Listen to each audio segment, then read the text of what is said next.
Good afternoon and welcome to the JCSA's YouTube coverage of racing here in Saudi Arabia. We are at King Khalid Racecourse in Taif and we are bringing you 9 fantastic races. My name is Callum Helliwell and I will not be doing this all on my own. The man to my right is our resident racing expert who is trying to battle these windy conditions, Tom Collins. How are you getting on? Yeah, I'm looking forward to today's action. We've got some really good racing. It's a big step up from yesterday's action, I'd say. Another strong tailwind today, which is going to be interesting.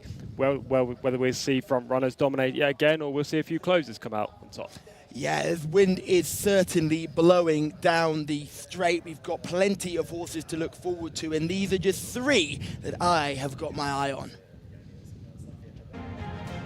The first horse is Deadly Finisher. This horse runs in race 2. It's a 5-year-old who finally put it all together in a JCSA contest last time out. This is a step up in class and he faces some real tough rivals. But if he puts his best foot forward, he'll have a massive chance. Modern Artist, now this horse, she deserves an Oscar. She's the most entertaining horse here in Saudi Arabia. She always comes from the clouds, but today she drops back to 1,200 meters. Will it all happen a little bit too fast for her? And finally, we have Bama Allah. This horse goes in our lucky last, the JCSA Challenge contest over a mile. This colt by Premium Tap will be looking for back-to-back victories, and we've seen getting his head in front last time out in impressive style. The man, the myth, the legend, Camillo Ospina is on board, and when him and the White Stable team up, they are always ones to follow. We are live here on YouTube, so remember, you can get involved in the comment section, you can like, you can subscribe, and please remember to turn on your bell notifications. However, it's not just me and Tom here today. Shamila is down in the parade ring. Who are you looking forward to seeing the most? Thanks very much, Callum. It's very windy today, but I am blown away by race number 8. Only 7 runners, but a very competitive Arabian race. We've got horse number 1, RB Game Over, bred by champion Arabian breeder in the US, Diane Waldron. He was second in a Group 3 Texas Arabian Derby. And also horse number 2 in that race is by AF Al Barak, who's a 7-time champion Arabian sire in the UAE. So it should be a really good race. Wait a minute, Shamila, you've got to tell me a little bit more about this Texan Arabian Derby. I need to know more information on that. Absolutely, Callum. It's run at the Sam Houston racetrack in Texas, run over a mile for 3- and 4-year-old Arabians. And it's given us winners like Paddy's Day, who went on to win the Group 1 Al Maktoum Challenge at Meydan Racecourse. Well, there we go. Things you learn every single day here watching the JCSA's YouTube coverage. And that is just one of the exciting horses we've got to look forward to today. But we have to talk to our commentator today, who is John Blance, our voice from above. John, how are you getting on today? Yeah, very good, Callum and Tom and Shamila. Looking forward to a really good day's racing. First race, 3:55 local time, is a local bred horses maiden. That's over 1,200 metres. First 3 races over the 1,200 metre trip. 4:25, we've got horses who've won 1 to 3 races over that trip. And a 0 to 80 handicap at 4:55. Then we step up to 1,400 for a local bred horses maiden at 5:25 Saudi time. Horses that have not won more than 2 races in a 5:55 race there over 1,600 metres. Got a maiden race at 6:25. Over the 2,000, and that's when the Arabian horses come in at 7 o'clock. Arabian horses handicap over the 2,000 metres there, and at 7:35 another Arabian horses handicap over the 2,000 metres.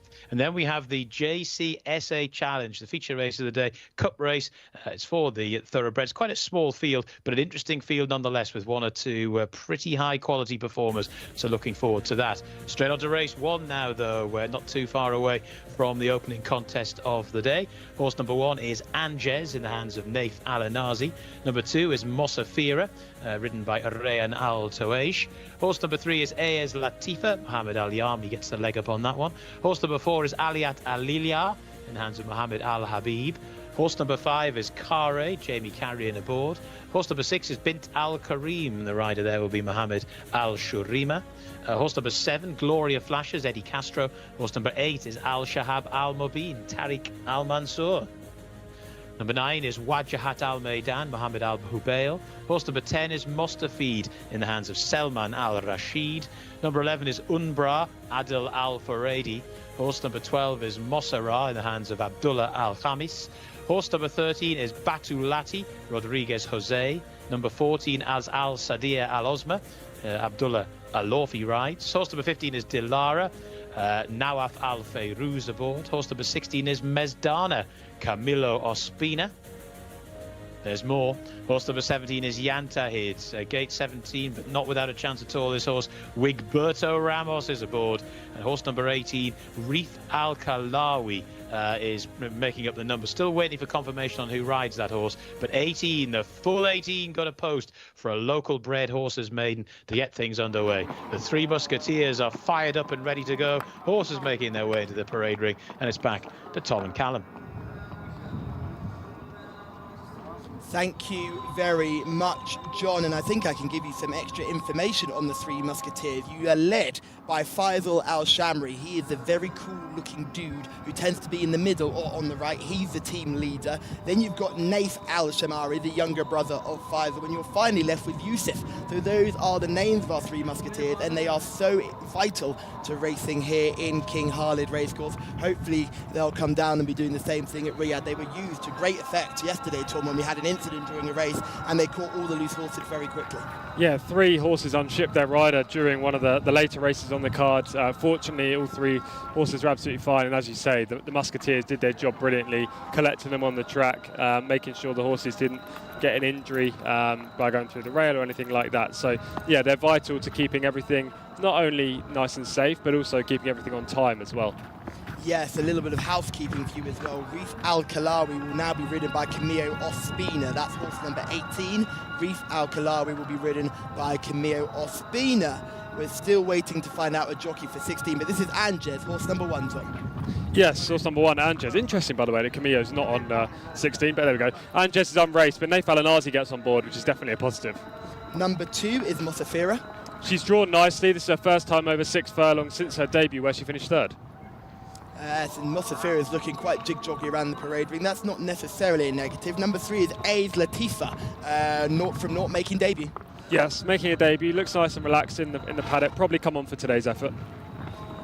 And number 4 is Aylat Aliyah, who is 0 from 3.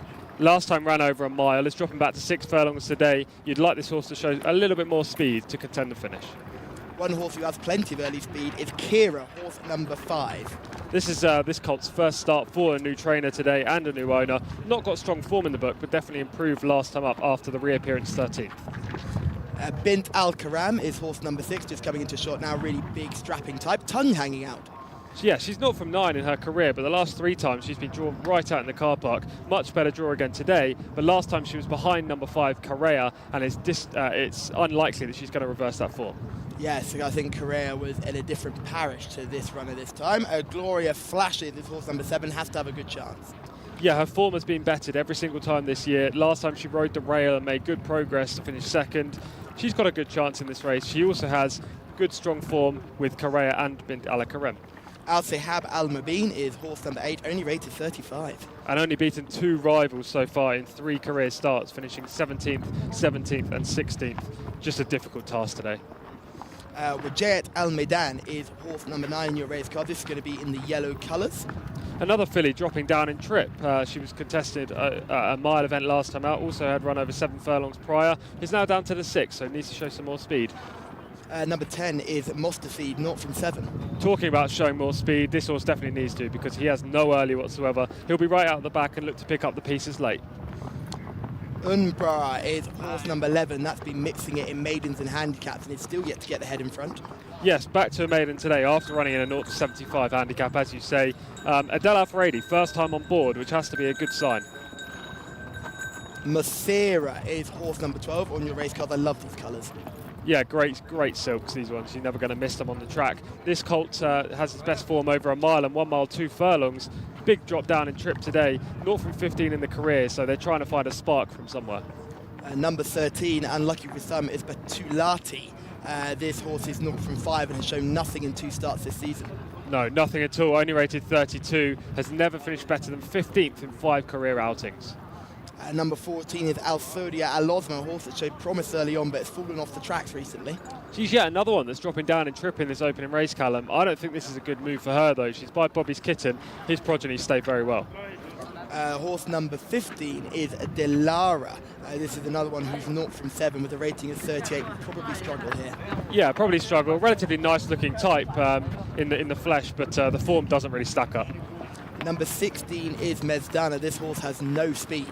No, broke out the inside gate last time, so had the perfect position, broken against the fence. Today, coming from 16, not ideal. Yes, they certainly need to show more. I felt that horse got in, didn't break poorly on that occasion, which was unable to keep up. 17 is Jantahi. This horse had a massive chance. It is a massive animal. Yeah, and he's got lots of early as well. I'm sure that Wigberto Ramos will look to try to get to the front on Yantahid. He's a player, but he will be vulnerable in the last 100 metres.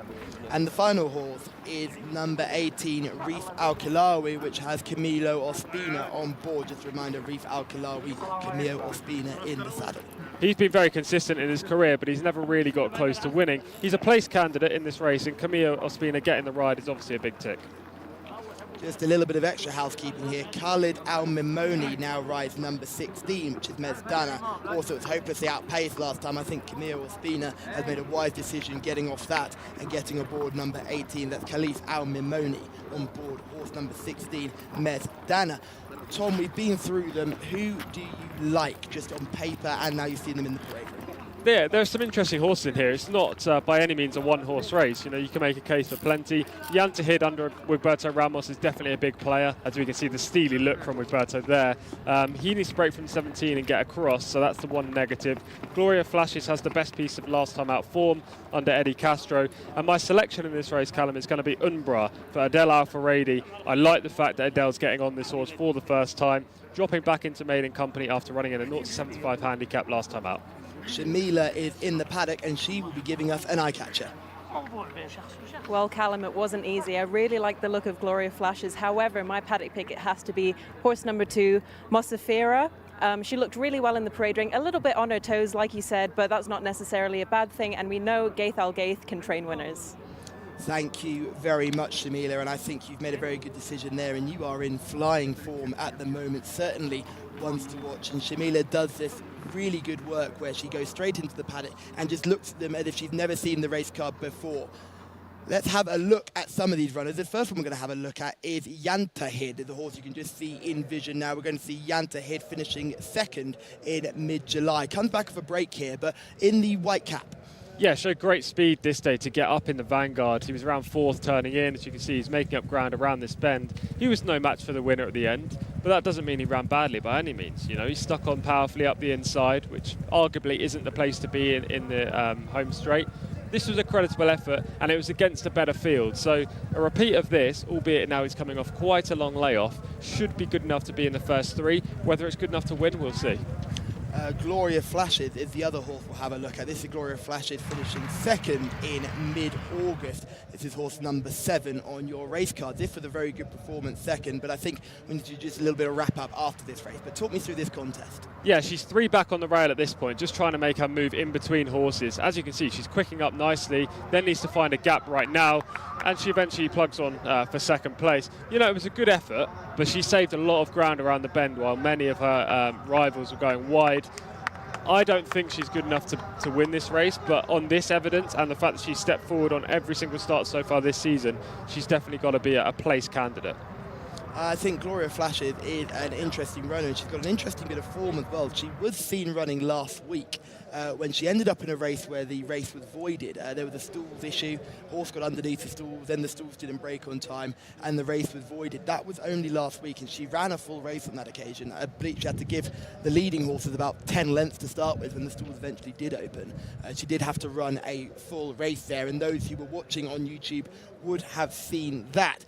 Talking about those watching on YouTube, great to see so many people getting involved in the comments. We've got plenty of emojis coming through. We've got E's and P's in the comments. And Jawad Ali, great to see you getting involved before we even went on air. Keen as mustard, Jawad. So it's great to have you aboard. And remember to like, subscribe, turn on your bell notifications to be notified whenever we are live at King Khalid Racecourse and when we eventually get down to Riyadh. Now, Tom, I have to make a point about Wigberto. being on board one of your shortlist horses, Yantahid, would that put you off just because he's in such poor form at the moment? I don't think so. You know, this guy's a veteran. We covered this briefly yesterday, but he's a veteran rider. He knows what it takes to win races. He's been riding here for now 26 years or close to 26 years. So, you know, the winners are just around the corner for Wigberto. I'm sure he's going to have a fantastic week. Maybe if it's not this week, it will be next week. The winners are overdue. This horse has a good chance, and he could bounce right back in the winners' enclosure today in the first race. He just needs to make sure that Yantahid gets out from stall 17 and across, which is his biggest task.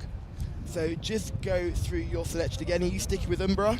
I am. Number 11, yes, Umbra, dropping back into maiden company with a Del Alfaredi on board. Hopefully 8th time lucky for this horse.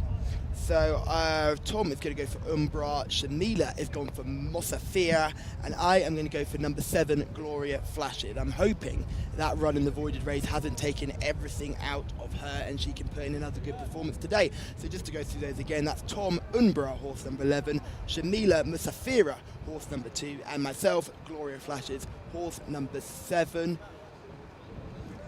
And as we can just get a lovely shot here of Gloria Flashes as she just goes around. What I'm keen here to see is she doesn't look like she's really struggling to get around there. She's keen and ready to go again. One man who we know is ready to go all the time is John Blance. John, have you got a selection for us? Well, yeah, I can't really elaborate much further on what's been said there in the studio. I do like Gloria Flashes. Stall 7. She'll get into a nice position here. She stays on quite well.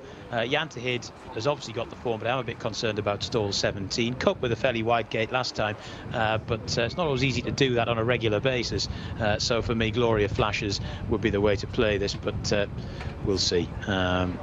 Again, interesting thoughts about the tailwind when it comes to the home straight as well, whether that's going to propel front runners a bit further along and just make things even harder for those closing. We will see in the fullness of time. There's Mosafira just getting a little bit lively in the background there. Al Sadira lost, but 2 or 3 of these horses, well, 4 indeed, are all running in sort of green and white colours. That keeps you on your toes trying to identify them all. Sheepskin noseband there, and Masare goes in. That's horse number 12. Still out the back, we have Reef Al-Kalawi, the colours there sported now by Camillo Ospina. Still got the 1 horse to go in, Anges, Wigberto aboard Yantahid to come forward as well. And there in the red and white colours is one of the horses who's got to improve quite substantially, Al-Shahab Al-Mubin. In goes Mostafed. Mosafira to go in as well, the orange colours. Al-Shahab Al-Mubin to go in, Reef Al-Kalawi as well, Anges to come forward too, still waiting for Bint Al-Karem in stall 6, and also Alilat Al-Aliyah. Aliat Al-Aliyah goes in. Bint Al-Karim is in as well. Stand by, 1200 metres, first race of the day. They're all in.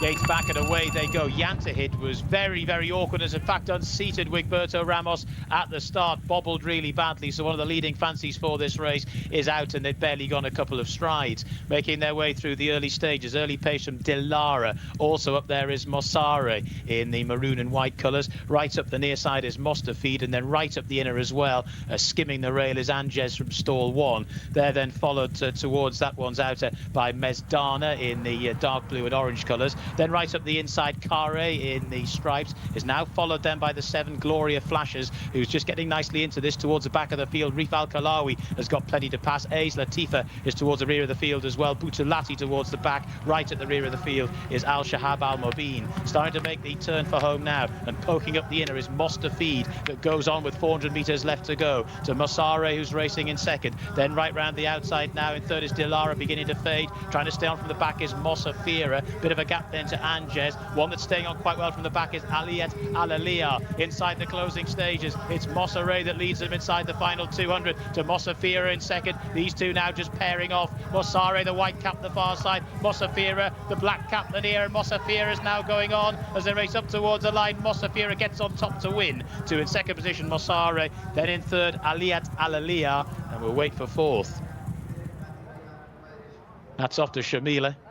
She knew Mosafira has scored there for Rayan Al Toaish, was 5th on debut, or seasonal debut. Had 4 runs prior to this back in the previous season. And of course, as we've said many times, sometimes here in Saudi, horses need their first run. And maybe Mosafira, she just was in that category. She sat off the speed. She wasn't really in the thick of that action in the early part of the race. But boy, she was in it at the end. And she scored there to Mosaray, who finished in 2nd at 12. And there was a bit of a gap back then to the horse in 3rd. Another closer, Alalat Alalia, and another one from the back as well staying on was A's Latifa with Anges, who was in the vanguard throughout, finishing in 5th. And then we had Mostafid and the rest. 1 length the official winning distance there. But the big story of that race was Yantahid decanting Wigberto Ramos after just the first couple of strides. There was very awkward out the stalls.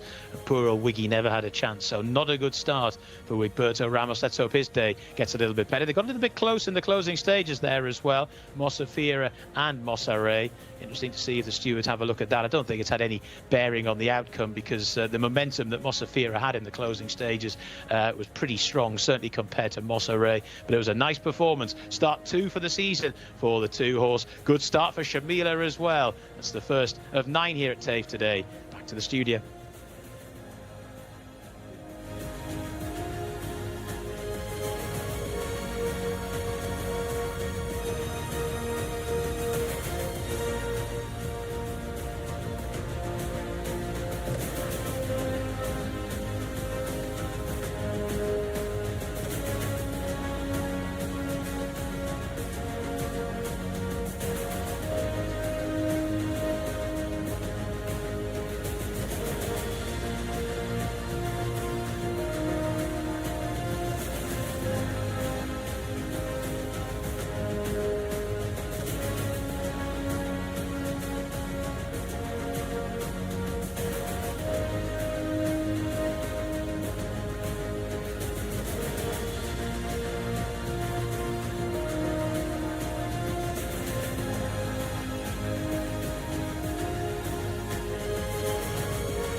Al Toaish has guided Musafira to victory in our opening contest, and that is why we have Shamila in the parade ring. She said this horse really caught her eye and has absolutely backed up that good performance in the parade ring with a great effort on the track. Tom, what did you make of that?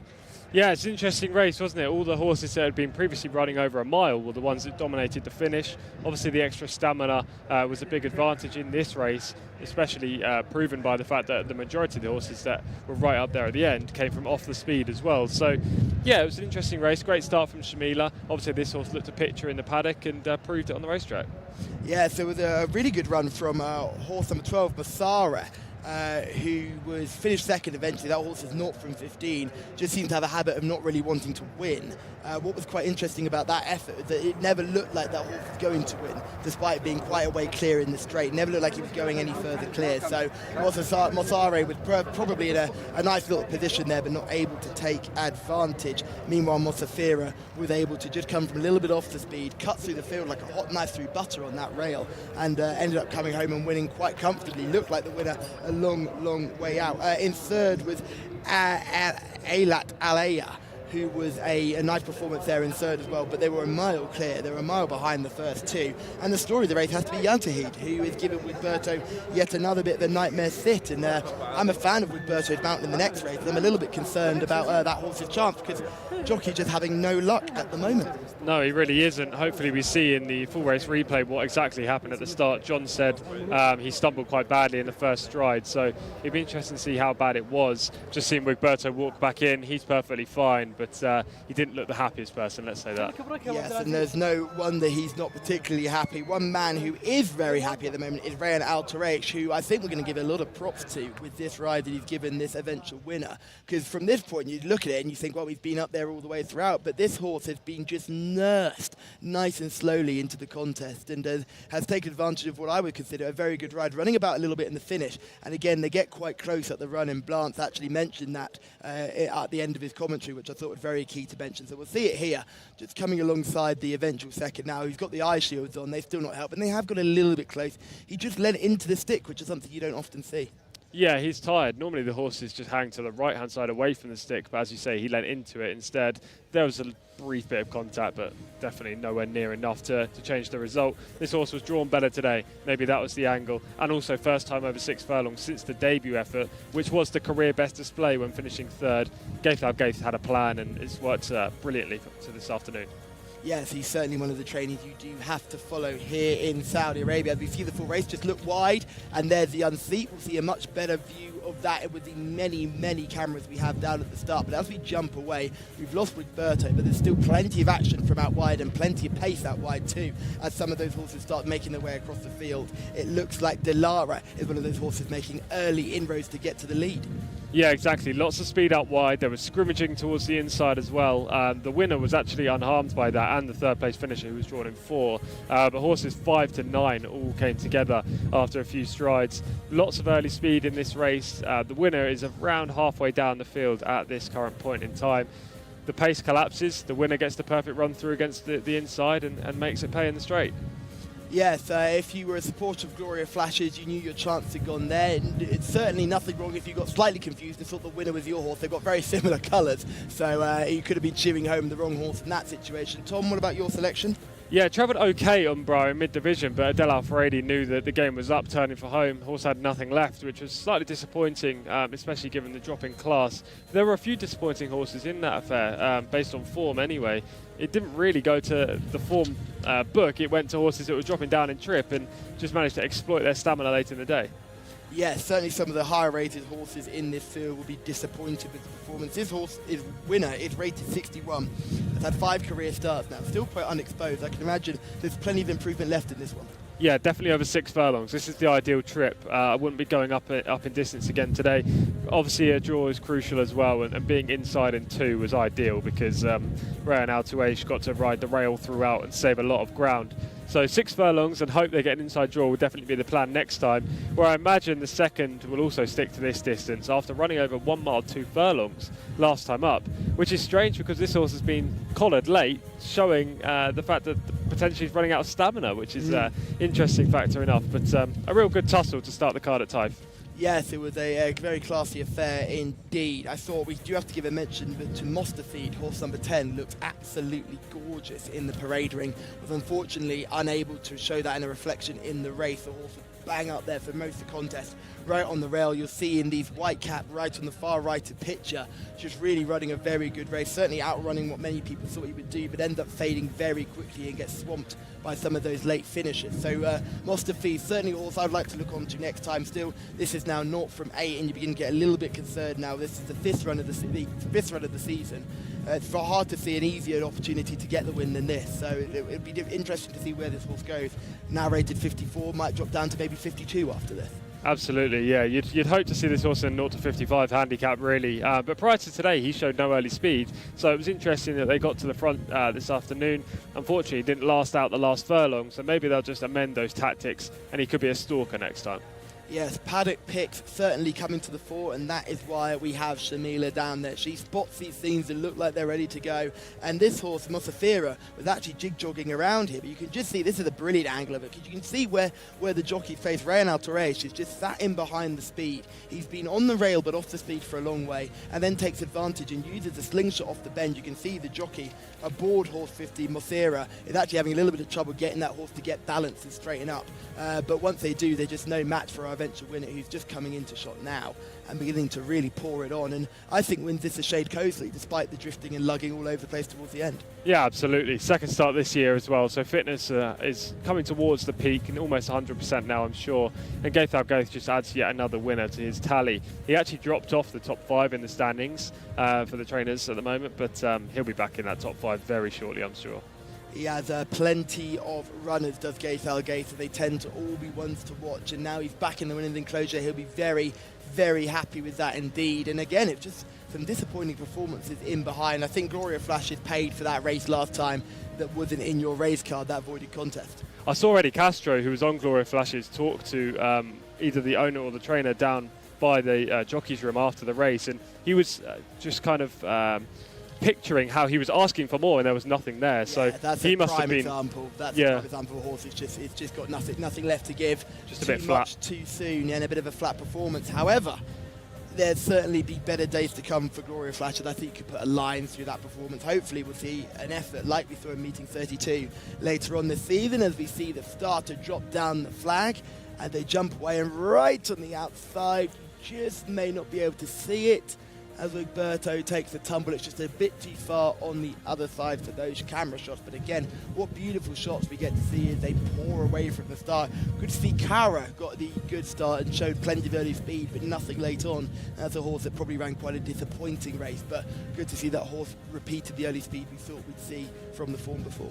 Yeah, absolutely. This was the first start for Cara for new trainer and owner, so maybe they'd have been hoping for a little bit more, especially given he's rated 67 and the winner's rated just 61, and Cara was giving her 2 kilos, so he should have been there or thereabouts and didn't really perform. Maybe it'd be better next time when he's more acclimatised in the current yard he's in. And we can just see the loose horse of Jan Tahid running around at the back of shot, having a great time, enjoying things, and it's great to hear that you saw Wigberto coming back safe and sound. Sometimes those stalled incidents can be quite scary. Just talked to Alex Moreno, who got a true kicking when we were here in our first week in King Highland Racecourse, wasn't it, where he got a real pasting and was fortunate to avoid really serious injuries. But those stalled incidents can be scary, but fortunately jockey and horse were all okay, and the outriders were doing their best to catch that loose horse nice and early, so we shouldn't see any delays towards our next race. No, they succeeded. I saw them catch the loose horse as well. About maybe 200 metres after the line, they were very quick getting on top of the loose horse and catching him. He looked perfectly fine as well. So, yeah, there was an incident obviously at the start of the race, but no long-term effects. No, and Faisal, Naif and Yusuf will have been in fine form and getting that one. There's certainly the team effort to that. They seem to section off different parts of the circuit, so they're not just chasing one horse for laps after laps after laps. They kind of break it up, which certainly seems to make sense on an oval course where you could get very tired very quickly. It's deep dirt out there. Yeah, absolutely. They've got a perfect plan in place, and so far we're yet to see it falter. You know, they're superb and everything they do, and we need outriders in the UK. I'm going to keep saying it. As we swiftly move forward onto race 2, John Blance can give us our runners and our riders. Yes, I'll give it a go, Callum. Here we are. This is race number 2 for horses that have won 1, 2, 3 races. There are 3 that don't go. A couple of reserves not required in the 16. Saab is out. Horse number 1 is Al Azra. That's the mount of Fahed Al Faradi. Number 2 is Zarat Teshri Mohammed Al Hubail. 3 is Lay Uyun Hassan Abdullah Al Kradis. Horse number 4, surely with a very big chance, is Melawa Wigberto Ramos is aboard. Let's hope he stays aboard. Horse number 5 is Sawam Mohammed Al Habib. Number 6 is Walad Al Matrefa in the hands of Asil Al Sahani. Horse number 7 is Danat Al Sayel. That is the mount of Abdullah Al Fayruz. And horse number 8 is Safahar. And that'll be ridden by Mohammed Al Daham. Number 9 is Sadahim, mount of Mohammed Saeed. Number 10 is First Line, Naif Al Anazi. Number 11 is Al Reba, Mohammed Al Sharima. Number 12 is Arayman, in the hands of Abdullah Al Ofi. Number 13 is Tamari, for Tariq Al Mansour. Number 14 is Al Shaharaya, Camilo Ospina. Number 15 is Najm Al Medmar. That's the mount of Selman Al Rashid. Number 16 is a non-runner. Number 17 is Deadly Finisher. Adel Al Faradi is riding that one. 18 is Taib.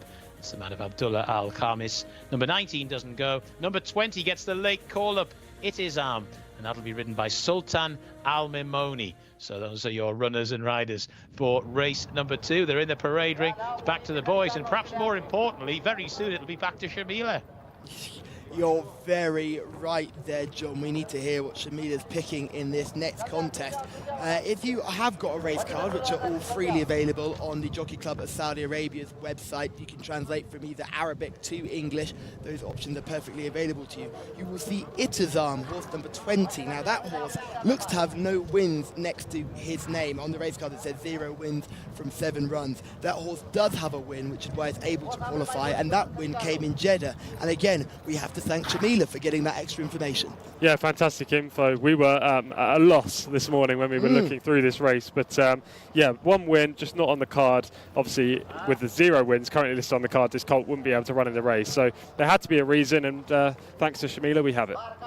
Yes, and Shamila is the hardest working woman in racing, and she's at it again. She's always texting, calling, making sure she can find out exactly what is going on. As we look at horse number 1, Al Azra, a horse I'm a big fan of. Yeah, this colt closes from off the speed, so he won't be up there early, but he's drawn inside, which means he should ride the rail. He goes up in class today. Now he's got a question mark about whether he can compete.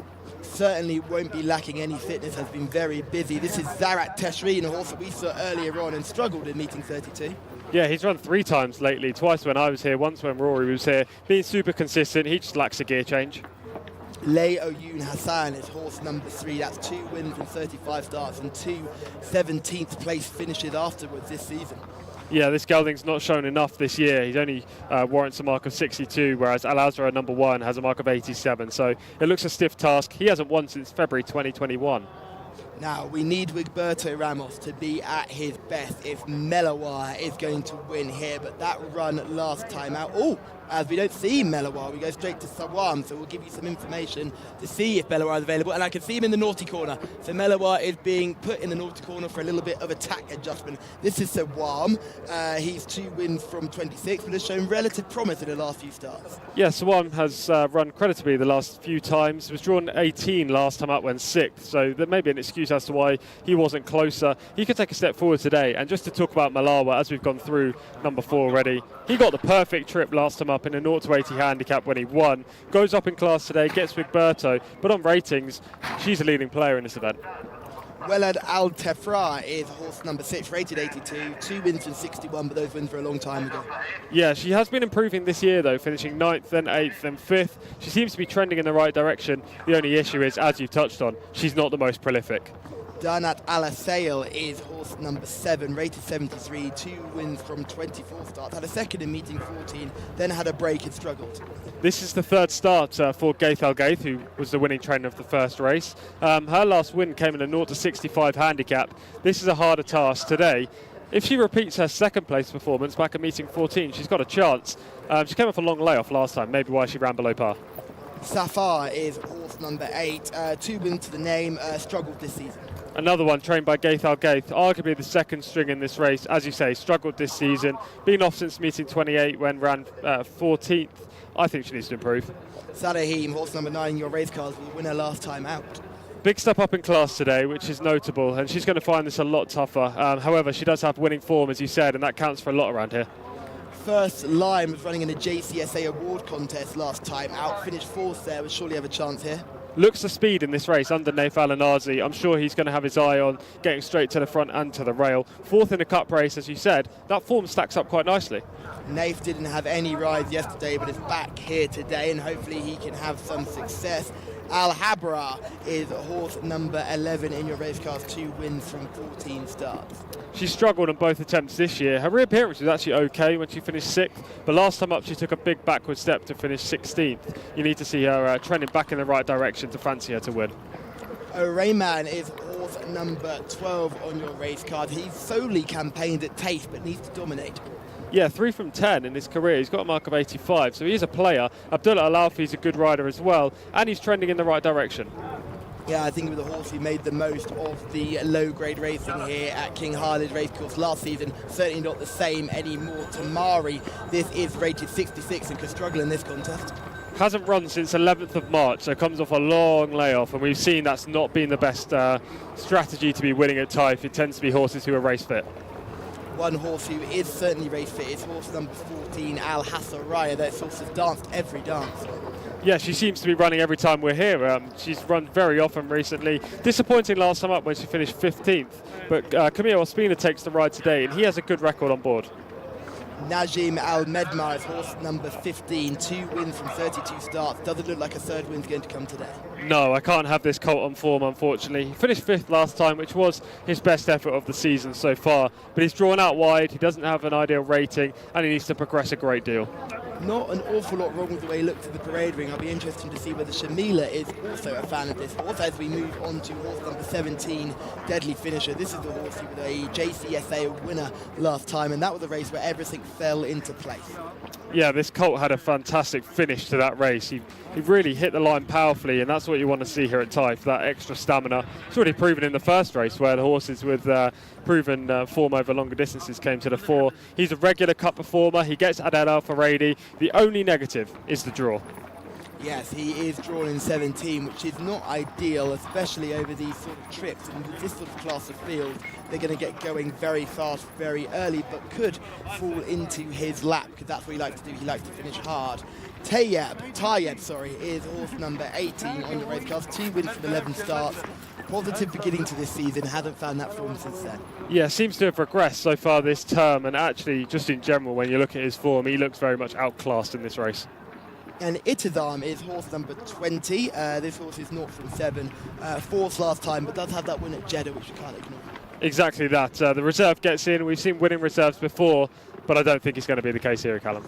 No, I have to agree with you on that one. I think this might be a bit too much of a step up in class, and this is just a fascinating contest. There's so many angles here. Shamila is in the parade ring. She's 1 from 1. Shamila, can you make it 2 from 2? Oh gosh, well Callum, I really hope so. I'm absolutely delighted my paddock pick has got first win of the day. Horse that I really like in this race is horse number 10, First Line, obviously partnered with one of my favourite jockeys, Taif Al-Nazi. He just looks like everything you want in a colt, and you might notice that a lot of these horses have cotton wool in their ears like First Line. This is just to keep them calm, whereas in the UK they would put red hoods on them, take the red hoods off down at the start, but here it's cotton wool. Cotton wool in the ears is not a bad thing to have at all. We do see some earplugs in the UK, but again, it's interesting whether horses run in them or run without them. You can change the way you want to see it. Let's have a look at some form. The first horse we'll look at is Deadly Finisher. This horse was a really impressive, but you can just see in the striped white and green cap. Yeah, he's just in mid-division now, moving into 4th right now. He's so strong at the end of this race, picking up nicely off the turn, eroding the deficit, moving into 2nd, and then powering clear in the closing stages. This was a great effort, and even this was against better horses as well. He's a regular cup performer. He's going to probably find this a lot easier today, and I imagine we're going to see the same result. Keep an eye on the horse in the yellow silk. That's Sawam finishing off really nicely to come 3rd on that day. Didn't back that up the following week, but that was over a further trip. The next horse is Malawa. This is the horse I'm really intrigued to see, but we need Wigberto to get back into form, because look at the way this horse sweeps by and wins nicely. Yeah, she had a really good trip though in this day. She was against the rail throughout, moved through, passing beaten horses up the inside, and then had loads left in reserve in the straight to produce this winning kick. Yes, she was very impressive, and it was first time up in Taif, so you can even mark up the performance further. But this is a different kettle of fish today. That was a 0 to 80 handicap. This is for horses who have won between 1 and 3 races, so she's going to find it a little bit tougher. We saw Elazra getting beaten in that shot. This is Elazra winning, and this for the next time up, and it's a really good performance here. Now, Elazra had a bit of an issue with getting the head in front, but on this day became 2 wins from 29 starts. So this was a good moment for Connection and a good moment for the horse, who won really nicely on this day. It was an overdue success, but again, a very nice trip up the inside, saving ground on the rail and producing that late finishing kick. If Elazra's super consistent, he's drawn inside again, so has to be a player in this race. But the fact that he's stepping up in class presents a question mark.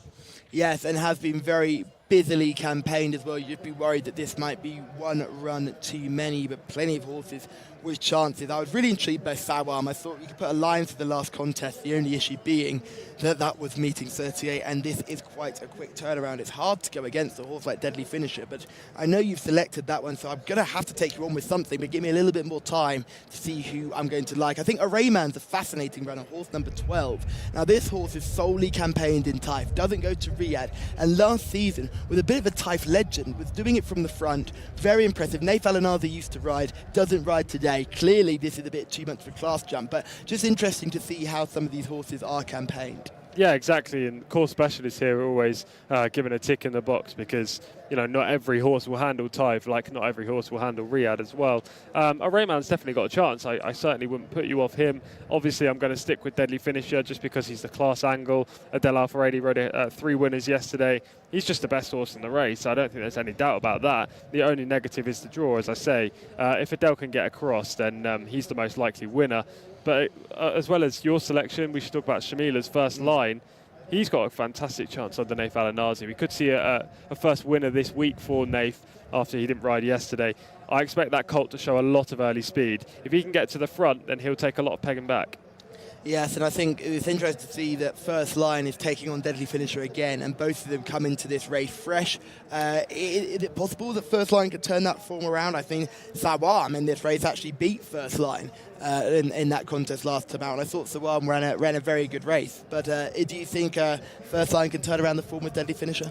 Well, Sawam's obviously running the interim as well, which is the one slight negative, as you've touched on. He was drawn wide that day, so you could put a line through that. First Line could reverse the form with Deadly Finisher, mainly because Deadly Finisher's out wide. First Line is drawn a lot better and could get to the rail. I think Deadly Finisher is definitely a better horse, but there are mitigating circumstances sometimes in races which allow horses that might not have the talent of other rivals in the race to get in front of them. So, look, I can't write off First Line by any means, but I'll stick with the 17. I am going to go with Malawa, horse number 4, hoping that horse is also coming here relatively fresh, has a decent chance today to back up that win last time. Shamila liked First Line, I like Malawa, so it's horse number 4 for myself, number 10 for Shamila, and Tom likes horse number 17, Deadly Finisher. Tom, I think you've got a massive chance in this contest. I hope so, I really do. I put up, I think, 3 or 4 Adel Al-Faradi horses yesterday. He only had 1 winner of the ones I put up, and he had 2 others. So, look, it's becoming something like Camille Ospina and myself, where we don't have the best of luck at the same time, but hopefully Adel gets it done today and just elongates his lead in the jockey title. Great to see plenty of families here enjoying Friday racing at King Khalid Racecourse. One man I know who will already be enjoying Friday racing is John Blanc, our man in the sky. Who do you like in this race, John? Well, I don't really want to worry Tom too much. He's sat next to me in many a broadcast over the years, but I really do like Deadly Finisher here. And just to put a bit of meat onto the bones of that as well, I was watching the replays for this yesterday and thinking the way Deadly Finisher sliced through them last time out, you're thinking, well, maybe they went too fast out in front, you know, but actually they went slower out in front and slower to the middle section of the race last time out than they did when Deadly Finisher finished 4th the time before. So it wasn't as if he was passing horses that were just very, very tired in the closing stages last time. I think there was a proper turn of foot there, and as Thomas said, this horse has mixed it in slightly better company than this in the past as well. Malawa, she'll go pretty well as well. That was a good run, and as you guys both rightly pointed out, to do that first time up is a good effort, and she could well come on for that. I suppose there's always a chance she might bounce as well, but I think she's more than likely to come on for it with Wigberto Ramos aboard. And yeah, Al-Azra will probably go quite well as well. Has certainly seemed to have led a charmed life as far as the draw gods are concerned here. 3, 6, 3, 1, 1 have been his last 5 stalls. There's plenty of horses and connections who would have loved that sort of help from the draw gods, but Al-Azra, probably from mid-division here this time round, can stick on and grab a minor place or 2. So if you're looking to go a little bit wider, Malawa and Al-Azra are definitely horses to keep an eye on. But for me, it's going to be Deadly Finisher. This is Sadahim going in, the maroon colours. Horse number 12 going in is Arayman. Also to come forward is Taif. Taif just a little bit reluctant to go in there. Abdullah Al-Khamis is aboard. Sawam to go in as well into stall number 5. You might get the old stall cam there as well if you behave yourselves. Still got Walid Al-Matrafar to go in, and also Zarat Teshreen. There's the 10 first line, Shamila's pick. Naif Al-Anazi, as well as having a good beard, what a fantastic set of goggles as well for Naif. He really is a snappy dresser. Certainly likes to put a bit of a dash, does Naif. This is Walad Al-Matrafar to go in. There are 5 to load here. Walad Al-Matrafar's desperately keen on the idea of going in. Notice though that most of the horses here in Saudi Arabia do get the message fairly quickly though. Najam Al-Medmar to come forward, one of the horses who's got to step up on all known form, and there is Al-Hashoraya, who's already had plenty of runs this season. Najam Al-Medmar goes in. Al Hasharaya to come forward. Stall 14 for that one. Of course, the saddlecloths corresponding to the draw here. Handicap racing, they don't. But in non-handicaps, they do. Zarat Teshreen to come forward. And here comes Deadly Finisher. He'll need to get in from stall 17. But I'm pretty sure he's capable of doing that. Anyway, they're ready. 1,200 metres once more. They're ready, gates back, and away they go. They're racing for this horses who've won 1 to 3 races over the 1,200 metres, and a pretty good start actually from Deadly Finisher, just floating into a mid-division position. Also prominent in the early stages is First Line, but it's the 14 Al Hasharaya that goes on here. So it's those two at the head of affairs, followed through in third spot by Najem Al Medmar, who's racing in that position, clear of then Deadly Finisher, the striped sleeves. Then right up the inside, Melawa's got a good posse as well, so those two well-fancied runners both going pretty well at the moment. Tamari, the green cap, is sitting after that. Then up the inside, Al Azra. They're then followed by Danyat Al Sayel, who's racing in around about 8th or 9th position. Towards the rear of the field at the moment, well, just about the back marker is Al Habdara as they make their way around the turn for home. 400 metres left to go, and out in front it's Al Hasharaya, who leads by a length or so to First Line, who's now had the persuader drawn. Here comes Malawa, who's extricated for run and getting into this. Also now staying on as well, we've got Al Sarah from his good draw as they go inside the closing stages now, and it's Al Azra who's just about got on to hit the front. To in second position, Al Hasharaya. Malawa is trying to stay on as well, but this Al Azra, who always seems to draw a good gate, has taken full advantage here, and it's Al Azra going on to win. To Malawa in second. It was very tight for third there. First Line was involved, and we'll have a look. I think it was Al Hasharaya who's stuck on as well, but it's Al Azra who doesn't show a huge amount of early pace, but got into the kind of position Al Azra normally gets into, which is around about mid-division from stall 1. He had stall 1 last time out as well, and managed to finish third. Well, has used it to very good effect here and has gone on to score. Fahed Al Faradi aboard. Good effort from Malawa, who ran a pretty good race and backed up that run from last time out if she wasn't quite able to follow up with a victory. The 14 horse has been confirmed in third there, Al Hasharaya. And that means in fourth spot we had the 10, who's run a pretty good race there, First Line. And in the end, Deadly Finisher, an interesting run, because like I said in the call, he got out quite quickly and took up a more prominent position than I thought that he would. But maybe that wasn't the ideal way of approaching the race, tactically speaking. We'll see. It'll all be discussed in the backwash. 2 lengths was the official winning margin there, and Al Azra has now won 3 from 31 in his career, and maybe next time round the draw gods will not be smiling benevolently upon him. He'll have to try and do it from a wide gate, but you can only win the race that you are is put in front of you, and Al Azra has done that in no uncertain terms this time around. A nice performance, and as I say, we will see how this one gets on, maybe from a wider gate next time, but has scored very nicely here. Al Azra has won race number 2.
Farhad Al Faradi, 2 winners in 2 days here at King Khalid Racecourse, and riding out of his skin has guided Al Azra to victory in our second race over 1,200 metres. And this horse I think we need to start giving some more credit to, because has such a really impressive cruising speed, but clearly has just been unlucky with the way races have panned out in the past, but finally getting some luck from the draw gods, as John Blance mentioned, and has been very successful recently, as in fact won both his starts with John commentating, so clearly likes it when the dulcet tones of Blancy are being played. Who doesn't like it when the dulcet tones of Blancy are played?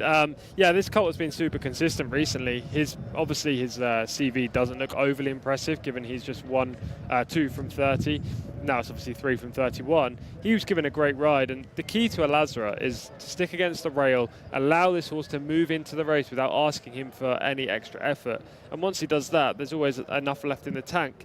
This wasn't a bad race by any means, Callum. You know, this is a pretty good race featuring a number of horses with high ratings and good recent form. So Al Azra's done well to win, stepping up in grade today. And Farhad Al Faradi now sits in 12th in the jockey standings on 12 winners. Yeah, keep an eye out on Farhad Al Faradi. He is a sneakily very talented jockey, often in the shadow of his older brother, but certainly one to keep an eye out on in the future. Malawa, that's much better. Wigberto, really nice run there, finished second, had to get rushed along, got the rail, and then came out nice and wide, almost identical run to the last start. That was very nice indeed. In third place was Al Hasharai, which again is a very consistent performer and a nice boost to the form of the winner. Really just says this was not a bad contest at all.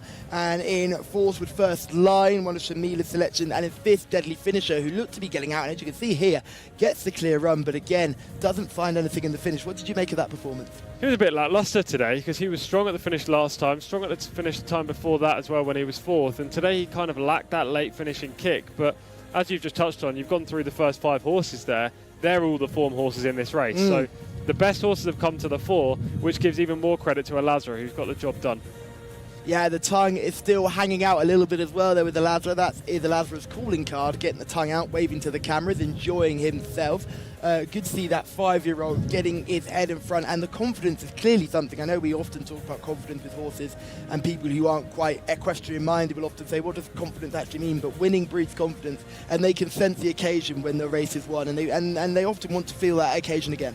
Yeah, absolutely. It's not too dissimilar from a human when they win a race. You know you're in front by the line, and Al Azra will definitely take that on board and probably be better even next time as well.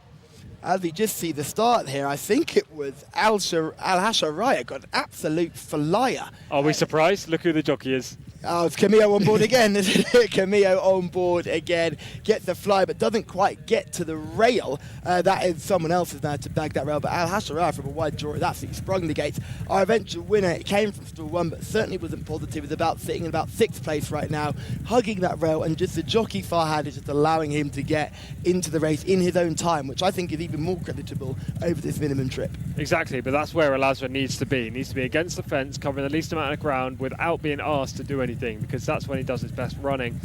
He just saunters into contention here. Fortunately for Farhad, there's a big gap opened up right in front of him. He can just take that and then move out in the straight and make a big kick. Yes, and both him and Malawa both end up coming down about 3 wide on the outside, and both end up sweeping through to try and take the charge. The Deadly Finisher there in shot, just about to drop out of it, but that's, again, just had the right position but never really picked up. No, he didn't show that wicked turn of foot. The horse who actually led early on was First Line, showing that natural early speed alongside Al Hasharai. Those two were going hammer and tongs, as we can see right now, in the white and the blue silks as they were turning in. They both ran great races. I was just about to say, that's a very good performance from both horses there. Yeah, just picked up by 2 horses who were potentially more talented, but definitely more efficiently ridden in Al Azra and Malawa. Yes, Malawa has run a very nice race in second, hopefully boosting Wigberto's confidence, and these front 2 fighting out from the very beginning, but here comes Al Azra, just allowed to cruise into the race. Farhad showing his supreme stick skills and just begins to power away. And this horse clearly isn't the easiest of conveyances, but what he does do is when he gets there and he's got a position to go, he does continue to pick up. We saw Mahalik yesterday, a horse that famously comes there swinging and never actually finds anything later on, so it's good to see a horse actually travel into a race really nicely and kick on for victory too, which was very nice to see indeed. Yeah, 6 furlongs is definitely this horse's trip. He travels nicely, he has tactical speed, he's got finishing speed as well, and a nice little pat down the mane there for Al Azra by rider Farhad Al Faradi. You just see there the two really badly stumbled at the start. Yeah, that's Zarat Teshreen, and Zarat Teshreen is a horse that we've seen plenty of times and has plenty of experience here around King Khalid Racecourse, and is a bit of a surprise to see Zarat Teshreen put in a poor effort from the start like that. Should do better. Yeah, exactly. But to be fair, once a horse does stumble like that, the start is very hard to recover, especially on a speed-favouring track like this. He would have been shuffled back and, I imagine, last after around 100 metres. Yeah, you can just see him there on the inside, just got a couple behind him. So he had no chance from there, to be honest. And you can put a line through this performance. Sawam, another horse who was shuffled right back early on, wasn't able to get through the traffic on this occasion. It's interesting to see that the horses front ranked have shown their best efforts here today. Is the wind playing its part? Yeah, I think so. I think you don't want to be any further back than 6th or 7th in the early stages. You know, we saw in the first race closers picking up the pieces and finishing 3rd and 4th from miles back, but they were just passing beaten rivals. I think in races of this nature, where we've got talented horses that stay the trip quite nicely, you want to be in the vanguard early. You don't want to be any further back than mid-div anyway. Tamari with the horse, you can just see going very wide there in the white stable colours. Certainly a horse that I don't think will be at the white stable for much longer. I think that horse is going to be sold to somebody else sooner rather than later, because they have such strength and depth in their stable. They don't need to be paying the training bills for a horse that is certainly not going to be able to land a blow in this sort of company. And I think Tamari is certainly going to be running in different colours sooner rather than later. But a change of scenery could make all the difference for that one. Yeah, absolutely. And also, it's only her first run of the year. You know, we've seen many horses have underperformed here at Taif, first time up off a long layoff. So maybe she's better than what she's shown today. But at the same time, as you said there, she's only rated 66. She has generally struggled in recent starts, albeit that was back in March. As we swiftly move through, after we see all the congratulatory hugs, and we get another cracking contest. Again, we stick to the 1,200 metre distance, staying over 6 furlongs. But this race is for 120,000 Saudi Riyal, and it is a 0-80 handicap, and it features plenty of horses we know an awful lot about, Tom.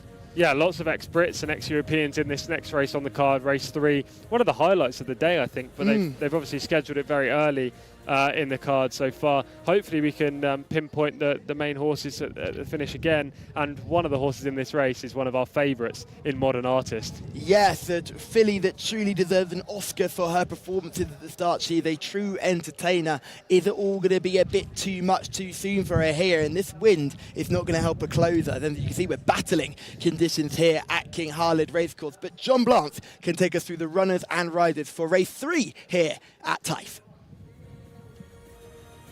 Thanks, gents. Yeah, we're going to take a look at this third contest. It's a 0-80 handicap, and it's for fillies and colts. Giwant is the first one. Khalid Al Mamoni is aboard. Torquay, horse number 2, in the hands of Sultan Al Mamoni. The third horse 3 there is Consensus de Vega, Mohammed Al Hubail. Horse number 4, Pennywern Taverner, interesting, with Naif Al Anazi aboard.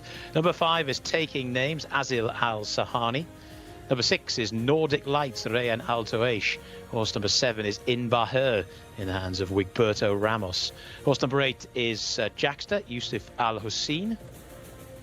Horse number 9 is Amarillo Gold, Camilo Ospina is aboard. Horse number 10 is Bismillah Alay, in the hands of Ahmed Al Mimoni. Then horse number 11 is Mad Cow, and that's the mount of Fahed Al Faradi. Number 12 is Emblem Game, Mohammed Al Yami. Number 13 is Modern Artist, of course, the horse that was mentioned by the boys there, a very spectacular winner last time out. Horse number 14 is Yohedni. Number 15 is American Dancer, Saif Al Balushi is aboard. And horse number 16, having his first run of the campaign, is Alaber, in the hands of Mohammed Al Shurima. Horse number 17 is Lati Hati, Saned Al Dehani rides. And horse number 18 is Baseman, in the hands of Ahmed Al Azari. So those are your 18 runners for race number 3 on the card. And we get you back to the boys in the studio. Thank you very much, John. And we see Faisal, Nath and Yusuf leading our runners into the parade ring. Great to see these guys looking very cool, calm and collected. Only had one loose horse to catch so far today, so they're having a nice day at the office. Let's talk about some of the horses in this contest. The first thing I want to mention is just how competitive this race is. We're talking about a 0 to 80 handicap. The ratings are all very strong throughout the field. Horses that don't get into the race, Kingsguard, Estejad and Fraction, are all last time out winners. Just shows the strength and depth and quality of this contest. Yeah, we've got 18 runners and all 18 are rated between 80 and 75, so just £5 between them. You'd expect a very close finish and a great race for the neutrals, so hopefully we see one. Lots of ex-Brits in here who had different ratings over in Europe, so we'll see what happens. Talk to us about some of those ex-Brits. Yeah, we'll start with number 1 then, shall we, as we're going to get into the runner by runner very shortly once all of these horses are in the parade ring. Number 1 is Jcsa, used to be trained by Darrell Holland. There you go. Over in the UK. I think that's the first Darrell Holland, former Darrell Holland trainee that we've seen over here in Taif. He had a wide draw last time up where he finished 9th, but he's now down in class, so he's in here. You've got Torquay, used to be trained by Simon and Ed Crisford. Consensus de Vega, used to be a Roger Varian, a couple of ex-Willie Haggis horses, and number 6, Nordic Light, was the best of these in the UK by some considerable margin. Used to be owned by Godolphin, ran in the Dante back in 2018. Was a very nice horse in the UK. He just hasn't really translated that form over in Saudi, but he is now an 8-year-old, so he could be regressing. Yes, a little bit of housekeeping as well. You look at number 4, Pennywern Taverner. You'll see in meeting 36, that horse finished 16th. Is actually quite a sad occasion. Pennywern Taverner ran through the bridle on that occasion and ended up hampering 2 other horses, and then with quite a nasty incident on the turn. At the time, Pennywern Taverner was absolutely tanking along, but I can't have a horse that showed so much disdain for racing. Only one start ago, and it wasn't that long ago. Would you feel the same way, or would you still stick with the plan? Unfortunately, I didn't actually see the replay of that race as I couldn't access it this morning when I was going through the card. Prior to that, the efforts were fine. So the horse obviously has a lot of talent. I didn't see the bad racing last time up and didn't want to race and broke through the bridle. So I'll be dubious about that at the moment. Yes, Taking Names is another horse who comes here by Arrogant and out of the Knife Dam as well. Bred to be far better than what he's shown here, but this is the 5th time start. I'm hoping to give this horse one more chance. I love Arrogate. What a horse he was. He was phenomenal for Jobmont on the track. He won the Dubai World Cup in arguably the best performance I've ever seen in that race, coming from behind, making a big move after taking a load of kickback and getting the job done late on. 6 furlongs seems short for a son of Arrogate. You tend to see those horses over a mile or further. So maybe this isn't the right trip for Taking Names, but he's drawn okay in stall 7, so he might have a chance. Yeah, I think they're just looking for a run with this horse. This is Jcsa, the first horse we mentioned, former British trained. Yes, this is the ex-Darrell Holland runner. Wide draw last time, down in class today. It's drawn again pretty wide, 17, so we'll have to overcome that. Torquay, the lovely looking animal, number 2. Great name from a great part of the UK, albeit spelled differently. 0 from 4 for Simon Crisford, but 1 at Meydan in February 2023. 1 start at Taif, finished 6th, should come on for that. Consensus de Vega, an old warrior that we've seen plenty of times, and following that is Pennywern Taverner. Consensus de Vega used to be trained by Roger Varian, better than the recent performances suggest. And Pennywern Taverner, the horse we just touched on there, last time up things went amiss, but 0 from 6 for William Haggis prior to that. I think he needs further. Yes, it'll be interesting to see how that horse gets on in this contest, and it will just be a fascinating horse just to watch how he fancies racing after showing a real disdain for it last time out. Taking Names, this horse number 5, we'll see this horse right now. Not your typical Arrogant looker either. No, absolutely not. Arrogant was a big type, a big grey individual, and this horse isn't that.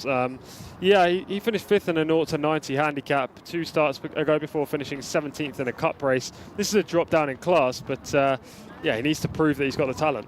Here's the ex-Godolphin runner, Nordic Lights. A real former star, running in the Dante back in 2018. His recent form has just not been there, though, so he will need to show that the fire still burns bright in his stomach. In Bahar, number 7. Maiden winner 2 starts back. This is a lot harder, and last time up he finished 11th. Wigberto needs a change of luck. Jcsa, horse number 8, 1 from 10. Used to be rated 70 with David O'Mara in the UK. He's got a good trainer in Bedan Al Sabai. Maybe he takes a step forward, but last time up he finished 11th and never really showed. Amarillo Gold, if I'm right in thinking this is another ex-British runner. Yeah, used to be trained by Jamie Osborne. Wasn't very good in the UK, to be honest. Was rated just 54. Seemingly gone from strength to strength in Saudi. Now rated 78, and he ran very well last time up. Yeah, third last time out, and next is number 10, Bismillah Ailey, who is 1 win from 29 starts here in Saudi Arabia. Not prolific by any means, was outclassed last time, it's drawn wide again here in 13. I don't think this horse will be there or thereabouts. Yeah, this is Bismillah Ailey here, and just walking around, very front heavy this horse, quite light in the back, certainly not catching my eye in the parade ring. Madkal is horse number 11, has the 4 wins, but they weren't all here in Saudi Arabia. No, 4 wins. 3 of those victories came over 6 furlongs, and the last win was in Maidan back in 2022. This horse has ability, also has Farid Al Faradi, who's on a high after that recent winner, so has a chance. Emblem Game is a horse number 12 on your race card. This has 2 wins from 30 starts, was fancied last time by a lot of the panel and didn't find anything, finished 11th. It was a complete no-show last time, and the time before went 17th as well, so it seems like this horse just isn't running to his best ability right now. I can't have him. Next we have the award for most entertaining filly, Modern Artist. She will always give you an exciting run, but whether this will all be a bit too quick is we're yet to find out. I'm going to support this filly because I really do like her. She's arguably the strongest closer from off the speed we have seen here at Taif. She will be flying late. She's got a great draw, which is why I'm going to be with her. Stall 2, she can ride the rail throughout. Yeah, Hebney is horse number 14. Finished 4th again last time up. This horse seems to have a habit of finishing 4th or 5th. You know, that was against locals. This is against local and imported horses. Drawn 16 as well, not a positive. American Dancer will be coming out of stall 18. First run in Saudi Arabia for this 7-year-old gelding, formerly trained in the US and in Dubai. I think he's a miler, and yet he's running over 6 furlongs. This is probably a get-to-know this horse process type run. Al Haber is horse number 16, comes out of stall 1, great draw. Great draw, by more than ready, so a really good pedigree as well. This horse hasn't been seen so far this year, but he did win a cup race as a 2-year-old, so, you know, he quite clearly has some talent. Latiati is horse number 17, great name, 4 wins to the name. Again, they didn't come here in Saudi Arabia. Formerly trained in the UK, he was okay over on those shores. Over here, he finished 15th on his recent start. Needs to take a step forward. I don't like the draw. Baseman, horse number 18, comes out of stall 15. I avoid all Kingmans at Taif. That is one of my golden rules. I think they want turf. I think he'll be seen to much better effect at Riyadh. Not today for him. Not today, this is just a warm-up type event. As we can see, Naif Alanazi with his brilliant beard and his even better goggles. But someone else who's also brilliant is Shamila, and she is in the parade ring. Who's caught your eye, Shamila?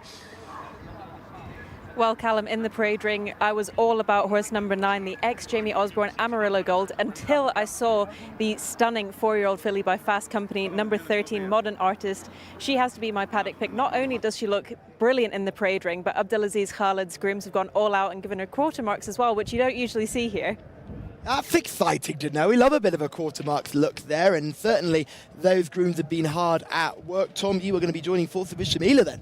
Yeah, I'm looking forward to that. Shamila's obviously in great form. Modern Artist is the filly for me. I love the draw for her. That's the main asset. I know the trip is maybe a slight concern. She has no early speed. She'll be right out the back early on, and she'll look to try and run down the leaders. Potentially the tailwinds are negative for her as well, but she's drawn inside, and the rail has been the golden highway so far today. I'm hoping that she'll get a nice trip throughout, can stick to the rail, then move out in the straight and produce that wicked turn of foot. I'm going to support a little bit of well, it's not particularly a wild card because it's rated one of the highest rated horses in the field, rated 79, Consensus de Vega. The only reason I'm going to like that is I think this horse will relish this trip. The last few runs have been over further, hasn't quite got home. The run in meeting 23, that was over this trip, came second on that occasion. Clearly the best performances have been over 1,200 metres or 1,400 metres, and I just think Consensus de Vega will know this horse is going to be fit. This is the 6th run of the season, so you just don't know whether this horse will be over the top. But for me, filly by Lope de Vega, 4-year-old, she's got Callum written all over her, so I am going to support Consensus de Vega. No doubt she'll probably be too slow and end up getting outpaced here, but I think she's got a good chance. I think Taking Names is one to watch, bred to be far better than this, but again, looks absolutely nothing like the sire, which you very rarely see because Arrogate tends to stamp his stock quite well. Yeah, exactly that. He's a completely different complexion to Arrogate. This is Modern Artist, and I'll let you try and pick Modern Artist out from here. Orange noseband in a different county. Only 4 behind Modern Artist at this stage, right on the outside, not even in shot. Now here she comes. She's going to finish this race so quickly. You just don't see this here at Taif. You don't see these late closers that are going 3 to everything else is 1 in the closing stages. She's still not in the image right now, but she is going to finish off her race very powerfully to get up for second and just fail to win. Yes, she did exactly the same the time before that where she did win. This next horse, this is Pennywern Taverner on a going day, so it's key to see that this was a going day for the second place effort at the beginning of August. Yeah, this is obviously much better than what Pennywern Taverner showed last time. An owner mate is currently out in front. He's got the red cap in second. He's finishing his race okay. He's professional. You know, he's on the right lead and all sorts. But yeah, I don't think there's enough in this race right now that we're seeing that would really suggest this is a future winner, especially in a race of this nature today, where there seems to be a lot of ex-Brits that could take a big step forward. The only thing I would say in favour of Pennywern Taverner is when that horse did go through the bridle, he was in a prime position, hugging the rail in about 5th place and looking like he was going to throw down a real challenge. And that's why it was so shocking to see what he did following. And that, for me, that's just a massive concern. Naif Alanazi is on board today, which is obviously a massive positive. He'll be looking to get his first winner of the week. And he was in great form when we spoke to him last week. He was in really good form, and it was a real bouncing addition to the team, and we came and did the wrap-up show and really enjoyed it, and hopefully he can get a winner and we can see that fantastic personality again. I just want to see that beard, Callum. That's all I want. Well, you and me both. I'm desperate to see that beard. I'm also desperate to see a Wigberto wiggle. So hopefully we'll see one of those before the end of the day. He rides in Bahar in this contest. I don't think we're going to get a wiggle today. Let's go through the selections. I am going for number 3, Consensus to Vega, and it's nice and simple. Shamila and Tom are going for Modern Artist, horse number 13. So Shamila and Tom, number 13. Callum with number 3, Consensus to Vegas. Let us know who you like in the YouTube comments. Are you with us, or are you going for something totally different? John Blance, over to you. Thanks, Callum. Yeah, I'm a Modern Artist man as well, for basically everything that Tom Collins has said there, and obviously what Shamila said in the parade ring as well is an obvious positive as well. Yeah, I mean, sometimes racing common sense would dictate that a horse who doesn't show a huge amount of pace can't necessarily take full advantage of an inside draw, but the previous winner did, and I think Modern Artist will get a fairly similar sort of run round, actually. She'll be about 6 or 7 lengths off the pace, and if she can unleash that turn of foot, albeit from an inside position rather than looping the field, she's going to be difficult to hold out here. So she's certainly a runner of great interest here as well. And I wouldn't totally put you off Pennywern Taverner. I know last time out was a bit of an aberration, but this horse has finally drawn a gate. 10, 15, 14, 18 have been his most recent stalls. Stall 4 this time round. Naif Alanazi will be able to take up a nice trailing position here. I won't say Pennywern Taverner will win, but if you want to go a little bit wider, I think there's definitely a chance as well from stall number 3. Just a reminder, of course, this is a handicap, so Pennywern Taverner, saddlecloth forward, stall number 3, and 1 or 2 others there. E1 is saddlecloth 1, but stall 17, so just bear that in mind. Nordic Lights looks like it's going to be the first to come forward. Also as well, we've got 3 in the same ownership here of Rafe Sadnat Al Ghuraban. Amarillo Gold wears the yellow cap. Pennywern Taverner wears the black cap, or the jockey on board Pennywern Taverner wears the black cap, and Latihati, the jockey on board that one, Saned Al Dehani, wears the blue cap. This is horse 8 going in, Jcsa, alongside Nordic Lights. Modern Artist will be appearing from stall 2, not in yet, but hopefully she's not too far away. The 17 is Latihati over on the far side. This is In Bahar. This horse actually won on our very first broadcast. Look back on it now with a degree of nostalgia. Torquay goes in. Let's hope he can be good enough. Next to come forward is American Dancer over on the far side there to stall number 18. There is the yellow cap of Amarillo Gold. Amarillo, of course, meaning yellow in Spanish, so I've got the appropriate yellow cap on. Yohebni to go in. Taking names to go in as well. Green colours there of Bihan bin Faisal Al Mindil's and Sons. Look very much like the Aga Khan's colours, don't they? Next to go in is Al Haber to stall number 1. Will Modern Artist be able to clear that one in the early stages? Torquay goes in. 2 to go.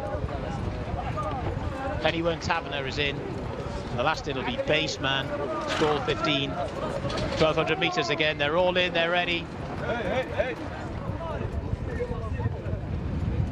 Flag is up.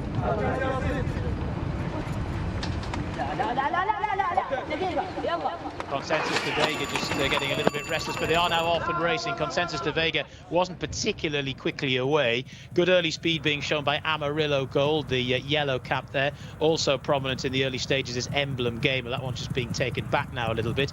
Good early speed as well from Jcsa towards the inside. The green colours of Taking Names is also prominent, as indeed is Torquay. They're then followed by Inverher, the red jacket, who's racing quite close to them. The horse that we've talked about, Modern Artist, is a long way off the pace, but that is a usual modus operandi. Rather wide on the track is Yohebny. Consensus de Vega, after that slightly awkward start, the yellow jacket gets a little bit closer, but the lead is with Jcsa as they start to make the turn for home here. To in second position Amarillo Gold, these two followed by the light blue sleeves of Torquay. Then Consensus de Vega up the inside. Taking Names is now just going backwards. Right round the outer trying to get involved is Yohebny. Also there trying to get a little bit closer around the outside is Mad Cow as they make the swing for home. Just over 200-300 metres left to go, and the lead is still with the 8. Jcsa out in front by about half a length. To in second position Amarillo Gold. These two have been at the head of affairs. Then towards the far side Consensus de Vega. She's getting going, Modern Artist, but she's got a dickens of a lot of work to do from there. And as they race inside the closing stages, it's Amarillo Gold who's got on by 2 or 3 lengths, and it's Amarillo Gold who beats Consensus de Vega. In third was Jcsa. Flying home for fourth was Modern Artist. That was you 1, 2, 3, 4. She was just too far back on this occasion, and the victory goes to Amarillo Gold. Camilo Ospina, who was very close to the pace for most of the way round there. The distinctive yellow cap, of course, 3 in the same ownership. Well, Amarillo Gold from stall 11. Just Camilo doing what he normally does from a wide draw, make sure he gets as prominent a position as possible, and that has happened once more. And it was a nice performance from Amarillo Gold, who's now won 3 from 16 in all. Consensus de Vega, a little bit awkward from the gate. She got into a pretty prominent posse though, and that's worked out nicely for her as well. She's finished in second. Third horse home was Jcsa, and there is Modern Artist finishing in third spot. The winning time 1:18.13 seconds, at 2.5 lengths. The overall winning distance, the fastest of those 3 1200-metre races, the second one there at 1:17.35. But there we go. Amarillo Gold has scored. She's been, well, he, I should say, has been a pretty busy horse this season, and has finally got his head in front to score for Camilo Ospina, who once again gets his name amongst the winners here at Taif this afternoon. That was race 3 on the card. The fourth is a maiden. That's coming up very shortly, but right now it's back to the team in the studio.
Camilo Ospina, congrats. Hi, Camilo. Sale, thank you very much. Thank you to Fawaz Al Garaban for giving me support, you know. Yeah. Thank you. This horse, he ran last week. He finished third on the tough race, you know. Yeah, with me, yeah. He finished behind with the good horses. And thank God today she has very good chance, and she has a speed, you know. I tried to put him from, but the another horse, he got a little bit fast.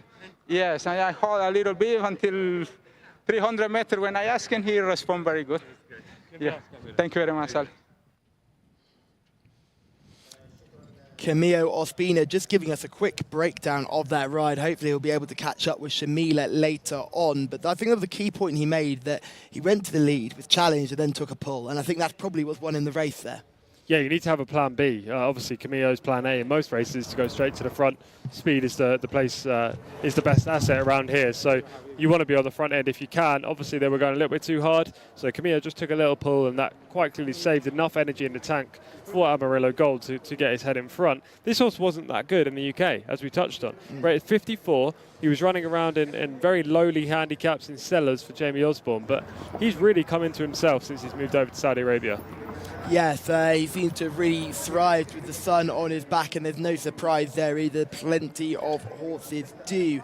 I think that was the jockey of Latiati who was in the picture there. So obviously it was a very big team win, 3 for the same ownership in the same race, and Latiati's jockey was there celebrating with Camillo with that win. So that's great to see it again. The camaraderie just coming through, bouncing between 59 and 60 kgs, which is absolutely fine. The thing for me that made that race is Modern Artist's trouble passage all the way through there. Tom, what did you make of that? Yeah, she broke really nicely from an inside stall. She got the ideal position just ahead of one horse, but right at the back on the rail. Her rider was desperate to stick to the inside coming for home, and I think that lost her this race, or at least lost her a place.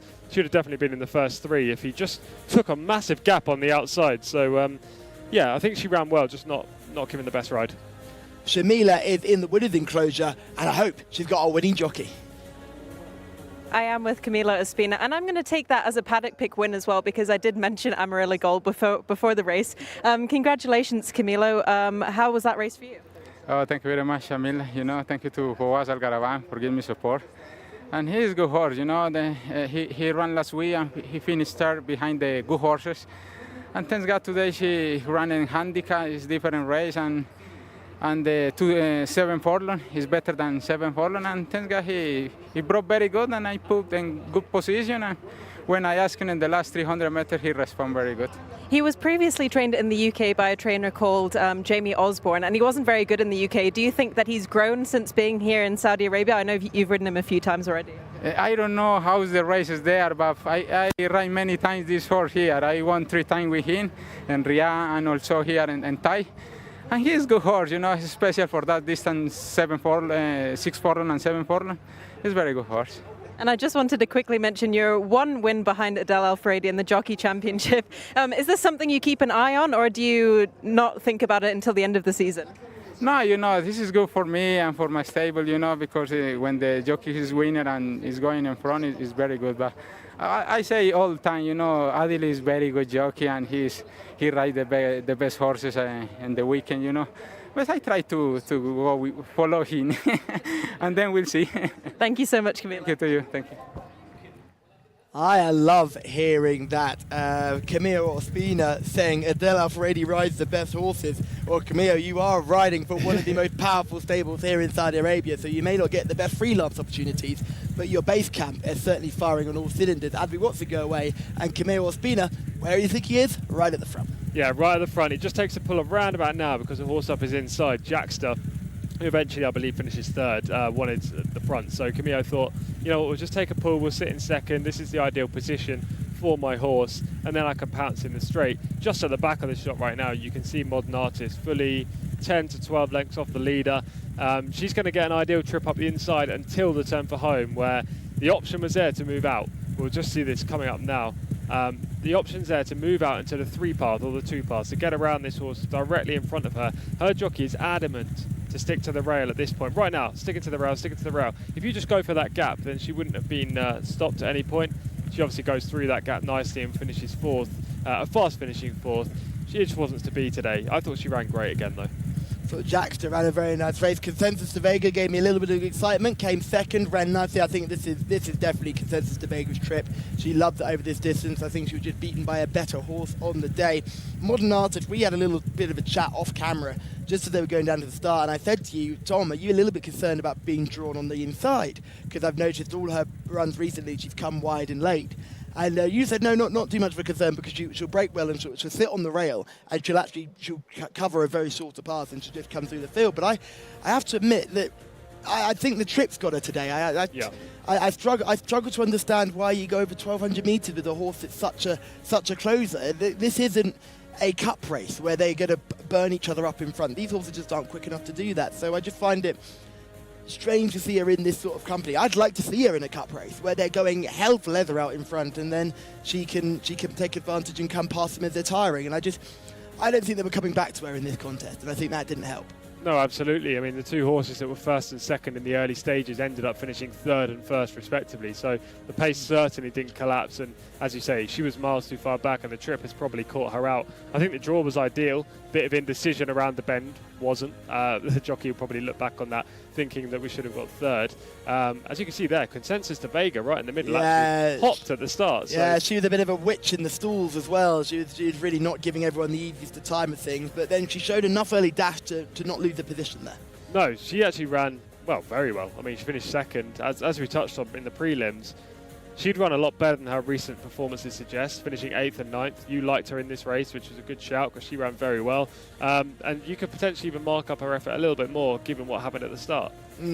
Yes, it's one of those situations where you always get a bit nervous when you've selected a horse and the starters, there's a bit of a delay. You just see your horse wiggling around in the gate thinking, oh no, please don't get withdrawn, that's the last thing we need.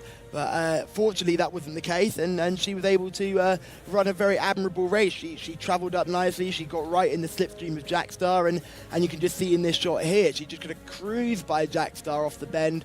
But meanwhile, the winner is already in prime position here. Amarillo Gold is striking away, and I'm pretty sure Amarillo Gold won at Brighton, so we're seeing Brighton form come to the fore here at King Khalid Racecourse, which I don't think anyone would have believed before we got here. I wasn't expecting to hear that sentence, I have to say. There is one thing, looking at old Southwell form and saying that will come to the fore, but Brighton form, I didn't think that would be the case, but it quite clearly is here.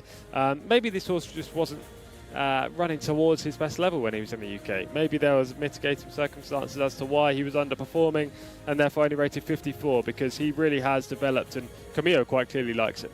I think I'm not just speaking for myself when I say a lot of us thrive with the sun on our backs, and I think I certainly don't. No different. Yeah, that's a good bit. I am speaking on behalf of Tom, who does not thrive when the sun is on his back. But personally, for me, I enjoy it when the sun is out, and hopefully you at home are enjoying watching this fantastic coverage live on YouTube. Remember, you can like, subscribe, and turn on those bell notifications to be reminded every time we are live here from King Khalid Racecourse. And again, when we head down to Riyadh, I'll keep saying it as long as you keep on listening. As we move on to race 4, over 1,400 metres, we step up in trip for the first time. Tom, what do you make of this contest? Yeah, it's a local bred maiden for the 2-year-olds, fillies and colts. There are a couple of horses in here that ran very nicely last time out. There are a couple as well that need to prove they've got any kind of ability because they didn't show it on debut. But it'll be an informative race. I think there are 3 on the shortlist, so we'll get into that in due course. For an informative race, we need an informative man in the sky, and we have just sat in John Blance, who can give us our runners and our riders. Yeah, he'll be turning up later, that informative man, but in the meantime, you're stuck with me. Right, Mucho Caracis is horse number 1. Naif Alanazi is aboard. The old jokes are the best. Edward is next, horse number 2, Mohammed Al-Sharima. Horse number 3 is Ain Alais. Nawaf Al-Fayrouz is aboard that one. Horse number 4 is Faisal Al-Sad, Nawaf Al-Mudiani. Horse number 5 is Moqtadi. Horse number 6 is Sur Al-Kuwait. It's man of Ali Al-Mimoni. Horse number 7 is Mohib Al-Dareya, Ali Al-Mutib. And horse number 8 is Kaseb Al-Maidan, Khalid Al-Mimoni. Horse number 9 is Afdal Jawad, Eddie Castro is aboard. Horse number 10, Sanabik, is the mount of Adil Al-Faredi. This horse was beaten 13 1/4 lengths on debut, but might have been beaten by a good one. Next is horse number 11, Anna Al-Mojib, in the hands of Abdullah Al-Khamis. Horse number 12 is Urtafai, Abdullah Al-Fayrouz. Number 13 is Janeh Rayan Al-Toesh. Horse number 14 is Thu Al-Noor, Mohammed Al-Daham. Number 15 is Simon Camillo Ospina. Number 16 is Fel, Wigberto Ramos. Number 17 is Wared Alais. That's the man of Abdullah Al-Lorfi. And horse number 18 is Amadora, in the hands of Sultan Al-Mimoni. Thank you very much, John, as the runners head into the parade ring ahead of this maiden contest. And I think you said you had 3 on your shortlist. I've only got 4. There's a lot of these who have shown very little on debut and we need to step up dramatically. However, We did see a horse step up dramatically from debut effort yesterday, so it can't be discounted. No, exactly. In races like this, where the majority of the horses are super unexposed, I mean, we're talking about a group of horses here who have maximum had 3 starts between them. Most of them had just 1 or 2. So we haven't seen their true level of ability yet. However, as form readers like ourselves, the one thing you can do is look at what they've done so far. And based on what they've done so far, there are only 3 or 4 who really stand out in this race. Talk to me about the 3 that you've got on your list, and then I'll compare it to my list and see if we match up. Sure, so number 7, Mohib Al Dareya, has to be one of the leading players in this event, drawn in stall 7. It was a really good third on debut. The winner subsequently finished 4th in the Taif Cup, so that form looks good. Number 10, Sanabik, finished 2nd, as John Blance was saying, ridden by Adele Al-Faradi today, and the horse that beat her on debut was Hala, one of my favourites, and number 16, Fell, consistent runner with Berto Ramos on board. Mucho Careces with the first horse we see, and this is Edward. What do you make of number 2? Edward finished 8th on debut over a mile, now drops down to 7 furlongs, and we need to show more. Mucho Careces, first time up, was drawn very wide, but finished 17th and didn't show much. Ain Elise is horse number 3. No speed on the debut over this trip, finishing 14th. He's obviously drawn well in stall 3, but again, we'll need to show a lot more early to factor in this race. Faisal Al-Sad, horse number 4. Taking a big step up in trip today to 7 furlongs, now against the locals, having run against the imported horses on debut. I get that wrong. That's Moqtadi is horse number 5. This horse is one of the debutants and looks ready and raring to go. Yes, does. It looks quite a nice type as well. Debutant, as you say, by an unraced sire called Lahad. This is Saw Al-Q8. Got there a little bit early last time, but we're here now and 1 run and finished 10th. Saw Al-Q8 didn't get there early at all on debut. In fact, never near a 10th. You need to see more early speed from this colt. Number 7 is Mohib Al Dareya. This horse is one of the interesting runners in this contest. Yeah, one of the major players in this race. In fact, likely to be my selection. Finished good third, first time up behind a horse who's shown a good level of form since. Kasab Al Medan is horse number 8. Not sighted since meeting 29, when finishing 11th. It's by footbridge, so should stay this trip and further. Afdal Jawab is a real interesting runner. 0 from 2, finished 3rd and 4th, so it's been there or thereabouts both times. Eddie Castro takes the ride. He's got a chance. Number 10 is Sanabik, another horse with a good chance. Short tail on this filly, Sanabik. She bumped into Hala on debut, who won by 13 1/4 lengths, and looked a very nice type that day. She didn't beat the rest by far, so it's just a bit of a test today to see how good that form is. I thought she was stopping in that race. I thought she was falling back into laps of the other and was lucky the line came so early. Anna Al-Najib is horse number 11. Better start last time out, finishing 5th. Prior to that was 7th and 12th, so seems to be moving in the right direction. Number 12 is Intafari. This horse is Ertafari, I should say, pronounce it correctly, Callum. 0 from 2, but 3rd on debut. Yeah, a good start on debut, but regressed dramatically last time up. He's been off since meeting 13, so now has fitness concerns. Number 13, unlucky for some, is Janae. Doesn't look race fit today. Sure to come on for this run, I'm sure. Carrying a bit of condition. I don't know too much about the pedigree either. Janae looks like me after a Christmas party. My goodness, very rotund. Saw Al-Noor is number 14. Another horse making their debut in this race. Again, don't know too much about the draw, unfortunately. About the pedigree, sorry, but the draw is not good in 14. Coming up 15, Simon, 7th on debut. Cracking name, Simon, out of a horse called Suave. So there's a Suave Simon out there somewhere. Finished 7th over 6 furlongs on debut, now stepping up in trip. Fell, and a horse I'm very intrigued by is horse number 16, had a rating of 77. Consistent and should be there or thereabouts with that rating. You know, a horse rated 77 in a race like this is usually the form setter. Berto Ramos needs a winner. This horse is drawn 16, which is the one major concern. Wared Alays is horse number 17.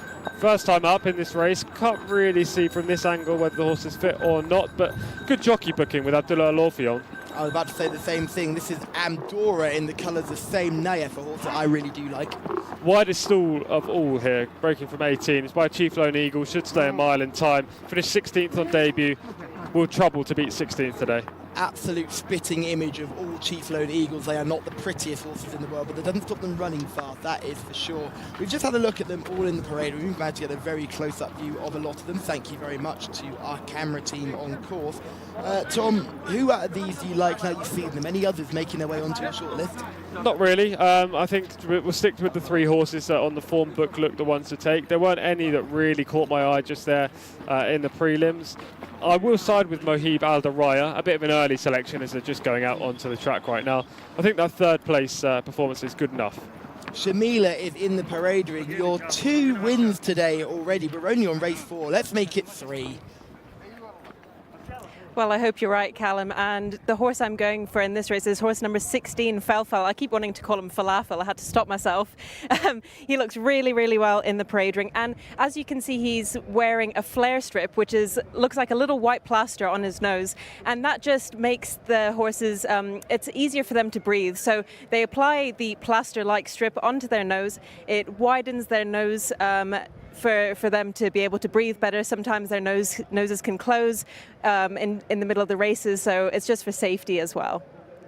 Thank you very much, Shamila, for giving us a little information on the flare strap. And yes, you're absolutely right. Sometimes horses, when they're running, can get into what I like to call panic mode. And that is when they stop breathing and they really start pressuring. And that can in turn lead to lots of different ailments internally. That can sometimes be bleeding and other efforts like that. I remember Best Mate was very famous for doing it. He would often return with blood coming out of his nostrils. And he wasn't a bleeder per se, but just because his nose closed. And when he was going over 3-mile chasing, he often found it a little bit harder later on in those races. So there was sometimes a little bit of blood there. Now, flare strips are not legal in every territory. Some places believe they're not particularly good because you're forcing the nasal cavity a little bit wider than it should be, but other nations believe that it's giving the horse extra opportunity to breathe.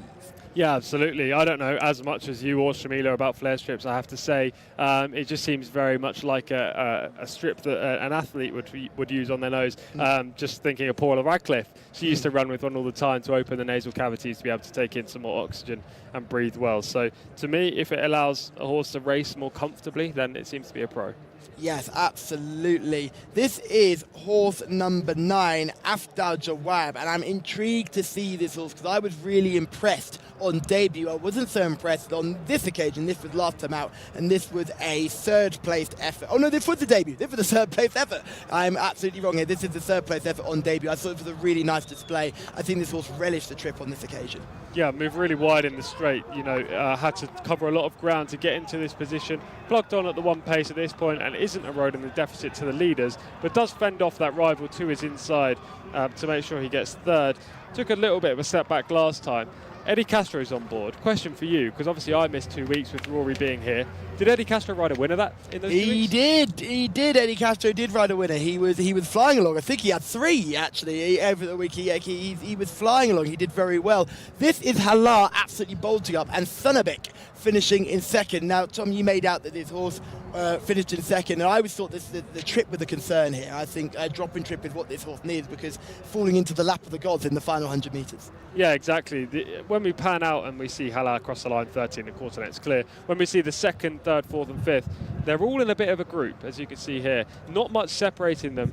So we don't really know what the form's worth. Obviously the winner's very good, but we don't know how good Sanabik is. Yes, it's one of those situations where you just don't quite know the top of that horse's form. We know she's got a very high floor, but we just don't know what her ceiling is. So certainly a horse that will be more intriguing the more we see. It's nice to know that Shamila has gone with Fell. That was another horse on my short list. We've mentioned all the horses on my short list. I was a big fan of Agdal Tawab. I thought that horse was going to have a good chance. I completely understand why you like Mohib Al Daraya. You going to stick with that one, Tom? Yeah, Mohib Al Daraya, number 7 for me. I just think that debut effort is the best piece of form on show in this race.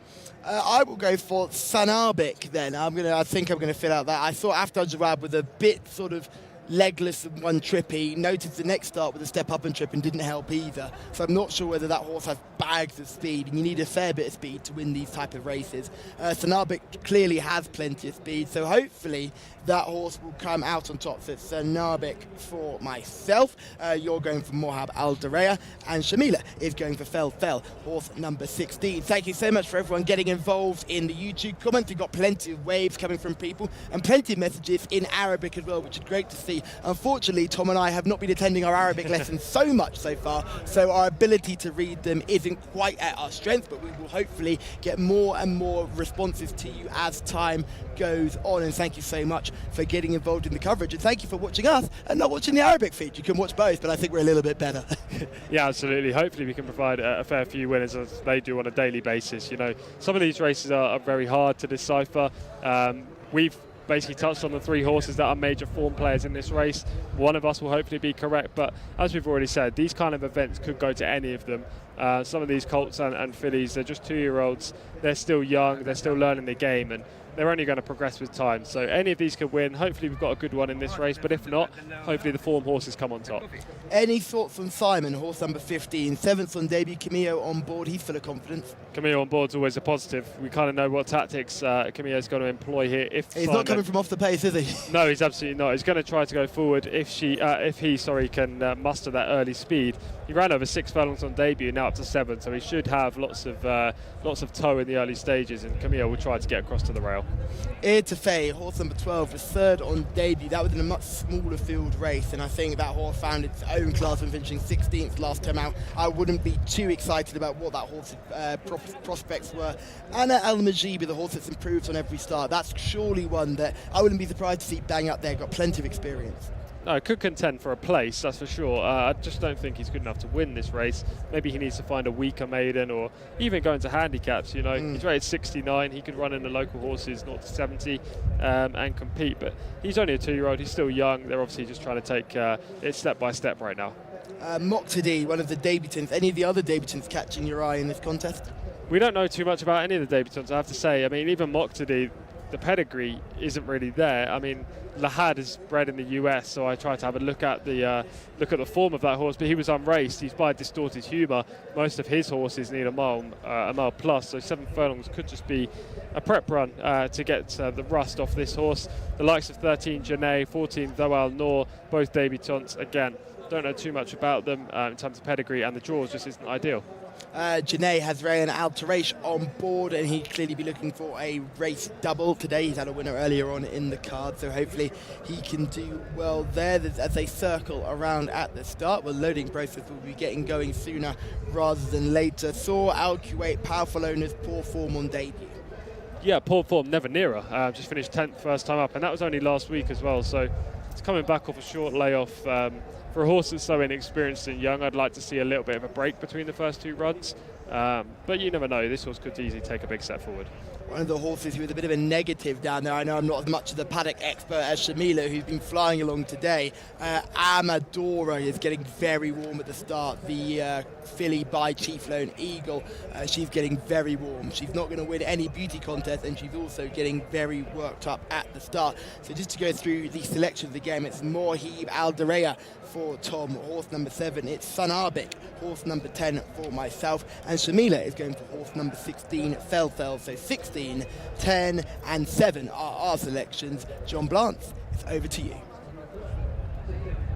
Thanks very much, guys. Yeah, Felfel for me. Shamila will be less than pleased about that, but I think Felfel, yes, still 16 is a little bit tricky, but 4th up now after the layoff. It was a good run last time out, and I mean, there are a lot of horses we don't know much about in this race, but there are 1 or 2 quite moderate performers as well. So I think under these circumstances, the draw not as important when we're talking about a wide differential of levels of ability.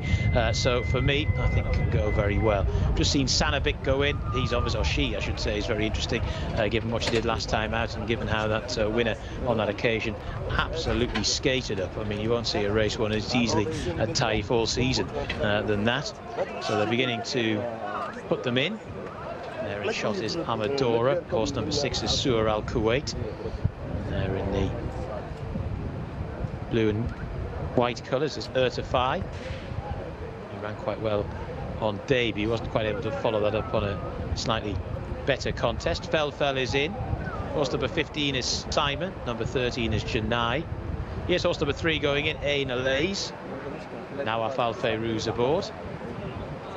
Red and blue colours for that one. Just all 3. Bucha Karasis, I should say, already in. Naif Al-Anazi, leg up on that one. Here's Sur Al-Kuwait to come forward. Kaseb Al-Maidan still to load as well. Sur Al Kuwait goes in. Next to Moqtadi is already loaded. Stalls, Cam in stall 5, of course. Regular viewers will know this. Kasib Al Maidan goes in. Fel is nestled over at the far side. I'm banking on Wiggy to put it all back at some point. Aftal Jawab goes in. Form is temporary, of course, and class is permanent. Tho Al Noor to come forward. Faisal Al Sad out the back. So too, still to load. It's Tho Al Noor. Faisal Al Sad to walk forward. Anna Al Majib to go in. Still waiting for Janai to come forward too. 5 to go. Edouard goes forward. Tho Al Noor is getting a little bit restless, reluctant to go forward. Mohammed Al Daham is aboard that one. Still waiting for Simon to go in as well. But that's the question, he'll improve substantially on debut. This is number 13 going in. Janae, no colours published for that one in the or on the website earlier on, but you can see white with a yellow chevron, blue and white half sleeves and a blue cap. Tho Al Noor come forward. Tho Al Noor is in, not quite in now though. And then it'll be Simon. Oh, Tho Al Noor just backed out there. Simon still to go in. Camilo Ospina looking for another winner on the card. Sheepskin noseband for Simon. All in. First 1400 metre race of the day. Armadora still to go in. Right out on the wing there, stall 18. Flags up, they're ready. Gates back and they're off and racing over the 1400 metre trip. But Anna Al Mojib was very awkward away from the starting stalls. Good early pace from Kaseb Al Maidan, the maroon and grey colours with a white cap. Mucho Karasis, the red sleeves, is also prominent in the early stages, as is Afdal Jawab, the checked sleeves. Another one that's up with the pace is Urtify, and another one that's prominent is Sanabik. She's got a nice posse as well, green and white colours with the sheepskin noseband. Inside the final 1,000 metres they go. That front rank is followed by Tho Al Noor. Then we have Janai, who's racing in around about 7th or 8th spot. Wared Alays in the orange and black colours follows them. Then up the inside, Anna Al Mujib. Another one who's up the inside there is Ain Alays. Right at the back of the field at the moment is Edouard. Sur Al Kuwait also towards the rear, and Armadora is running around all over the place, making their way towards the turn for home very shortly. They're inside the final 600, and it's Mucho Karasis that's out in front to Kasib Al Maidan racing in second. Round the outside, Mohib Al Darea is now making nice headway, the green and white colours. Bit of a gap then to Simon for Camilo Ospina, who's now making a little bit of headway. They're then followed by Sanabik as they've made the swing from home. Oh, and Mucho Karasis is down and interfered with Mohib Al Radea. Now staying on from the back of the field is Kasib Al Maidan. Simon is staying on as well. Then Anna Al Mujib, a dramatic finish here, and it's a loose Mucho Karasis who's leading them home and getting in the way of Mohib Al Radea towards the far side. It's Kasib Al Maidan down the centre of the track though. It's Fel who's getting up a tremendous head of steam, and Fel comes away to score in the end very, very easily. And Fel, who had the best rating of those in the race, flagged up by Shamila in the parade ring beforehand, has at the end of a rather dramatic race got home. And Wigberto Ramos, form is temporary, class is permanent. I think it was Ian Botham who originated that phrase about 30 years ago. That's a cultural and sporting reference that will go down very well with Saudi viewers. But fell in the hands of Wigberto Ramos, who's been doing this sort of thing since, well, some of us were in short trousers. Clearly knows where the winning line is here at Taif and has come home to score. But it was only half the story. All sorts going on there. Mucho Karasis, who's running a really good race, seemed to lurch towards the centre of the track and decanted Naif Al Anasi. The 8 has finished in second, Kaseb Al Maidan. The 14, Tho Al Noor, was staying on well as well. But in the end, Fel, who had a tricky draw to negotiate, but was probably the best horse in this race, certainly on all known form, and certainly likely to improve on what he'd done so far, has gone on to score there. But Fel has won 6 horses been confirmed in third. There's Sur Al Kuwait, another one who was a long way off the speed in the early stages. So the closer's getting into this, but the Wig man, he's had a bit of a fallow spell, but no problems here. There's Naif Al-Anazi with his really rather snazzy goggles. Well, he'd be struggling to work out what went on there, but hopefully, and he appears all right, and no problem with Mucho Caracis as well, who was running around in the closing stages and interfering with 1 or 2 of them in the latter part of that race. That might have helped Fell to an extent, but in the end has won this race going away. Won it like the best horse in the race, and Wigberto Ramos. He's been here in Saudi Arabia the thick end of 25 years, and he hasn't forgotten how to win races. There you go, Fell has scored in race number 4.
Congratulations, Gilberto.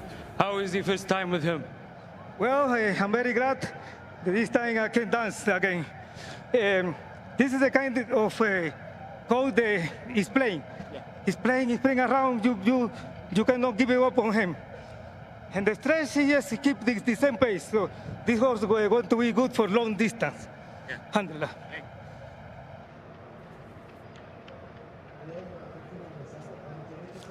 Wigberto Ramos is back in the winner's enclosure, and the birds can sing again and the children can come out to play. Fantastic to see Wigberto back amongst the winners, but that's only half the story. This race was made by Mucho Caracis, absolutely tanking at one point into the race before unseating his jockey. Naif Al-Anazi didn't stand a chance. Great to see Naif up on his feet, because that was a really nasty fall and certainly met the brunt of the runners on the floor while he was at it. But the Mucho Caracis ended up hampering plenty of horses. Are we going to see a wiggle? We wait with bated breath. We continue to there it is. There it is. Oh, it's good to see that. We missed it. We missed the Wigberto wiggles, and we see it now. Oh, it's a double wiggle. Thank goodness for that, Tom. What did you make of that overall performance, and what an entertaining race? Yeah, it was very entertaining, obviously dramatic again, coming around the home turn. As you say, Naif had no chance because Mucho Caracis just did not want to turn left at all, wanted to keep going in a straight line. Fell didn't really like winning for much of the way, as Roberto said there. Quite clearly a horse that's bred and has the talent for longer trips. He's just an out-and-out galloper. A lot of horses hampered towards the inside. I personally think Mohib Al-Daraya, who finished probably 7th or 8th, was one of the best in the race, if not the best. He was hampered 3 times. So, yeah, when we see the full race replay, we'll get to analyse this race better. But hopefully Shamila can give a nice interview with Wigberto Ramos. And Shamila is in the winner's enclosure with Wigberto. I am indeed, and it's great to see Wigberto Ramos back in the winner's enclosure. How do you feel after a dry 2 weeks? Well, this happened in this business. 2 weeks, I have a bad, no bad luck. Yes, the horses not run the way they're supposed to run. And what did you think about this race? This race is the first time that I ride this colt. The trainer told me that he's like, he no got speed and he's no slowly. So kind of this I just found that he like to be just moving. When I come to the 600, no got no way to go. I take my time. And the 400, I get my way to go out, and he go on. But the same pace. This horse will like the long distance. And just talking about the highs and lows of racing, obviously you had a fall yesterday, you had a fall in the first race today, but now you're on to a winner. Does it ever discourage you? You know, I got so much experience. If I was somebody that was young in this business, I get to my mind. But I said to myself, take it easy. This is a bad time right now. Just keep trying and you will find the way out. And in this race, unfortunately, Taif Al-Nazi had a fall. He's okay, but were you aware what was happening in the race? Yeah, I saw when the horse got loose. I said, wow, who fouling? I was like a 5 lengths off. And when I saw the number 1, I know there was a knife. I don't know what happened. But these things happen in racing, don't they? Yeah, you have to be aware of everything. Like the filly and the first, she was okay inside the gate, but she was a little nervous today. And then, but the time the door opened, she started to move and put the head down and got me. Well, best of luck for the rest of the weekend, Wigberto. Thank you very much. Thank you. Oh, it's great to see him back. And the story when he was discussing his race in the opener where he got dumped at the start, this time no such issues. But look at where the pace comes from. Taif Al-Nazi fires Mucho Keresiz into the lead and is taking no prisoners early. No, this horse showed a lot of early speed, this colt up the inside. He was drawn wide on debut, made the most of the inside stall here. You can see the horse just third from the left in the vanguard up front, Mohib Al-Daraya. He didn't break well, but showed great early speed to now put himself into second and in the prime position. And actually, it looked like he was going to make a fantastic move in the straight, but for being hampered by the leader. And Wigberto Ramos on Felfel. Where is he right now? So he's in around 12th position. This horse, very one pace, but he does stay on nicely. Yeah, I think that's what Wigberto was trying to get across, is the fact that this horse has one speed, but it will just plug on nicely for you. So we always knew he was going to be in there, but gets very lucky when we see this incident here with Mucho Keresiz. Yeah, it's just about to happen, coming around the bend right now. 3 horses in the firing line. The horse in second is about to fade as Mohib Al-Daraya in third currently is going to go past him, and then Mucho Keresiz isn't going to take the corner properly. And right now, just goes straight on. Taif Al-Nazi avoided the horses in behind there. Mohib Al-Daraya had to leapfrog Taif Al-Nazi, costing that horse some momentum. Right now, Felfel's drawn right to the outside as the loose horse is cutting towards the inside and hampering Mohib Al-Daraya yet again, and the 2 horses on the inside. So dramatic, but great from Wigberto Ramos because he stayed out of all of the trouble, and that allowed this horse to win. Yes, and coming home for third was Sur Al-Kuwait, another who came from right off the speed and managed to take advantage of not being hampered. Nasty fall for Taif there, but I think he was quite fortunate in the way that great with these drone shots that we can see all of this, because if we couldn't see it, we wouldn't know. But Taif takes the fall, and although he gets hurdled by the horse in behind him, the rest of the field misses him. And that's crucial, because you can see in some of these situations where jockeys take a real kicking. And he's only come away with a nosebleed, which is remarkable at how tough these jockeys are. And he's bounced straight back up as well. I tell you what, if I'd taken that fall, I'd still be down tomorrow. So it's good to see that Taif is straight back up onto feet, and there'll be no doubt that he'll be riding for the rest of the card. Yeah, absolutely. Taif is a soldier, much like all of these jockeys are. They're made of steel. You know, they're completely different breeds. And yeah, he'll get back on his next ride, and I'm sure he'll give it his best. Take nothing away from Felfel, though, who has run a mighty race to win from a very wide position. Took advantage of not being involved in the scrimmaging on the rail as the loose horse closes across, but has stuck on really nicely. And you can see already before the incident that Felfel is beginning to pick up. Yeah, I mean, I understand and take nothing away, you know, a winner deserves to be heralded as the winner. At the same time, though, I don't think he was the best horse in this race. He's been given a good ride by Wigberto. He's avoided all the trouble, which has allowed him to win.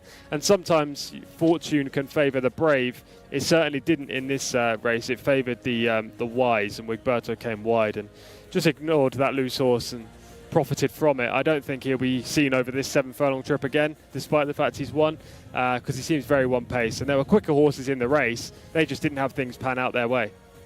And Shamila is absolutely cooking on gas. That's 3 winners she's picked from the parade ring now. If you can't beat her, you better start trying to join her. So she's having a really good run. Are we giving her Amarillo Gold despite the fact she put up another horse? Absolutely. She said Amarillo Gold with a highlight, and she had another half. I can give it 2.5 winners for Shamila. I thought she'd be mustard so far in her selections, and hopefully best of luck with her going forward. Great to see Jamar is coming to us live from the Philippines, which is great to see, somewhere in the Philippines, which is slightly concerning. Jamar, do you know know where you are. And David is back in touch as well. No problem, David. Do not apologise for being a little bit late. We're happy to have anyone whenever they like to join us. The more, the merrier. So as people continue to pour into the YouTube comments, remember to like, subscribe, and turn on your bell notifications. What a roller coaster race that was. And we swiftly move on to race 5 as we truck our way through the cards today. This next race is a mile contest. We can step up even further. And this is a non-winners of 3 event. Certainly no sign of Jeddah form sneaking into this contest. No, absolutely not. This is an interesting race coming up, though, because we've got a selection again of last time out winners. We've got Leo Yun Mashiel, who won 2 starts back and 3 starts back. And then there are first time starters in here as well from good stables. So it's an intriguing race coming up. We're getting towards the back end of the card. We're reaching the halfway point just about now. And there are some good horses in the second half of the card here at Taif today. So I'm looking forward to it, Callum. Yes, plenty more to look forward to, especially this mile contest as we step up from the 1400. I've got to admit, our outriders have been exceptionally busy, but they're already bringing the runners in for the next race. So again, we have another loose horse, we have another racecourse incident, but no sign of a delay. Let's have a look at just a couple of the highlights that are coming into this next contest over a mile. As we see, Malouk Alanay is certainly going to have a massive chance in this contest as well. Al Zual is another horse that I quite like. That was the winner on debut last time. John Blanc can give us all the runners and riders for race 5. Yeah, we're ticking over very nicely here, aren't we, at Taif this afternoon, the 5th on the card. Reda Al-Bari is the first on the card there. Mohammed Al-Daham is aboard. Ateirat Al-Jabal, Rayan Al-Toish rides. Horse number 3 is Marquez, Camilo Ospina. Horse number 4 is Malouk Alanai. That's the man of Abdullah Al-Fayrouz. Horse number 5 is Junior Audible. Like the sound of that. Yusuf Al Hussein is riding. Horse number 6 is Leoun Mashael, Naif Al Anazi. Let's hope he's okay to take that right. He looks like he probably will be. Horse number 7, Al Zuhal, Wigberto Ramos. Horse number 8 is Karam Al Anea. That's the man of Adil Al Furedi. Horse number 9 is Doa Al Thakrin, Khalid Al Mimoni. Horse number 10 is Al Majd Al Majid. Horse number 11 is Mayir. Abdullah Al Hussein is aboard that one. Next is Muhibukam, Abdullah Al Mutib. Horse number 13 is Yastorli.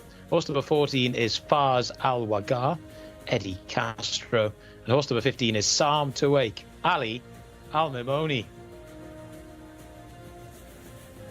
Thank you very much, John, for giving us the runners and the riders for our next contest as the 3 Musketeers lead the runners into the parade ring. This, for me, is a fascinating contest, and one of the real eye-catchers is Marquez. This horse is making debut, goes straight into a non-winners of 2. We know how powerful the white stable is. Camille Ospina on board, all the signs lead. This is one to watch. Yeah, absolutely. It's an interesting piece of race placing. You know, they quite clearly think this horse has a lot of ability, otherwise they would have just been running in a maiden first time up. Maybe he's shown a lot of talent in the mornings. Maybe he's just been training with a couple of horses who are around this level and he's been matching them. So, yeah, he's an interesting runner and we know what the tactics will be. If he breaks well, Camillo's going to go to the front. Maybe they have not found a mile maiden available to this horse. That could be another issue. We know how tightly packed the schedule is at racing here at King Khalid Racecourse. And yes, maybe there could be a scheduling issue and they've just been forced to play their hand. We've heard some trainers discuss earlier on that when they've had horses who are fit and ready, they need to get a run into them. So maybe put them in a non-winners of 3, it was the only option.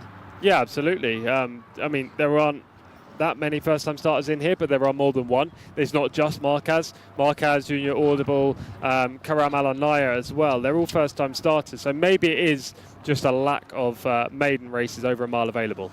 This is Rida Al-Bari, horse number 1, not from 2 but 4th on both starts. Yes, has run okay both starts, had a big gap in the middle of those 2 efforts and another big gap since, so it seems like they're taking their time with it. Ateirat Al-Jabal is horse number 2 in the race card. Improved from first to second outing, finished 7th first time up, then 2nd a couple of weeks ago. On that evidence, he's a contender, but he will need to take another big step forward.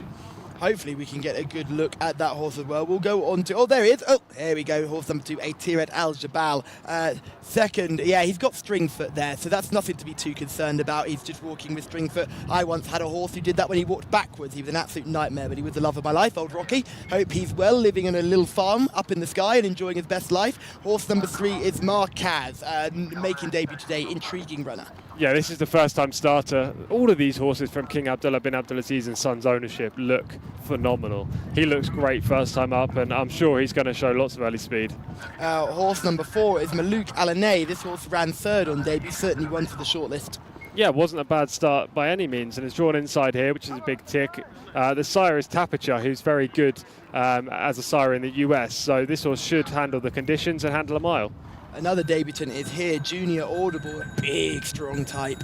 Nice looking horse, doesn't look ready, 100% ready to go, but he will be ready to show himself in some capacity. Ooh, steady, steady, steady. It's trained by Bedan Al Sabai as well, and you can never write off his horses. Lei Oyun Mashayel looked a really exciting horse. However, really disappointed last time out in the Taif Cup. This is a huge drop in class. Yeah, massive drop in class down after finishing 17th. Prior to that, he looked very good on the front end. We'll see that footage, hopefully, in due course. Al Zuhal is another horse we'll have a look at. This for the winner on debut. Yeah, he was good first time up as well, and Roberto's looking for a quick-fire double. Shala Aldiani, one of the leading trainers at the track, is represented by this horse, number 7. Karam Alanea is another debutant in this race, same ownership as Malouk Alanay. Just playing up slightly in the prelims right now. He's by Karakonti, whose horse is generally better on turf. Maybe this is just a prep run before main aims at Riyadh. Number 9 is Doa Al Takrin. This horse is a 4-time starter, won on debut but has shown no form since. Yeah, exactly that. Regressed since his debut effort. Rated 75. We need to improve at least £10 to match Lei Oyun Mashayel. Number 10 is getting a little bit worked up in the parade ring as well. Is Al Majd Al Majid, 0 from 1, 9th on debut, and really, this is not what you want to see at the start. No, just looking very excitable and playing up a little, wasting energy down in the prelims. Not for me.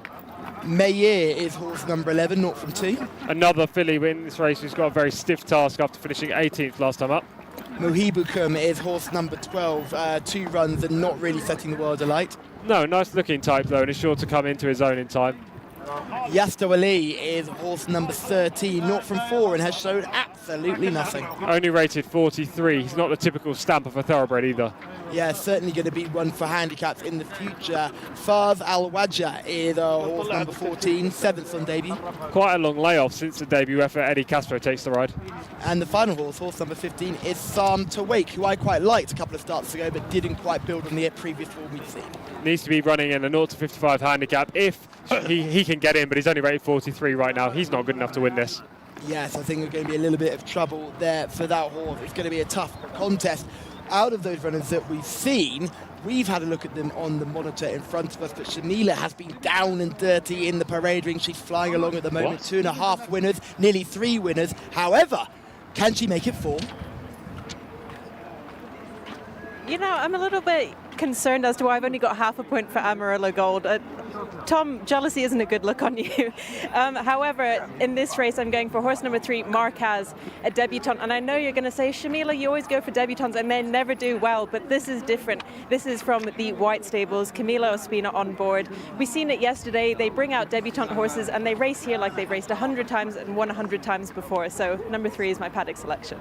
Thank you very much, Shamila. The White Stables runners always look in such good shape, and it's clear to see that this is a very interesting bit of race placing. I'm not sure whether they've had their hand forced or whether this is a decision they've made. This is the first horse we're going to look at. This is Al Zuhal, and this is winning form, and this was debut performance. A good effort. The further this horse went, the better this horse got. He got a nice trip into the race with a lot of cover up the inside. As you can see, the 2 pacemakers on the inside right now are fading and going backwards, while the 2 on the outside are making their forward moves. Al Zahal is on the right lead here. He's very professional in his run as well, and he actually finds a lot more for the switching of the whip close to home.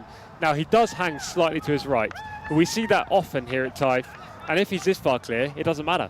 Yes, really enjoyed the trip and will enjoy the mile. This is Lei Oyun Mashayel. Now, this horse disappointed in the Taif Cup, was really fancied on that day purely because of this performance. Just take a look at the way this horse goes about and wins this race.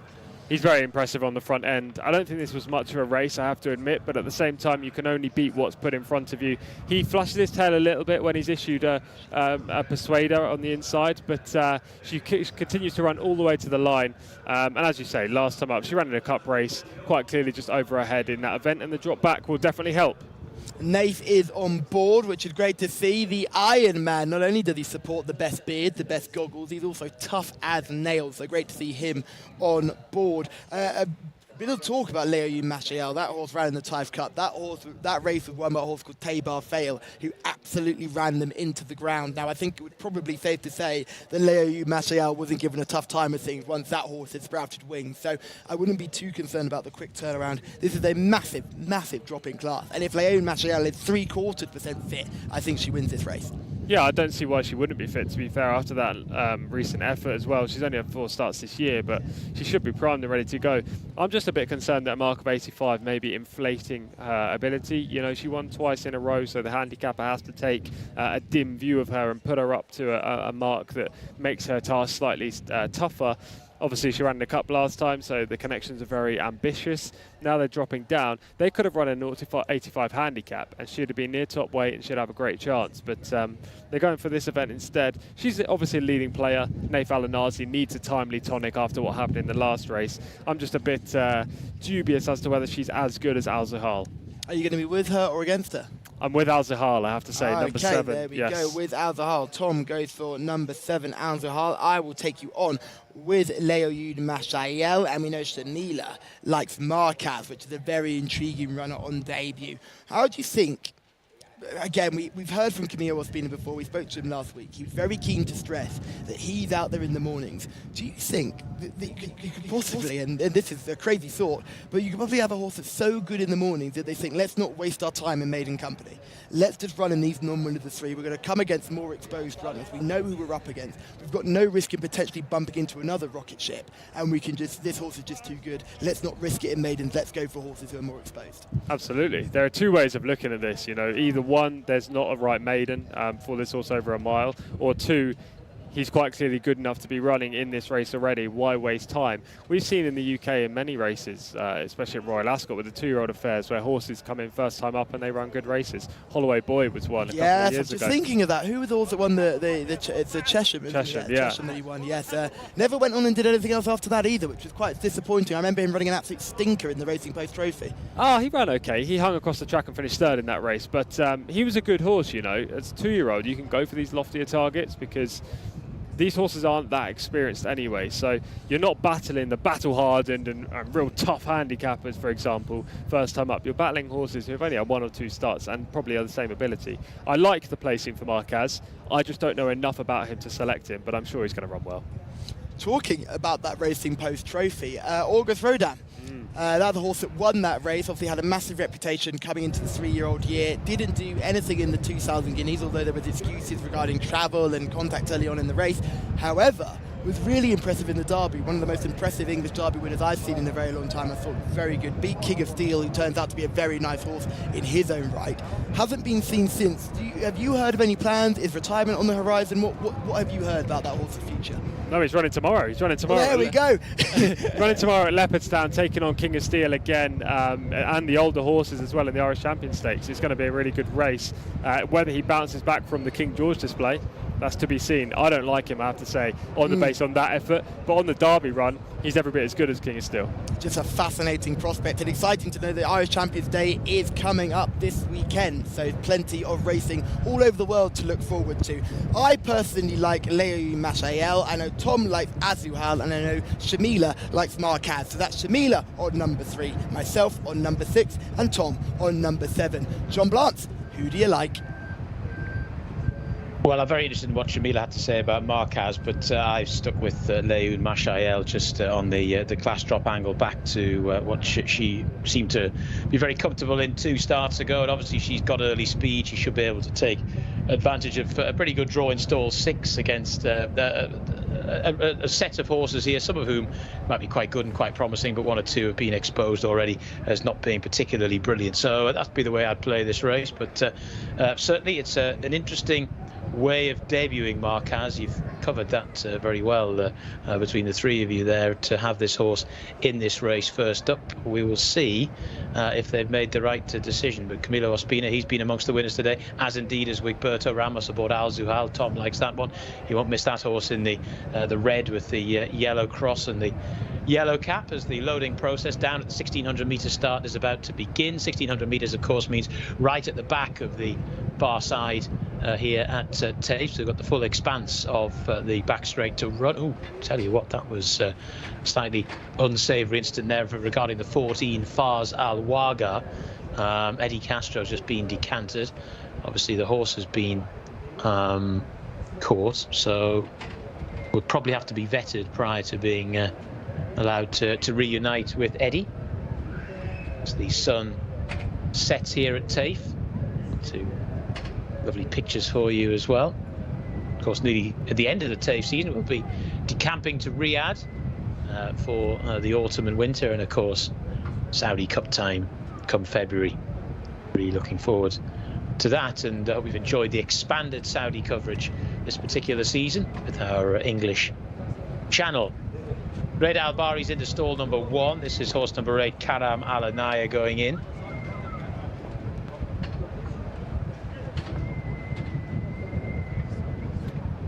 Next to go in is Atirat Al-Jabal.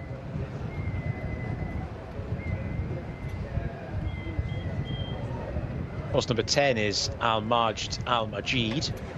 The 12 is Muhibukum. The 3 out the back is Marquez, that interesting contender for Camilo Ospina and King Abdullah bin Aziz and Sons. Psalm to Wake still to go in. 13 is Yastorli. Junior Audible still to go in as well. This is Yastorli coming forward. Blue and white colours for that one. Yastorli is in. Junior Audible comes forward as well. Into stall 5.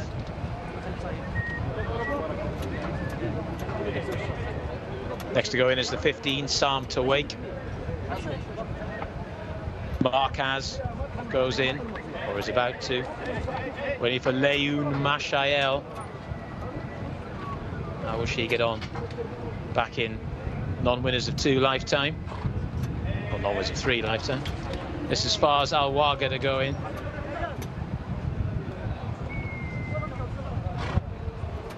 Now just backing out again. Her behaviour, or his behaviour, has not been very good thus far. This is Leyoun Mashael. Taif Al-Anazi aboard. Can't keep a good man down.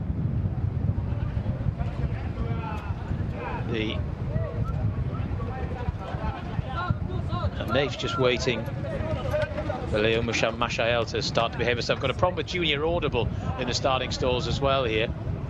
So I think this this waiting for Fars Al Wagar is just causing 1 or 2 others to get rather upset, and I think patience might be wearing thin with Fars Al Wagar.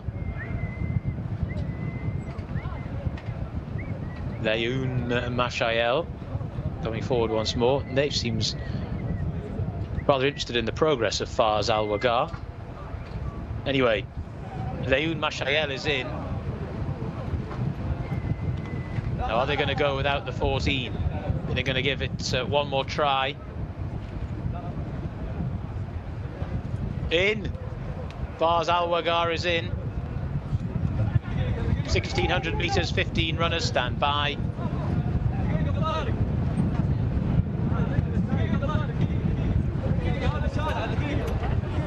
Oh, more problems there, this time from Leyoun Mashael. It took a while to go in. Flag is up, they're off and racing. Leyoun Mashael has not started well at all over the place from the gates. Good start from Al Zuhal in the red and yellow colours. Leyoun Mashael is now fired forward to get into a good early posse, but she might have spent a bit of petrol to do so. Marquez, sheepskin noseband, the green cap, has taken up a lovely position on debut. Also prominent in the run in the early stages is Karam Al-Anaya in the yellow and black colours. Another one that's gone forward in the early stages is Muhibukum. So they make their way through the first 400 metres in 24.62 seconds, and Leyoun Mashael has got herself to the front to Marquez, who's just got into that position very nicely in second. They're then followed in third by Maluk Al-Anaya. Then towards the outside, Junior Audible, the sheepskin noseband. Then after that, round the outside, Fars Al Wagar, followed then up the inner by the light blue jacket of Muhibukum. One that's lost the position is Al Zuhal, trying to stay on. Then right round the outside, Karam Al-Anaya. But as they begin to make the swing for home now, the leader is Marquez. Marquez, who's kicking on very nicely to, in second position, Leun Mashael. Then right round the outside, Junior Audible is getting into this. Maluk Alanaya is just beginning to struggle, but it's Marquez on debut who's opened up a 4-length advantage to Junior Audible round the outside in second.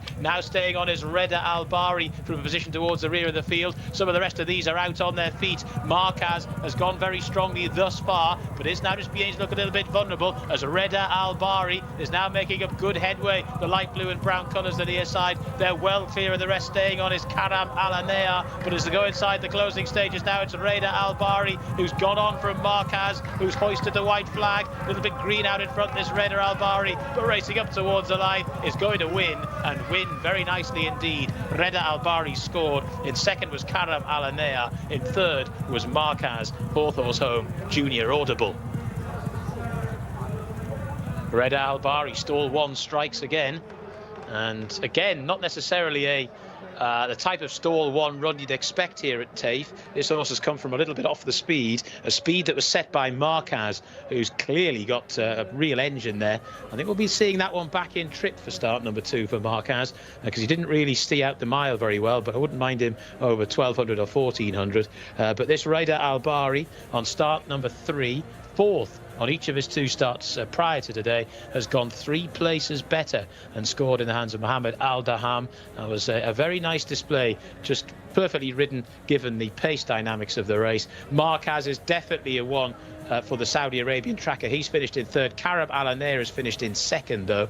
The third horse home was Marquez, and the fourth horse home was actually Maluk Alanea, who's finished in fourth. The fifth horse home was Junior Audible. They were coming home in dribs and drabs there, and 5 lengths in the end has been the official distance. So Reda Albari has found the line very well, certainly better than 1 or 2 others, has scored at the 3rd time of asking. But keep an eye out for Marquez, I reckon, down in trip on start number 2. A very interesting runner there who has finished in 3rd. But today it's all about Reda Albari, who's won race number 5. 4 more races still to go. Don't go anywhere else.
Thank you very much, John, for a superb call in this race. But it was Reda Albari who probably used a little bit of streetwise experience to win that contest there under Mohammed Al Daham, who is one of the jockeys you've got to keep an eye on here because he always chips in with a winner. Yeah, exactly. Another good ride, another winner that's gone along the fence the whole way as well. Being on the inside is definitely a positive, albeit in the last race you wanted to be wide because of the loose horse. But yeah, you couldn't predict that. A good ride on the winner, who has definitely improved since the 2 4th place finishes to begin his career.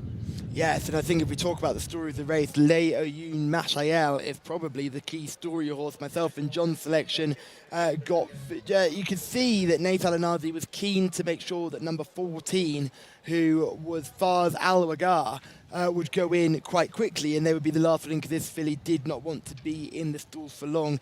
That did not work, and Leoyun Mashael got worked up in the stalls, was then rousted once got out, and I think that run in meeting 39 only on Saturday, less than a week ago, just began to tell, but take nothing away from the winner, Reda Albari, and the second Karim Alanea, who is making debut, and the third, Marquez, who I think will relish a drop in trip because that horse had bags of early speed and showed a lot of maturity. Yeah, I think 7 furlongs, 1,400 metres for Marquez. Over the 1,200, he'll be forced to use a lot of early and go a lot quicker than he did today. Over 1,400, he'll be able to use that cruising speed to get in position, which I think will be ideal. And actually, there's been a lot of talk about Marquez from John and us two as well, but I think the runner-up, Karam Alanaya, another first-time starter, ran every bit as well, if not better, by Caraconti, wants turf. That's a perfect prep race for Riyadh. Yes, and I think Karam Alanaya ran a much more professional race, with ridden to maybe place and have a chance laid on, but got every opportunity later on in the contest and stuck on really nicely, just getting past Marquez across the line.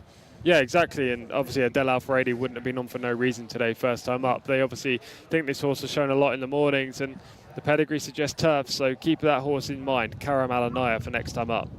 Al-Zuhal was your selection, Tom. That horse was outpaced very early. We see at the right at the back of shot, yellow cap. Never really got into that race today. No, he ran very badly. I don't really know what happened there. First time up, he was a good closer, and today he had nothing left with 800 to run. Shamila is in the winner's enclosure with our winning rider. Our winning jockey of race number 5 is Mohammed Adaham. Congratulations, Mohammed. What did you think about the race? Thank you, alhamdulillah. Yeah, it's a good race. And my horse, alhamdulillah, is good. I ride before, but short distance. Today, mile, he ran very good, alhamdulillah. Do you think, if in your opinion, would you keep the horse at a mile? Yeah, because I ride before one time. I see the horse distance better, no can for 7 furlongs, 6 furlongs. Good for the mile. And you've been having a really good last 2 weeks. You've had a lot of winners. You must be really happy. Yeah, alhamdulillah, thank the God. Inshallah, more. I hope tomorrow, me and all the Duke, inshallah. And is there any horses in particular, maybe rest of today or Saturday, that you're looking forward to riding? Inshallah. We'll try, This is horse. Sometimes you think you don't have the horse, but comes some good horse. Inshallah, I have to win more, inshallah. Thank you so much, Mohammed. Welcome. Thank you very much, Mohammed, as we can get a full race replay. Tom, your selection broke mightily well. Yeah, he broke fantastically, Al-Zahar, which was a bit concerning why he completely bottomed out halfway through this race and was basically eased within the final 200 metres. Maybe something was amiss with him. Leayoun Mashaya was ridden very hard by Naif Al-Nazi to get to the front after missing the kick. But as soon as he tries to angle across to the left after the intersection, Camille Ospina's having none of it. And he makes sure that he continues to go across the fence with Marquez, forcing Naif one horse out. It gets very tight right there. Yes, Naif Al-Nazi is definitely trying to get to the rail, but Camille Ospina is a chiseled veteran and knows exactly what he's doing. He says, I'm not going to take one for the lead. I'm going to stick my horse's nose right in there, and if you come across, the stewards will be having a look. And then Marquez just begins to cruise up at this point and get the rail, and it becomes very exciting because I'm sure Shamila was absolutely bouncing at this stage. Yeah, he's got a high cruising speed, Marquez, much like most of these horses from the stable do. Leayoun Mashiel's already about to wave the white flag. My selection, Al-Zuhar, is going back through the TV screen like something's amiss at this point, while the winner is making serious inroads up the inside. Fortunately for the winner here, Naif Al-Nazi is in the 2 path rather than the 1 path, and he scrapes through up the fence, and he just gets the ideal trip, basically. Brought into the race by Marquez and uses his stamina in the closing stages to go by that runner. Yes, as the jockey Mohammed Al-Daham said, that this horse has been campaigned over shorter trips. Clearly isn't one for early speed, but stayed on really nicely. Marquez has done all his running too early. And then we just see the horse in behind, Karam Alanea, who is going to come through and pick up second in the dying strides, but that horse can do nothing about our race winner. He was mightily impressive, and I think will certainly be campaigned over a mile going forward. Nice performance there indeed. Now, we've just seen what the racehorses do when they're on the track, but Shamila, who has been picking winners left, right and centre, has been to see what they get up to when they're off it.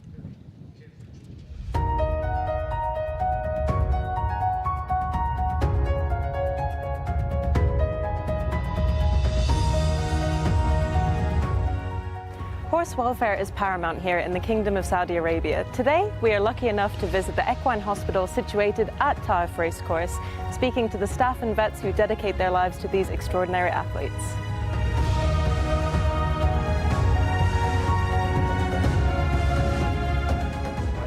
So I think we can divide in 2 main categories.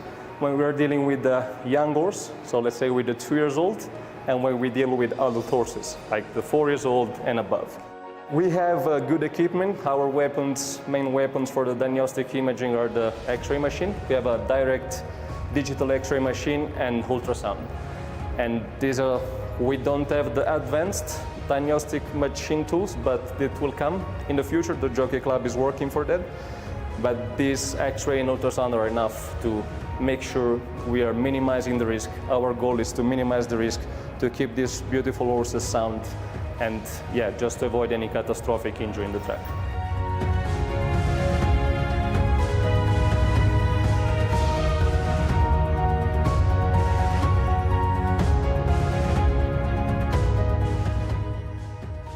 I'm Taif Al-Shabana. I'm the clinic manager in Taif city. So usually we start prior to the Taif season. When we move from Riyadh season to Taif season, we usually move with our medical staff to be ready for horses coming to Taif for the racing season. So we need to be prepared all the time.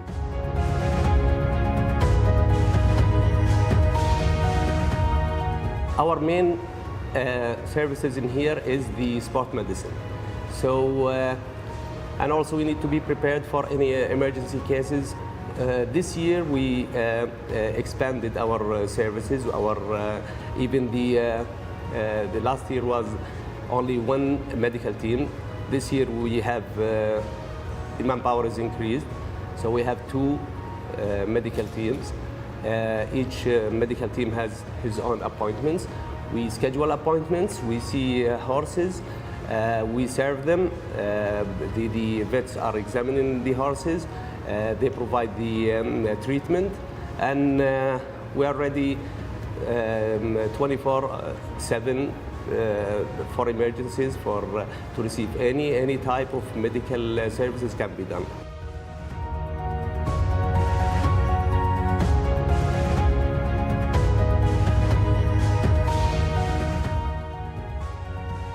My name is Mohammed.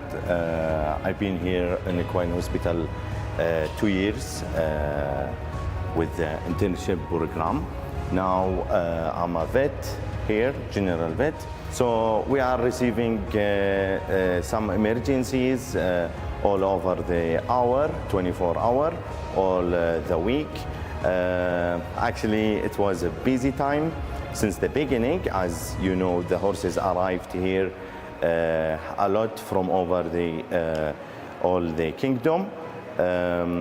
We are enjoying these times, and we are doing the best, hopefully.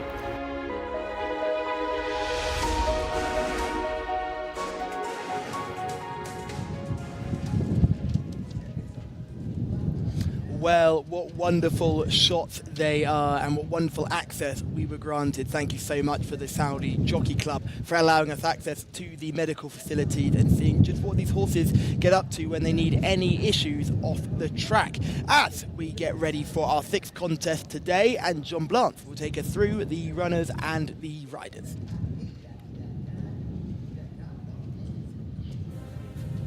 Race number 6 coming up, and Blue Oud is the first on the card. Abdullah Al Saidi is aboard. Horse number 2 is Faza. Rahan Al Obeid rides. Number 3 is Totreb, Ali Al Mutib. 4 is Soli, Abdullah Al Khamis. Horse number 5 doesn't go. Horse number 6 is Garrett Lane. That's in the hands of Adil Al Faradi. Horse number 7 is Cute Boy, Selman Al Rashid. Horse number 8 is Mr. Appalachian. Has he got a mountain to climb? Abdulaziz Al Yesh. Horse number 9, Dream Biz, for Jamie Carrion. Horse number 10 is Mosta Woab, for Camilo Ospina. Horse number 11 is Hunk Papa. Third, Atimiat is aboard that one. Horse number 12 is Harmony. Abdullah Al Kradis is aboard. Number 13 is Al Damir, in the hands of Saif Al Balushi. 14 is Manayer, Mohammed Al Buhail. 15, that's a jockey change as well, Manayer. Horse number 15 is Actrate, in the hands of Tariq Al Mansour. 16, War of Courage, Ali Al Mimoni. 17 is Tarf Al Bada, is Khalid Al Mimoni's mount. And horse number 18 is Northern Diplomat. That is your 18th, 17th and final runner. Horse number 6, though, does not go. Garrett Lane is a non-runner. And Naif Al-Anazi has been stood down as well, so he will not be riding horse number 14. Manea. Horses in the parade ring. Very much, John. Yes, Garrett Lane, a late non-runner, and Mohammed Al-Hubail will be replacing Naif Al-Anazi on Manea. So just some housekeeping we've got to keep up with as we rattle on through the card. That was Abdullah Al-Kradis, who we just saw in shot. Number 1 is Blue Oud. This is 0 from 3, Tom. Yes, 0 from 3, Blue Oud, big step up latest when finishing 3rd after finishing 13th and 10th. You need to take another step in the right direction today. Father is horse number 2. He hasn't run since meeting 9, a long layoff after 2 starts early in the season. 0 from 8 so far, needs to prove that he's capable to win. Number 3, Totreb. A 6-year-old maiden, 0 from 15 in her career, 3 runs this year and she hasn't featured. Number 4 will be Solid. Nice looking animal there, very pretty head. Yeah, nice looking type, but should be running in a 0 to 55 in my opinion, rather than the maiden where you come up against saltier rivals. This horse has been going backwards recently, finished 12th last time. So this turns out to be number 6, Garrett Lane. It's number 5, Al-Kayla, who is the non-runner. So this is Garrett Lane, 0 from 6. Yes, I was a bit worried that Adel Al-Faredi wasn't going to have a ride in the race, but he does. Well, Garrett Lane, who's definitely got a chance. Number 7 is Cute Boy. What a way to describe you there, Tom. Yeah, absolutely. Only rated 40 though, so this colt needs more. By More Than Ready, one of the best sires in the race. Very powerful looking type here. Number 8, Mr. Appellation, is a mountain himself. By Churchill, a horse that we've seen had a lot of success with his progeny at this venue, as well as overseas as well. Finished 6th last time, a good effort compared to his 14th on seasonal reappearance. Dream Biz is horse number 9, a horse who's been plenty busy this season. Yeah, exactly. Probably why it's called Dream Biz. Yes, she's consistent. She's run 19 times. She used to be trained in the UK, yet to get ahead in front. 10 is Mustawoabe. This horse is 0 from 2, became 2nd last time, caught the eye. Yes, very much so. First time in Taif, we know the horses can improve a great deal first and second run. Camille Ospina for Ahmed Mohamoud and King Abdullah bin Abdulaziz and Sons can never write them off. Punk Papa, number 11, 0 from 5, will need to improve. By Sioux Nation, you'd expect this horse to be running over sprint trips, but it's contesting over 2,000 metres, not for me today. Harmony, number 12, we're working in perfect harmony. We are 15th though, this filly, first time up this season, not good enough to win this race. Aldemir, number 13, unlucky for some. Wasn't a bad effort last time, finishing 5th at meeting 32. Will definitely come on for that from fitness perspective, but still doesn't look 100% rock hard, ready to go. Manea is horse number 14. This is the one with the jockey change. Mohammed Al-Hubail on board. Well, Mohammed Al-Hubail has already had a winner this week. Naif Al-Anazi obviously is a fantastic rider, but it's not a bad jockey switch. This filly is by Opportunity, who used to be trained by Bob Baffert. Also puts a lot of stamina into her progeny. Dashing Grey, Act Trait, number 15. 0 from 11 so far, rated just 54 and finished 16th last time. Yeah, not for me today. Number 16 is War of Courage. This is a horse we've seen quite a bit here in King Khalid Racecourse. We have, and he's very consistent, finishing 2nd and 4th on his last 2 runs. He's very one-paced, which is probably why he's 0 from 23, but one day everything will fall right for him. Taif Al-Bada run for owners who had a winner yesterday. Big step up in quality of performance last time, finishing 4th after a 10th on the reappearance, but still, this is a tough task from 17. Northern Diplomat, number 18, coming out of Street 18. Unexposed, terrible draw, but got a good chance of contesting if can break well and get across. So those are your runners and riders as they head around the parade ring. Shamila, who has been on fire today. You got another winner for us? Well, I hope so, Callum, and 13 may be an unlucky number for some, but I really hope it's my lucky number today. I'm going with horse number 13, Aldem here, trained by Sami Al-Harabi, and coincidentally partnered up with Saif Al-Baluchi, who's my good friend from, he used to be a jockey in Dubai, and now he's out here. He hasn't had a winner yet in this Taif season, so I hope he can do the business. It's a 3-year-old colt by Bandini, so he just looks stunning. Well, thank you very much, Shamila. And if Shamila doesn't know you, you're not worth knowing, I feel. That she knows everybody here at King Khalid Racecourse, and she's obviously got those Dubai contacts too. So it's very exciting to see how they get on here. A couple of the runners that I'm intrigued to see. I'm intrigued to see Mr. Appellation is a really strong, big type. Churchill, we've already seen success here as well, and that was one that really caught my eye in the parade ring. Probably the biggest eye catcher in the parade ring. Yeah, he looked a very nice prospect in the parade ring. Obviously, he had plenty of starts and has yet to get his head in front. Judging by official ratings, he doesn't really stand a great chance of winning this. I mean, he's rated 47 compared to just on the horse on his outside, for example, Dream Biz rated 66. But that's not even factoring in the likes of the unexposed Mosta Wayab. Is that a horse that you're going to be looking at, Mosta Wayab? Yeah, 100%. I think Camille Ospina, with this long run to the first turn from the 2,000 metre start, can get this this colt out early on, get across to the inside. He's by a Taj of Weed, so we'll stay this distance. And that first time up effort when second is good enough for me in this race. Now, Blue Oud with an eye catcher, horse number 1 on your race card. That horse was an eye catcher last time out. I'm concerned about stall 1 over 2,000 metres. We said it yesterday as we just see this horse is short, actually. Brilliant timing from our camera team out on course. We see these horses coming down the 2,000 metre start. The first bend is awfully tight and it can catch out a lot of horses, and if you're not bang up there, you can be in real trouble. And if you go too hard too early, you might pay for it at the end. So I think stall 1 isn't the ideal place to be. So as much as I like Blue Oud, I'm not going to be going in that direction. Plenty of other horses to look through, but for me, it's very hard to look away from Mosta Wayab. There is obviously other horses to look at. I think More of Courage is trending in the right direction, and he will love this trip. We're going to have a look at Mosta Wayab right now. You just see him lobbing down to post in lovely style. Camille Ospina on board today, always one to watch. And this effort with a really good run. I'm pretty sure he's just coming off the bend now in behind runners, but will certainly have a good effort nonetheless. This is Mosta Wayab finishing second on August the 26th. Now that's right, came in the red cap, buried in Monk's runners and finished off really nicely. Tom, what did you make of this?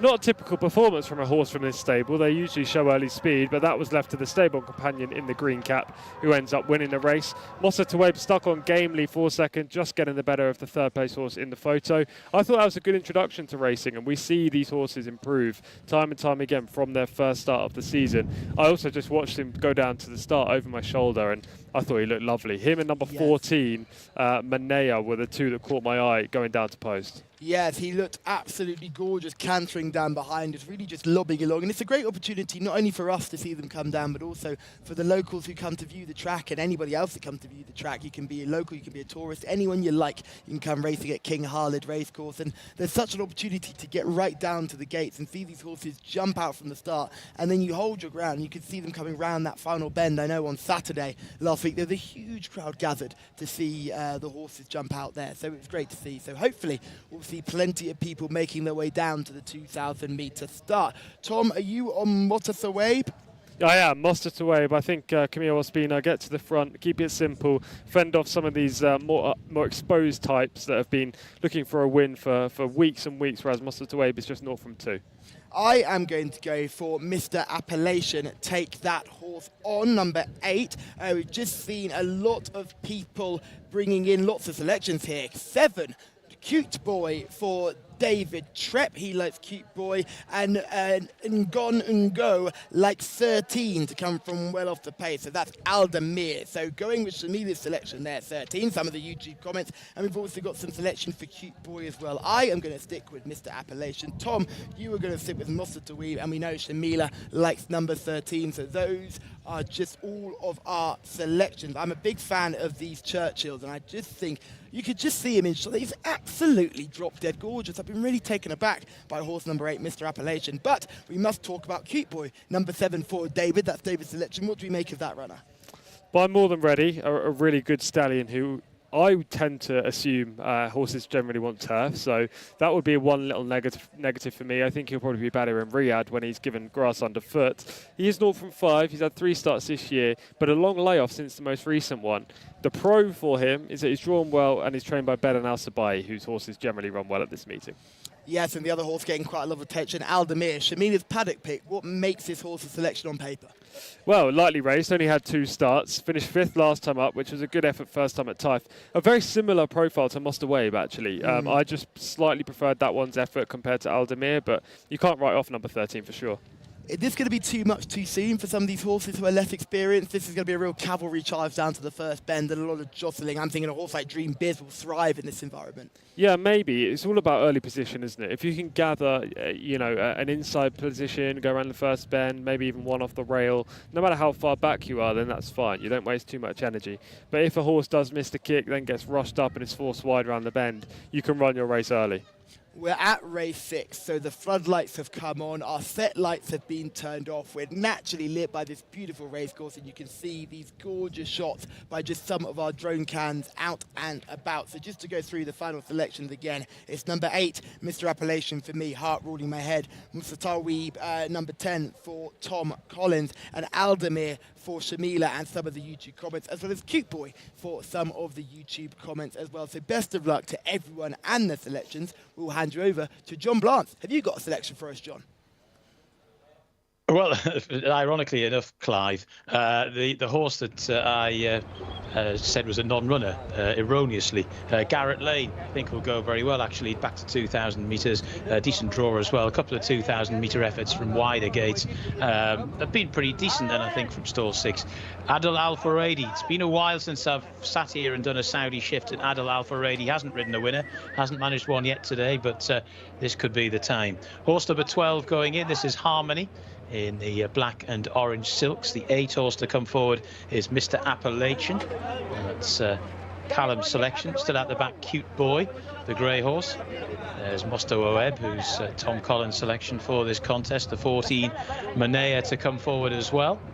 2,000 metres, the first of the longer races tonight. Of course, got some Arabian racing still to come, and the Cup race to round everything off tonight as well. So the card is very backloaded here with the races of either high class or indeed high interest. Northern Diplomat to go forward. Garrett Lane still to be loaded up as well.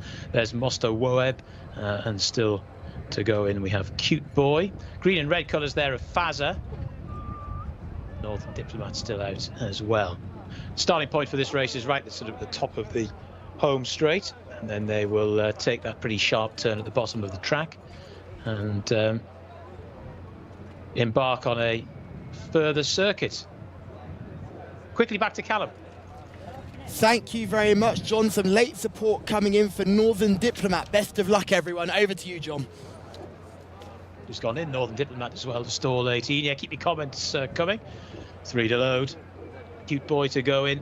Faza to move forward as well. Oh dear. Cute Boy not behaving very well. Faza and Rahan Al Obeid going in. So we're still waiting for Cute Boy and also Mosto Oeb as well into stall 10. It's a maiden contest, so the saddlecloths and stalls do match up. Another chance for Cute Boy to go in. Another chance for him to rear up as well. Not behaving himself. He's in now, though. Just waiting for the 10. Mosto Oeb, who's in next to Dream Biz. Stand by. 2,000 metres in front of them. And they're off and racing. And Actrate has just sat in the start. A Hamlet cigar moment there for Actrate. Horse number 15 not be taking any part in the race as they make their way through the early stages. Manea is one of the first to show. Also prominent there is Hunk Papa in the orange and blue colours, and also Totreb is trying to get through into a good early posse. Dream Biz in the red and black colours is prominent too. Faza is right up the inside rail. They're then followed by Soli. Right round the outside in the white and blue colours, we have War of Courage, pink and blue colours, really rather faded pink. They're then followed by the white and blue of Northern Diplomat, and then after that the yellow and black there of Garrett Lane, who's taken up a reasonable posse as well. Towards the outside of Garrett Lane, Manaya as well. So they're sorting themselves out and making their way onto the far side of the track with 1,200 metres still to go, and it's Faza, the red sleeves, who leads them at the moment, to Totreb, the yellow and black sleeves, racing in second. Then in third, Dream Biz. Towards the left in the orange and blue we have Hunk Papa. That's your leading quartet. Now getting a first mention and making making nice headway is Mosta Woeb. The green colours there with a glorious passage up the inside there for Camilla Ospina. They're then followed by the pink colours of War of Courage, who's trying to get a little bit closer. Hunk Papa's now going backwards. Northern Diplomat creeps a little bit closer. So too does Soli. Race really developing now as they start the turn out of the back straight. And it's Faza who continues to lead. But look at this. Camilla on Mosta Woeb is going very, very easily. Lopes into the race with 600 metres left to go. Mosta Woeb the leader. The Faza in second. Then towards the outside, Dream Biz who's in third. They're then followed by War of Courage in fourth. One that's staying on from the back now is Garrett Lane, and is now beginning to get up ahead of steam. Inside the final 400 metres they go. They've levelled up for home, and out in front it's Mosta Woeb, who's 4 or 5 lengths to the good. Looks a little bit tired now, but still has a very good advantage over the rest of them. To Dream Biz in second. Garrett Lane is trying to get up ahead of steam down the centre of the track. Needs to find 4 lengths and find them quickly, and is running around all over the place as well. And it's Mosta Woeb who from stall 10 had a lovely run up the inside. Camillo positioned this one really well in the run, and racing up towards the line. Mosta Woeb just too good for them. Mosta Woeb the winner, to Garrett Lane in second. Dream Biz has finished in third, and your fourth horse home from a long way off the speed, Blue Oud. Tip of the hat to Tom Collins, who gave you that one. Mosta Woeb, who, like I said in the call, it was couldn't quite make him out in the early part of the race, but you couldn't fail to see him in the middle part because he was just travelling so beautifully up the inside rail.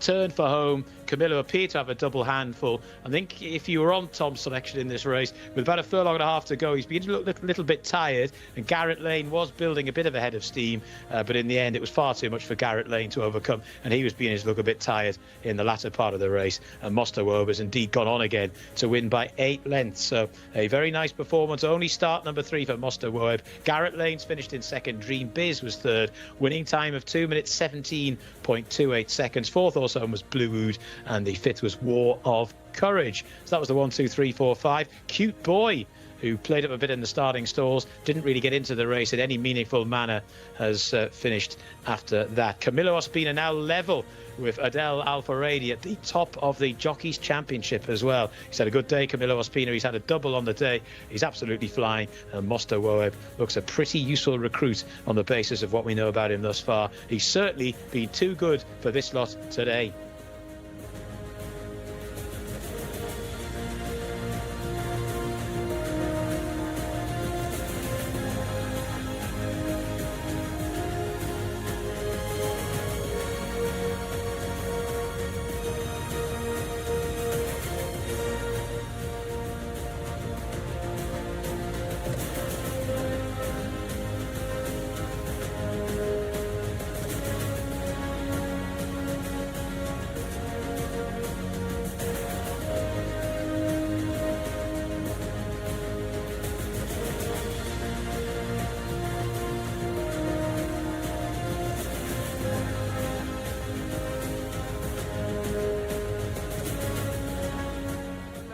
Camillo, mashallah. Well done, Camillo. Tell me about the race. Thank you very much, Salman. Thank you to the Prince Mita bin Abdullah. Thank you to Talal bin Sharain and Ahmed Neri for giving me support, you know. And thanks God, the horse, before he ran in the open race, he finished second. And he ran very good in that race. Thanks God, today she's maiden race. And she's coming comfortable, very good. And thanks God, he kept going until finish and won. Alhamdulillah. Shukran. Camillo Ospina back level at the top with Adel Alfaredi in the Jockeys Championship, and this is a true ding-dong battle up top. It really is, between two fantastic riders. Adel obviously finishing second in that race as well, watching Camillo go to the line and joining him up top on 33 winners. Yeah, it's going to be really interesting to see how it pans out. I think Adel might just have him covered towards Riyadh, but when we get to Riyadh, these King Abdullah bin Abdulaziz and Sons horses are really going to go strength to strength, so it'll be up for grabs. It's a frightening thought, really, that they could still be having irons in the fire. They could still have horses yet to run, which is just, quite frankly, terrifying. So I think they're going to be very, very strong and hard to beat. There were plenty of good runs in behind. I think we do have to give a shout out to Cute Boy in the YouTube comments as well. Certainly he started slowly but ran a very nice race passing these horses, very similar to Mr. Appellation. But Tom, you picked up this horse early. You were happy going down to the start. You must have been happy all the way around. Yeah, I was. He really moved into the race nicely. Camilo was fantastic around the first bend as well. You know, as analysts or people who just like watching horse racing, you often focus on the end of the race, but Camilo probably won this early on. Broke nicely, didn't rush to the front, but made sure he held his position, managed to move across to the rail down the back straight. This horse last time showed great stamina over the trip, so there was never a doubt once he hit the front that he was going to continue rolling all the way to the line. Shamila is seeing Camilo Ospina once again. What a performance of a jockey. Death, Taxes and Camilo Ospina winning by a ridiculous amount of lengths. That was almost too easy, wasn't it? Yeah, no, he's good horse. You know, the first time he ran, but he opened the door and he left. And the second time he won, he ran the with open race, and he finished second, and it's good for him. And thanks God today he's maiden race, and I put him in good position, comfortable. When 800 meters, I asked him a little bit. He's coming very good, and the last meter he responded very good. Do you think he could go over 2,400? Yes, I think so. Yeah, I will say to the Talal and Prince Mita, this horse in more distance, or this distance or more distance, he is going good. Inshallah, we'll see in the future. And I know you ride a lot of good horses in the mornings, but has he shown you anything in the mornings to indicate that he could be a good horse? Yeah, no, you know, this horse he's doing very good, you know. In the morning he's back horse, you know. This horse in the morning you think this is back horse, but in the afternoon he changed total and he's very good. A lot of horses are like that. They can show nothing in the morning, come to the racetrack and be superstars. Yeah, many horses, many more quiet, and they too sleep, but in the races they change too much. And thank God this horse is one of these. Do you think you have a chance for a treble tonight? Yes, inshallah, I saw. I have good horses. I hope keeping the same team winner, and then we'll see. I hope so. Congratulations, Camilo. Thank you very much. Camilo hoping for a treble after two good winners. And remember, Del Alfaredi had a treble yesterday. At the start, we lost number 15, Actrate. Didn't fancy it on that occasion. One of the disappointing stories of that race. Didn't jump out at all and came back with one of the three Musketeers back to the winner's enclosure as these horses were embarking on their second or their first lap, but round the backside. Cute Boy completely missed the start by 5 lengths. But this moment here, Camilo Ospina right in the middle of the front selection of horses, holding his position, now just sitting in 7th. I think that was crucial because he could have taken a pull to move back to avoid potential trouble, but he didn't. He was aggressive, he knew where his line was, and that eventually ends up with him grabbing the rail at this certain point of the race, and that's where you want to be today. Honestly, it parted like the Red Sea for him down the back straight, and we'll get a great shot of that with our drone cameras as well. And it was just great to see how well timed this ride was, because we know Camilo Ospina, the rider who likes to go from the front. I think sometimes he can be often unfairly pinned as just a front-running rider, and when you're riding the best horses in the race, it's often easiest to do it from the front, and he's often on the best horses in the race. But in this occasion, he's shown real patience, and just watch how it opens up around him as this leader begins to fall into the laps. This is Faza in front, who's broken well and gone very nicely out of stall 2. Shout out to Blue Oud, who's in the spotted colours. He broke from stall 1, who is not in shot at the moment. Blue Oud ends up coming from the clouds to run on quite nicely. Similar story with Cute Boy and a couple of the other horses in behind. We also see War of Courage is involved early on as well, so is Solely. Both those horses will fade later on in this race, but just look at the way Camilo Ospina is just gone. Yeah, exactly. He made the move early in the race. The pacemaker wasn't really going as quickly as Camilo would have liked. Faza was the pacemaker going backwards right now in the green silks, and Camilo had to kick for home, probably too soon to be honest, but he had no option. The horse was travelling so well most of the way up. Garrett Lane made good inroads from behind. Again, Adel Alfaredi doesn't pick the wrong horses very often, and he was on another horse that had a great chance, but he was just no match for this eventual winner. And I'm actually glad, because my record with Camilo, as has been very well documented on the show, has been pretty poor, but Camilo's just ended that drought right there. Yes, so Tom and Camilo are on the right page, back once again. Dream Biz ran a really nice race as well. Remember, this horse is a maiden, been very highly tried, had plenty of races, but it's good to see Dream Biz, as we saw, would thrive under these conditions. Garrett Lane was a fascinating runner. Just the idea that horse just plugged on nicely for second, was never threatening the winner, but I don't think was ridden to win the race. And Blue Oud is weaving a path and getting through late on to come and finish 3rd. That was a really good run, considering look at the amount of kickback that's on Blue Oud. You've just got out of shot here. The winner's pouring it on. But Blue Oud, I thought, had a very nice race in behind too. Yeah, exactly. Both of those horses, as well as the winner, could probably step up in trip. They all seem to hit the line quite powerfully.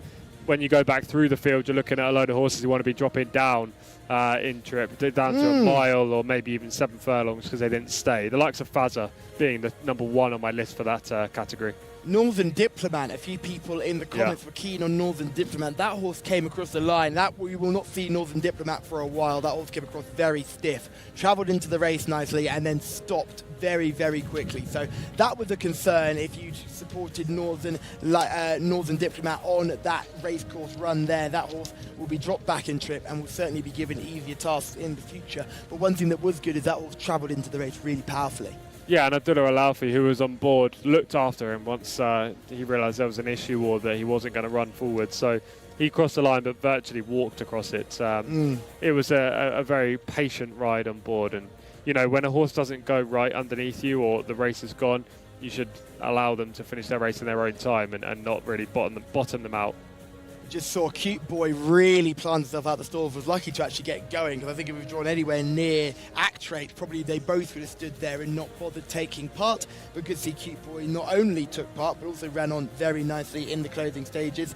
A couple of other slow breaks, one out of stall 2, that was Fazza, fell out the start but ended up being able to kick on quite nicely towards the end, which was good to see. And Totreb is another one you can see in shot as well, nice and early on, would bang up there early but wasn't able to maintain. A few of these finished very, very tired. It's tough going here at King Khalid Racecourse. It is, especially over this 1 mile 2 furlong trip. You know, it's 2 turns as well. If you watch US racing, if you don't watch US racing, you'll be thinking, well, what's the difference between 2 turns and 1 turn? You know, they're just going around a corner. Completely different. It takes a lot more stamina to handle 2 turns. And this trip, you have to go all the way down the home straight. You've got 1 turn, go into the back straight, and then a turn to turn in as well. And lots of horses by that second turn are waving the white flag. They want shorter distances, as what you'd say in the US is 1 turn trips. Yes, and it is a 2 turns, certainly paves the way to make it slightly challenging for some of the other rivals, but Mortasar Woeb is the winner here, and this horse is probably a bit smart. Was second in open company last time, dropped back into maiden company this time. Tom saw it from a mile off, and I bet you're chuffed to bits with that success, and you know Camilo has a good chance of the last too. Yeah, I really hope Camilo does win the last. I think he's got a fantastic chance of racking up the hat-trick today and emulating what Adele did yesterday. And from a personal level, it's good to get on the board, I have to say. We're on race 6, so it took a while. Shamila's obviously leading the way today. But, yes. You know, we've been pinpointing horses who should be there or thereabouts, and they have been running in the frame. So you can't really ask too much more than that. Yeah, well, at the end of the day, the team are picking winners, and that is the main thing. And hopefully you at home have got on a few of them as well and supported them and yelled them home as much as we have from our studio position, which has been great to see. And Shamila, yes, she is flying at the moment, but can you reel her in, Tom? That's the question. With only 3 races left, you could still come out on top late on here. Hey, look, we've got 3 races left. The next one is not easy by any means, but then we've got 2 small field events, both high quality in terms of the runners who have been in the field. We've got horses rated 99 in both races, so hopefully we can get a couple more winners on the card, but I'm sure Shamila's probably going to add to her tally too. Yes, she is cooking on gas, and she's got an Arabian race to look forward to in the next race. This is the 55 to 85 contest, and we see some of the many birds flying around here at King Khalid Racecourse. This race is again over 2,000 metres, so the stalls will stay just over our shoulder behind us, and this features a full field of 18 runners, which is great to see as well. One of the main impacts of this race is that it is a 55 to 85. There's one horse in here who I'm really keen on, is Alja Al-Khaladir. I know, Tom, you're probably very keen on this horse too. Yeah, she's an interesting runner, isn't she? Because when we were first here, when she made her debut, she was a no-show from the outset, then won next time when neither of us put her up. So it'll be interesting to see how she performs today. Yes, it will be interesting to see how she gets on in this contest today, and the man to take her through the runners and the riders for race 7 is John Blance. Thank you very much, Caleb. Yeah, we can look at the runners now as the sun sets here at Taif. Mount Asir is in the hands of Khalid Al-Mimoni in horse number 1. Dagui Lotois is the mount of Mohammed Al-Yami. Murshid Isa is the ride of Mohammed Al-Habib. Horse number 4 is RB Al-Yal, the mount of Wigberto Ramos. Jade de Faust, Camilo Ospina on a treble. That's horse number 6. 7 is Tendale Al Jazra, Naif Al Anazi. 8 is Niara, that's the mount of Abdul Al Hussein. Horse number 9 is Jara Al Khaladir, Jamie Carrion. Not content with one Al Khaladir, we've got a second Al Khaladir as well. It's horse number 10, Arja Al Khaladir. That's the man of Fahed Al Furedi. Horse number 11 is Madkur. Horse number 12 is Kafu Athbar, Mohammed Al Hubail. Horse number 13 is Nur Jalan, Saif Al Balushi. Horse number 14 is Umbab, the mount of Abdulaziz Al Yesh. Next, actually, there's a jockey change now. It's Abdullah Al Khamis. Horse number 15 is Ferdoz. That's the man of Mohammed Al Shurima. Number 16 is Enab, in the hands of Asil Al Sahani. And number 17 is Baha Zakir. That one is in the hands of Abdullah Al Saidi. Horse number 18 is Al Hassas, Qatari bred. Abdullah Al Kradis aboard. Horse number 19 is Samadea Athbar. Tariq Al Mansour rides. So all quoted for this 2,000 metre race, the first of our Arabian races of the day. And we can get back to the boys in the studio. Thank you very much, John. As we see the three musketeers, it is Faisal, Naif and Yusuf leading the way. The horses make their way onto the parade ring from the pre-parade ring, which they are in now, and they'll make their way to the start in this 18-runner, tricky little Arabian contest over 2,000 metres. Now, I originally said Auja Al Khaladir, and I know, Tom, this is where you're going to go. There's a horse that broke both our hearts early on and has since then gone on and won. I think we weren't supporting this horse either when it won. So are you sticking or are you going against? I don't know. Okay. And that's very unlike me, because usually I've got the selections already in the morning. This race I thought was very tricky, and I'm going to make a last-minute decision based on how they look in the prelims. Yes, Olja Al Khaladir, I was super strong on debut back at meeting 28. She didn't break very well. She then showed early speed and faded back through the pack to finish near last. Last time up, we were against her because of what we saw on debut. She was much better and she won the race. So it's hard to predict what Olja Al Khaladir is going to produce today. But at the same time, any horse owned by Al Khaladir stables, trained by Mutlaq bin Mishrif, ridden by an Al Furedi brother in races of this nature, cannot be overlooked. I'm calling it right now. You've got Faisal on the right. In the middle, you've got Yusuf. And on the left, you've got Naif. I'm calling it right there. If I'm wrong, let me know. But I'm pretty sure I've got that absolutely correct. Faisal, Naif and Yusuf are three musketeers. And what an awesome job they do. They've come into the parade ring here. Dagwa Lotwa horse won a race on penultimate start, meeting 24. Didn't quite back that up in meeting 35, but it wasn't a poor run. So I think this horse again would be bang up there in this sort of contest. Yeah, right at the top of the handicap with a mark of 85. As you say, penultimate race victory. Winning always stands horses in good stead around here. If you've got horses that know how to get their head in front, it's a big positive. This is number one, Montasir. 4 wins in the career, but they didn't come here in Saudi Arabia. No, they didn't. Finished 6th last time. It wasn't a bad effort, but better is expected today. However, the drawing gate 11 will produce some difficult moments in the early stages. This is Dagwa Lotwa, the horse that won 2 starts ago. Yeah, drawn 9, just slightly inside of Montasir. You'd expect this horse to feature in the finish, but just how close he gets, I don't really know. He's a 7-year-old. He's not really improving at this stage, and in fact, he could even be regressing. Murshid Isa, number 3. Just 2 from 17 in his career. He's a 5-year-old and is more likely raced than many of these. He won 5 starts back at meeting 16. All Yal, number 4. The Mount of Wigberto Ramos has had 4 starts this year, won 3 starts ago back at meeting 20. He's drawn in stall 6. Jay DeFaust hates winning. Yeah, really doesn't like getting her head in front. She runs on at the 1 speed, but is the Mount of Camille Ospino, who's already had 2 successes today. Tendil Al Jazra would have to have a massive chance here. Yeah, must have a great chance after 3 extremely solid runs, finishing 2nd, 3rd, and then winning last time at meeting 35. Nira is horse number 8. Horse number 8 is an 8-year-old as well. She's a filly. She breaks nicely from the inside in 3, but this season she hasn't really shown her best performances. Number 9 is Jara Al Khaladir, comes out to stall 4. Another leading player in this race, a big grey. You're not going to miss him. He's the Mount of Jimmy Carrion and won last time up at meeting 34. Here's Orja Al Khaladir. She always catches the eye in the parade ring. She looks really nice for the Al Khaladir stables. Hopefully she can run well again today and step forward from her latest success. Macdor is horse number 11. 1 from 8 in his career. He's drawn out wide in 16 today. It's going to be a tough ask from there. Kafu Atbar is horse number 12. 2 wins in the career, and goes for Atbar Racing, who are always dangerous in these races. Yeah, this might be the horse I end up siding with, Callum.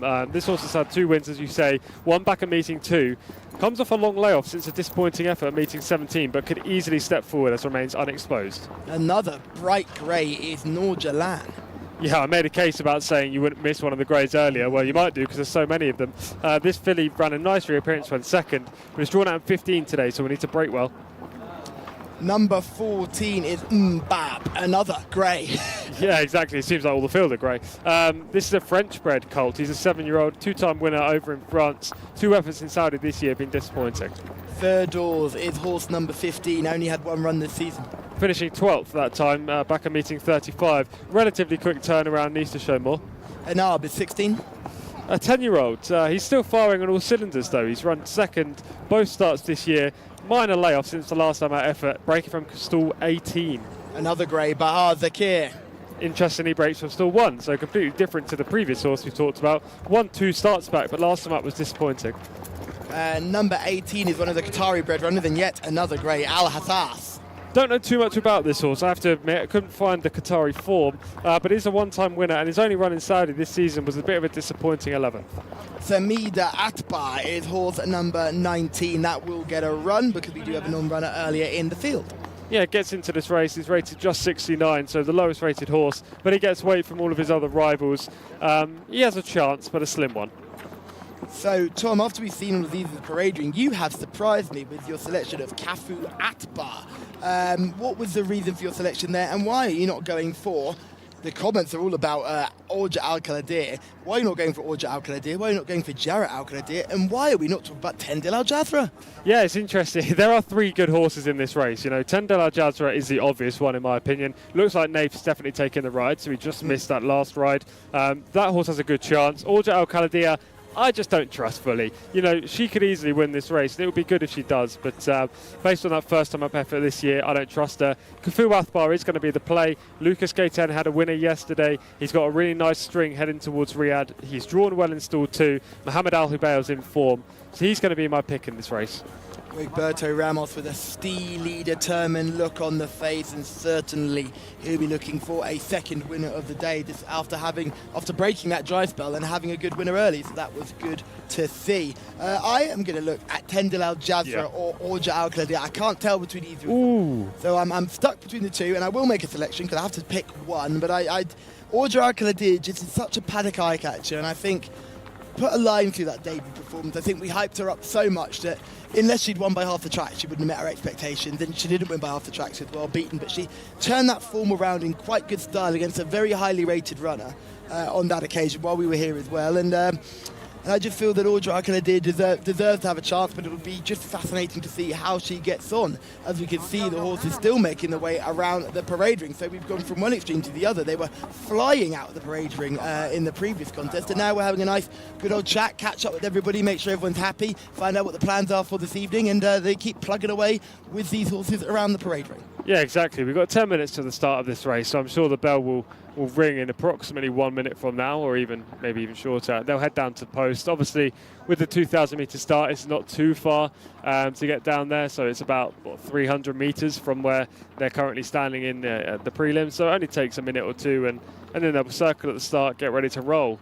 They're hopefully the winning connections, Lucas Gaetan and Mohammed Al-Hubayel, but it's a really cracking race, and you know, this isn't the last good race on the card. There are 2 fantastic races after as well, so much like last week and the week before that, unlike yesterday, the end to this card is where the strength really lies. Yes, there's plenty more exciting races to look forward to. Naif Al-Anadi back in the saddle, took the last race off, still getting over that heavy fall. He's on Tendil Al-Jazra. Now he'll be hoping for a first win this week. He's had a quiet start to things, but was very good last week and is always nipping in with some winners here and there. It is such an overall great guy. We just want to see him have a winner or 2 as the horses make their way out of the parade ring. I still can't make a choice, and Jarrah Al-Kaladir is now jumping off the page at me as well. What do I do, Tom? What do I do? Why don't you just have all 3 of them, you know? You can take all 3. Yeah, I think there'd be some very upset people in the team there if I took all 3 charges. Hey, you can say these are going to be first, second and third, and you can have all 3 of them. What I would say is, out of those 3, My personal preference would be Tendel Al Jazra, just purely because he's the consistent horse. He's got the elite rider on board. No offence to the other riders, but Naif Al-Anazi is one of the best here at Taif. The only negative for him is the draw, but otherwise he's very solid, whereas the other two aren't as solid. You know, there are reasons why you might go against them. You mentioned the jockey, and I've just had a proper look at who's riding Orja Al Kaladir, and I know who I'm picking. I've got to pick Farhad. He did it in the Arabian race yesterday, and I'm hoping he can do it in the Arabian race today. So David has gone Orja Al Kaladir, and I am going to go with you, Farhad Al Faradi, to do the business once again. So I am going for Orja Al Kaladir. You may be wondering where Shamila's selection is. Well, she's made her way down to the start. Again, we mentioned the hardest working person in our team. She is down at the start, and she will have a good look at them as they make their way down to post and as they're circling at the start. And I always think that's a massive advantage, because not only do we see them in the parade ring, sometimes horses can get really upset at the start, and to have someone down there with up close personal views, which we do, the access is just phenomenal. It's just great. It's just a great option to have. Yeah, exactly. You get to see these horses just before they're about to embark on their race. They'll be fully tuned up, and they'll be knowing that the race is about to come, whereas in the prelims they can be very calm and just walking around. Yes, as we can just see Wigberto Ramos make his way down to post, and Jade DeFaust was also there making her way down to post. This is Tendil Al Jazra right on the outside. Naif Al-Anazi in the saddle today. This horse had to do it the long, hard way, but kept going right on to the end. Yeah, very game in the finish, which you don't often get with horses in this race. In Arabian races, switched to the inside, found an extra gear. It's still on the wrong lead at this point in the event, so albeit it's found an extra gear, still isn't in sixth, you know, just in fifth gear. There's more to come from this horse, just needs to be a little bit more professional. As you can see there, big raking action as well. Yes, Orja Al Kaladir is another horse we're going to have a look at, and this is the good performance against a highly rated horse. The grey on the rail was the horse that came in here rated 85 or something along those lines, and this horse has absolutely put them to the sword. And I thought this was a much more mature performance than what we saw in the last contest. Yeah, absolutely. It was a much better display. I don't think this is much of a race. You can see the third horse is going up and down on the spot. Second horse really isn't finishing overly well, but that takes nothing away from Orja Al Kaladir, who got the job done. But again, on the wrong lead at this point. She's still young. She's only had 2 races, and she's quite clearly not the full article just yet. Yes, we are watching this horse go and win a few starts to go. Shamila is down at the gate, so we will have a word with her. Who do you like, Shamila? Well, I haven't managed to get a good look at the horses yet, as they're still coming down, but I'm around the front of the stalls this time at the 2,000 metre mark, my favourite place on Taif Racecourse, and I'm not short by any means, but this just goes to show how tall the stalls are. Maybe Callum would be able to see over the top of those, as he's one of the tallest guys in racing. But as you can see, the horses over here are being collected by a stall handler. Every horse has their own stall handler before they go around the back and circle before the race.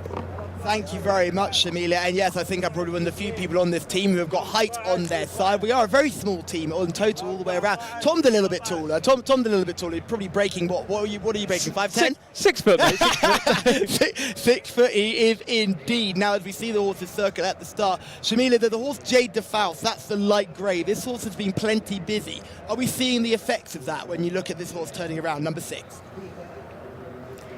Absolutely, horse number 6 is great, and my cameraman is just going to get squashed as the stalls move closer together. But a horse that I'm really looking forward to seeing is horse number 10, Orja Al Kaladir. But I have to mention that there are multiple horses in this race by AF Al Bahar, who is the leading Arabian sire in all Gulf countries and European countries at this point. So that's really exciting. There's also horses by Amr, by Munjiz, and I might be a little bit biased, but they're all UAE bred, so they should be the best. Yeah, they should be the best indeed. Talk to me a little bit about Laith Al Kaladir. Now, this is a really interesting stallion. This horse sired the top 2 in the race, in the big race over the weekend. Laith Al Kaladir. That was a really nice breeding performance. Is he sort of a breed-shaping sire here in Saudi Arabia when we mention all these talented UAE stallions? Absolutely. I mean, you cannot go wrong with any of the Al Kaladir horses. They're so strong. Their bloodlines, even dating back maybe 10 years, they were the strongest. Every time they go abroad to France, to UAE, to Oman, everybody is terrified of the Al Kaladir horses. Even if they're not owned by Al Kaladir, they're bred by Al Kaladir. They're super strong. And the horses are making their way. There's a few jockeys that have dismounted, but not to worry. They're just readjusting their tack. Sometimes the saddles can slip back. The girths can get a little bit loose, because when you put a girth on a race racehorse, they breathe out to make themselves bigger. And once they canter, they breathe normally, which means the girth sometimes slips back. Thank you very much, Shamila, and your knowledge is invaluable. We're going to let you get out the way because they're going to start loading soon, and we don't want you to get caught up in that process. But as they head down to the start, I think it's clear to see that Shamila is a fan of Orja Al-Kaladir. So Shamila and I will be sticking together on that selection of number 10. Tom, are you still sticking with number 12?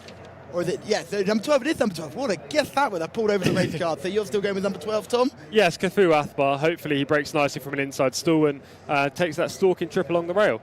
Yes, and you definitely know the trainer, Lucas Gaitan, is a very, very talented man when it comes to training these Arabian horses. As we can see, David in the comments likes number 10. Plenty of other comments coming in as well, and I think a lot of people are hoping that number 10, Orja Al-Kaladir, can win. I cannot believe none of us have picked 10 Del Al Jazra, which is just crazy to me. Like, I've been drawn by the jockey's booking, I must admit, but I am shocked that none of us have gone the route of 10 Del Al Jazra. I thought this was a two-horse race, but I'm glad the more we've looked into it, the more chances we've seen. And isn't that what's fascinating about racing here with these big fields? I think we've been quite unfortunate with the Arabian races not to have full fields every time, but with a full field race in an Arabian contest, it's certainly a horse too. It's good to see all these horses have a good chance. Yeah, absolutely. These races are super competitive. I can't believe you haven't gone for 10 Del Al Jazra, to be fair. It looked like you were heading that way, but look, best of luck with your selection. So it's Shamila and myself going for Orja Al-Kaladir, Tom going for Katu Atbar number 12. John Blance, over to you. 10 Del Al Jazra, lads, surely. Very consistent. That's something you definitely want on your side in these Arabian races as well. Just had the 3 runs, but you've dealt very extensively with the form. But stall 13 a bit tricky, but 10 Del Al Jazra knows where the line is here at Taif. In goes Kafu Athbar. Handicap race, so the stall's not coinciding with the saddle cloth. Just bear that in mind. That's Samadea Athbar, who's in stall number 1. Next to go forward is Montasir, horse number 1 in stall 11. Still waiting for horse number 6, Jade de Faust, number 7, 10 Del Al Jazra, and also there is Enab. Looks like there's just 3 to go. 10 Del Al Jazra and Naif Al Anazi.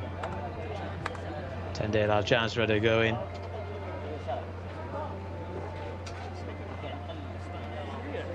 Two to go.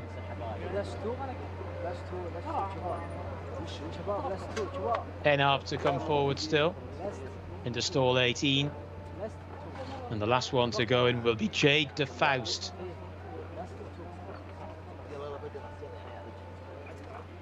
Jade de Faust comes forward. Nice drone shot of the start. Plenty of greys in this race, obviously. These Arabians are lined up. $2,000 meters in front of them.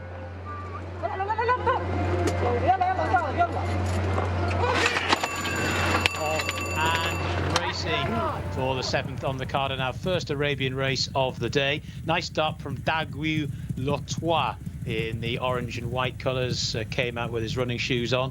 Also prominent in the early stages, the green colours there of Murshid Isa. Another one who's up with the pace is RB Ali Al in the hands of Wiggy. And then Jara Al-Kaladir in the red and black colours, who's loped into the lead. So it's Jara Al-Kaladir to RB Ali Al, who's racing in 2nd. Dagui Lotois is in 3rd spot. Then right round the outside, Montasir. Right up the inner there in the black and grey colours is Kafu Athbar. That's your leading sextet or so. They're then followed by Murshid Asa, who's just come back a little bit in the field. Then the 10 horse Orja Al-Kaladir, who's taken up a pretty good position as well. They're then followed by Samadea Athbar in the black cap as they make their way down the far side. Enab is now trying to make headway round the turn. They're then followed by the dark blue and gold colours of Jade de Faust. Towards the rear of the field at the moment, 10 Del Al Jazra. It's quite a long way back. So too is Baha Zakir, that one towards the rear of the field as well. But we've seen things change a lot in the latter stages of some of these Arabian Arabian races as they press on down the far side. Cafu Athbar is the leader. Two in second position, Dagui Lotois. Then right up the inside rail in third is Jara Al Khaladir. Right round the outer now, Mountasir is being asked for an effort as Jara Al Khaladir just going back a little bit. Then RB Alial, who's also not finding a great deal. Right round the outside, Jade de Faust is now trying to make a little bit of headway. That one for Camilo Ospina looking for this treble. Then up the inside rail, Samadia Athbar. But as they make the turn inside the final 600 metres, Dagui Lotois is the leader to Cafu Athbar in second. Montesir is in third. Long gap back then to the retreating Jara Al Khaladir in fourth. Then after that, Jade de Faust, who's trying to get going for Camilo, who moves into fifth spot and is trying to stay on. They're then followed by Samadia Athbar. Getting going very late is Tendale Al Jazra, but oh so much to do. Swinging for home, Dagui Lotois has been in the vanguard throughout, leads by a couple of lengths to Cafu Athbar in second, Mountasir in third. Here comes Tendale Al Jazra now, who's gobbling up the ground down the centre of the track. Dagui Lotois out in front, but it's now making really good headway. Tendale Al Jazra, Dagui Lotois is running on fumes, and it's Tendale Al Jazra who's going to gather them all up here as they race up towards the line. Tendale Al Jazra is the model of consistency and wins. Dagui Lotois has finished in second. Madkour from a different part of the Arabian Peninsula, I think, has got up for third and will confirm fourth in a moment. Well, there you go. Tendale Al Jazra has picked them all off in the latter stages. I did say that all sorts of things can happen in Arabian races. You get a lot of horses that get to the front and only have the one gear, and then they get quite tired quite early. And it's one of those things that you should never give up in an Arabian race, whatever you've backed. And in this particular case, Tendale Al Jazra has stayed on. Form figures now 1, 3, 2, 1. Half a length the margin in the end. Dagui Lotois has run really well, pretty much from the front throughout, and has actually boxed on nicely. But in the end, was a bit of a sitting duck for Tendale Al Jazra, who's probably value for a little bit more than the half a length at the line. Third horse home was Madkour, and the fourth horse home was Cafu Athbar. That was the 1, 2, 3, 4. Mountasir finished in fifth. So another dramatic Arabian race. There have been a few of those since the English broadcast got underway here at Taif, and this one is another one that you can file under a pretty active finish. And in the end, it was Tendale Al Jazra who was just too strong for them in the latter stage. It was a long way off them, but you could just tell he was getting into gear with about 450 metres to go. One or two of the others had gone too fast too early. They were well strung out down the far side, and in the end it was Tendale Al Jazra for Nath Al-Anazi, the man who Shamila enjoys interviewing. Well, she'll get the chance to talk to him after this race. Dagui Lotois, good run in second, 4 wins from 12 starts now for that one, but again quite a consistent performer in this particular sphere, and those two have pulled on from the rest. Back to the guys in the studio.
Well, Nath Al-Anazi, the rise and falls of being a jockey. He took a mother and father of a tumble earlier on in this card, and he's now walking into the winner's enclosure, having guided Tendale Al Jazra to a very impressive victory. Yeah, he was second last going around the first bend. Then down the back straight, he was given a load to do. But Nath knew that this horse would continue to roll. Unfortunately for him, the pacemakers tend to fall into a bit of a hole over this trip in these Arabian horse races, and they did just that here. Though the runner-up, Dagui Lotois, ran a great race in defeat. Yeah, Dagui Lotois was certainly the horse that was very unfortunate to be beaten, but looked like a sitting duck a long, long way from home. A good performance from MacDor, another horse who came, in the words of John Blance, from from another part of the Arabian Peninsula.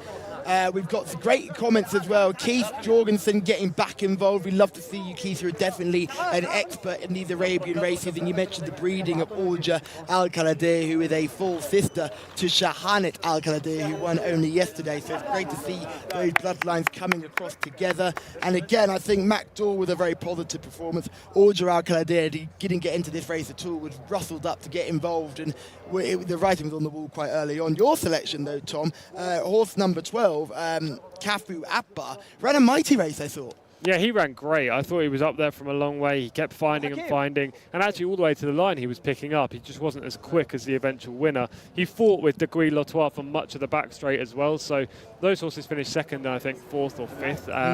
And you can mark their effort up because they were going hammer and tongs so far out, whereas the likes of the winner, Tendel Al Jazra, was ridden far more conservatively to save that energy for the latter stages. And shout out to John Blance, who didn't listen to any of us, all going away from Tendil Al Jazra. And then he comes out and with that late last minute selection and sweeps up. That's 2 winners for John, flying along. For sure. I mean, this was the obvious horse, and it's probably a fault on our part that we didn't pick him, because we both said in the preview before the race that he was the obvious one. We looked elsewhere to try and find something that was more original. It didn't prove to be the right play here. No, did not prove it at all. Orja Al-Khalideh is not good enough for this class of race. I can imagine in like a 0 to 70, this horse absolutely hoses up. But in these sort of conditions where the racing is just a touch a little bit better, these 55 to 85 contests, some of these horses are going to be running in cup races. Whether they'll be able to contend in cup races is another matter altogether. Yeah, this winner's good enough to run in a cup race for sure. Maybe even we'll see this horse in a 90 to 105 Arabian race handicap next time, or even an 85 to 100, which is interestingly what we have next on the card. But Tendel Al Jazra, currently rated 81, is sure to go up at least £4 for the success and would then be eligible to run in that kind of heat. Yes, and that race is over this exact same trip, so we'll be able to get a good figure on the time on both those races. But Shabila is with one of her favourite jockeys. It's Naif Al Anazi. After an awful start to the day, Naif Al Anazi is back in the winner's enclosure. Congratulations, Naif. Take me through the race. Thanks, God, Shamila. This horse maybe second or 3 times I ride him before. He's coming second or 3 before with me. Thanks, God, I ride him today. He's win with me. Congratulations for the trainer Muhammad Khalaf Al Anazi and all the people for this horse. Thanks, God. And do you think they went too fast in the beginning? Yeah, this horse first time he racing 2000 Shamila. He's win. He have a win 1 mile. Today perfect. Tough race. Too much horses perfect. Thanks, God. But I think ride too much perfect these horses because I take today fall down. But thanks, God, about me, okay. That's perfect. And that's the highs and lows of being a jockey. Obviously, how are you feeling after the fall? It was a bad one. Yeah, thanks, God, Shamila. You see the race. There's good horse, perfect horse, but he have a little scare from everything. Thanks, God, about me. Just a little, my mind is not too much. But thanks, God, for this win by becoming more relaxed. Well, I'm so glad that you're okay, and best of luck for the rest of the weekend. Thank you, Shamila. Thank you. Let's take a minute to discuss, not only has he got the great beard, not only does he have the cool goggles. I know where this is going. The goggles have the sort of, they have the flags on the arm of the goggles, so the goggle strap is covered in flags. But is that a gold-plated helmet as well? This man is dripping in swag. And he's also got the riding talent to go with it, and he's shown all that riding talent today. Patience personified. Yeah, absolutely. When you're as good as Naif, you can wear items like that. It's like when you're a great footballer, you can wear coloured boots, for example, the yellow boots rather than black ones. So yeah, Naif's allowed to wear items like that without getting ripped in the jockey room, and he's just proved in that race right there how good he is. Sitting that far off the pace, you don't see too many winners come back from that. He's not even in the picture here. No, exactly. It was a really conservative ride, knowing this horse will get the trip, knowing they've gone a little bit too hard up front, fighting for that early advantage around the first bend. And Naif timed it perfectly here. Well, let's talk about what was going on up front. It was Jara Al-Khalideh, the last time out winner, that was cutting out some of the early runnings. RB All Yol was a horse that was making good early progress, and then it sort of gave way in your selection, who was Katbu Atbar and Dagwa Latwa were the two horses that ended up cutting out the running as they went down the back straight. But again, our winner is not even in shot. The Alja Al Kaladir is just beginning to lose posse here. Horse coming by that is Samdi Atbar, another horse getting involved as well. But in front, the action is all about your selection and Dagwa Latwa. Yeah, those two got racing very early in this race. I think if they could have it back, both the jockeys would have been a little bit more tentative. Though saying that, Dagwa Latois was only just narrowly beaten at the line, so it wasn't a terrible ride by any means. It's just that they were exerting a lot of energy from a long way out, really dueling on the front end for a good 5 to 6 furlongs of this race, and that's definitely set it up for the closer, who, you know, might have been running a little bit more tentatively down the back and then asked for maximum effort coming around the bend. It was Montesir who's third. That's horse number 1 on your race card. That horse continues to plug on quite nicely, but here comes our winner from absolutely nowhere. Going wide, drifts in a little bit, but Naif does enough to keep this horse on the outside of the fading Montesir, and this horse goes on to win really, really nicely. Yeah, what's interesting there is the horse was drifting in, but then Naif quickly switched his whip to the left hand from the right. That stopped Tendel Al Jazra actually colliding with one of the rivals to the inside. And albeit he is still hanging slightly to the left, Naif, as you can see there, is beautifully balanced and really riding with his right arm rather than his left to make sure the steering remains straight. One horse you haven't seen there is Mad Core, who is flashing home on the outside, number 11 to finish third. You can just see him in the blue blinkers on the far left-hand side of your screen. That horse gets up for third, breaking the hearts of Montesir and some of those other horses that cut out the early running. But it did take nothing away from Tendil Al Jazra and John Blance, who was brave enough to go against the grain and select the horse that had won last time out, shown total consistency. And it really makes us wonder, why are we even trying at this stage? Yeah, Can't believe we've missed that one. Open goal. We absolutely should have had him. He was the obvious horse in the race, Tendel Al Jazza, and he's got the job done after 3 fantastic efforts this year. You know, this horse is probably bound for cup races. I think he beat a reasonably good field, and the runner-up will go close next time again. But, yeah, full credit to John.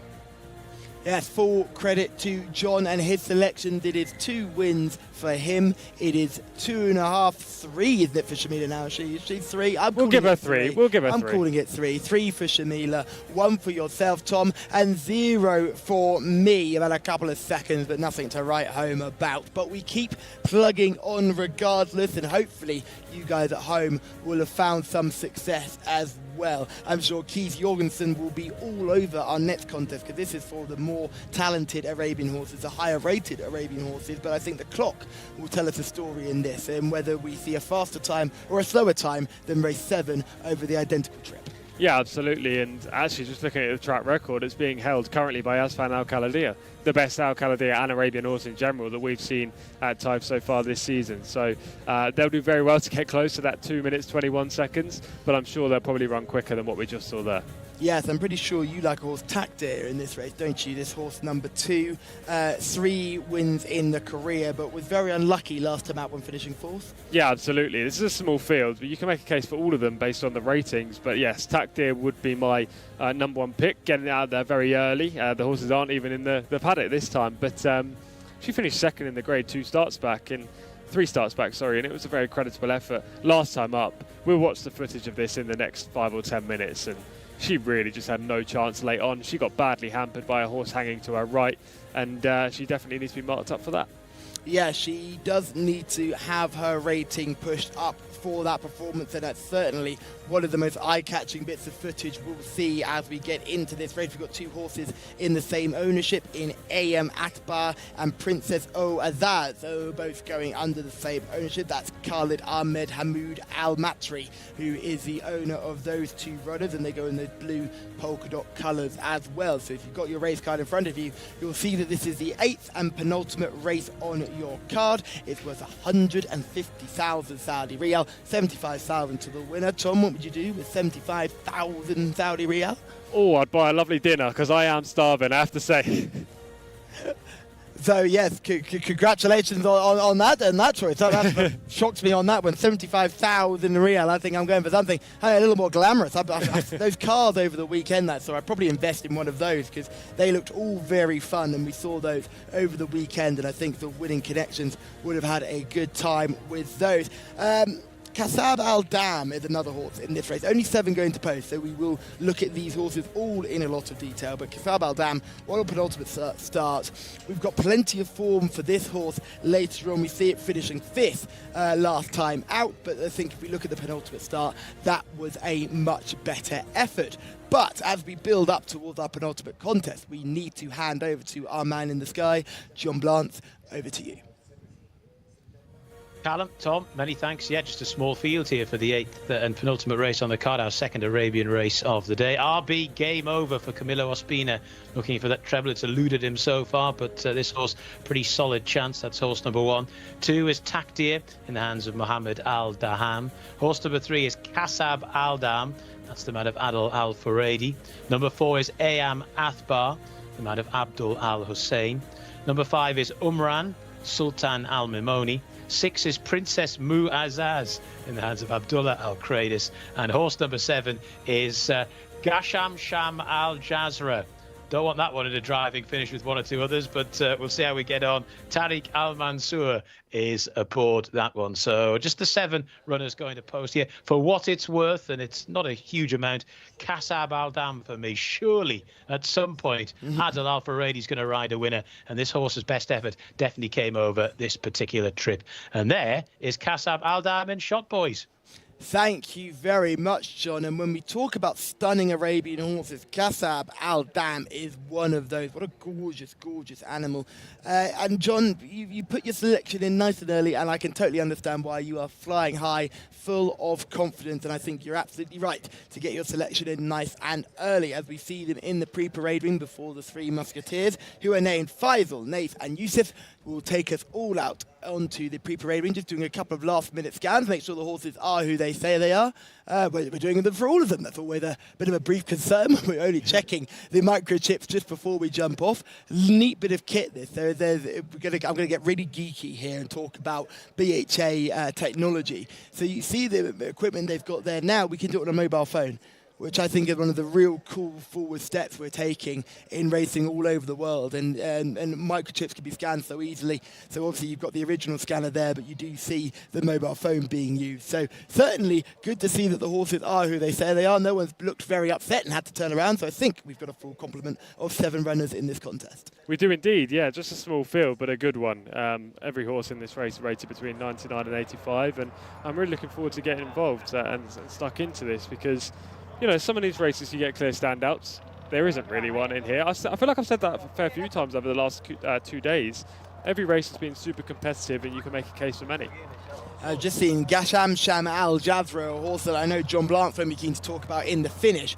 But that horse probably will look to strip fitter than this, look to be carrying a little bit of condition. Shamilia has very expertly explained to us that some of these Arabians can lose condition very, very quickly. So they want to be slim, but they don't want to be looking emaciated, and sometimes the condition can just fall off them. So it's not surprising to see some of them coming in a bit chunky. Yeah, absolutely. Gasham Sham Al Jazra is undoubtedly going to be fit. It's just that he's carrying condition, as you say. Like, he ran at meeting 24, meeting 25, and meeting 35. So he's going to be fit and ready to go. He just may not look it to the eye.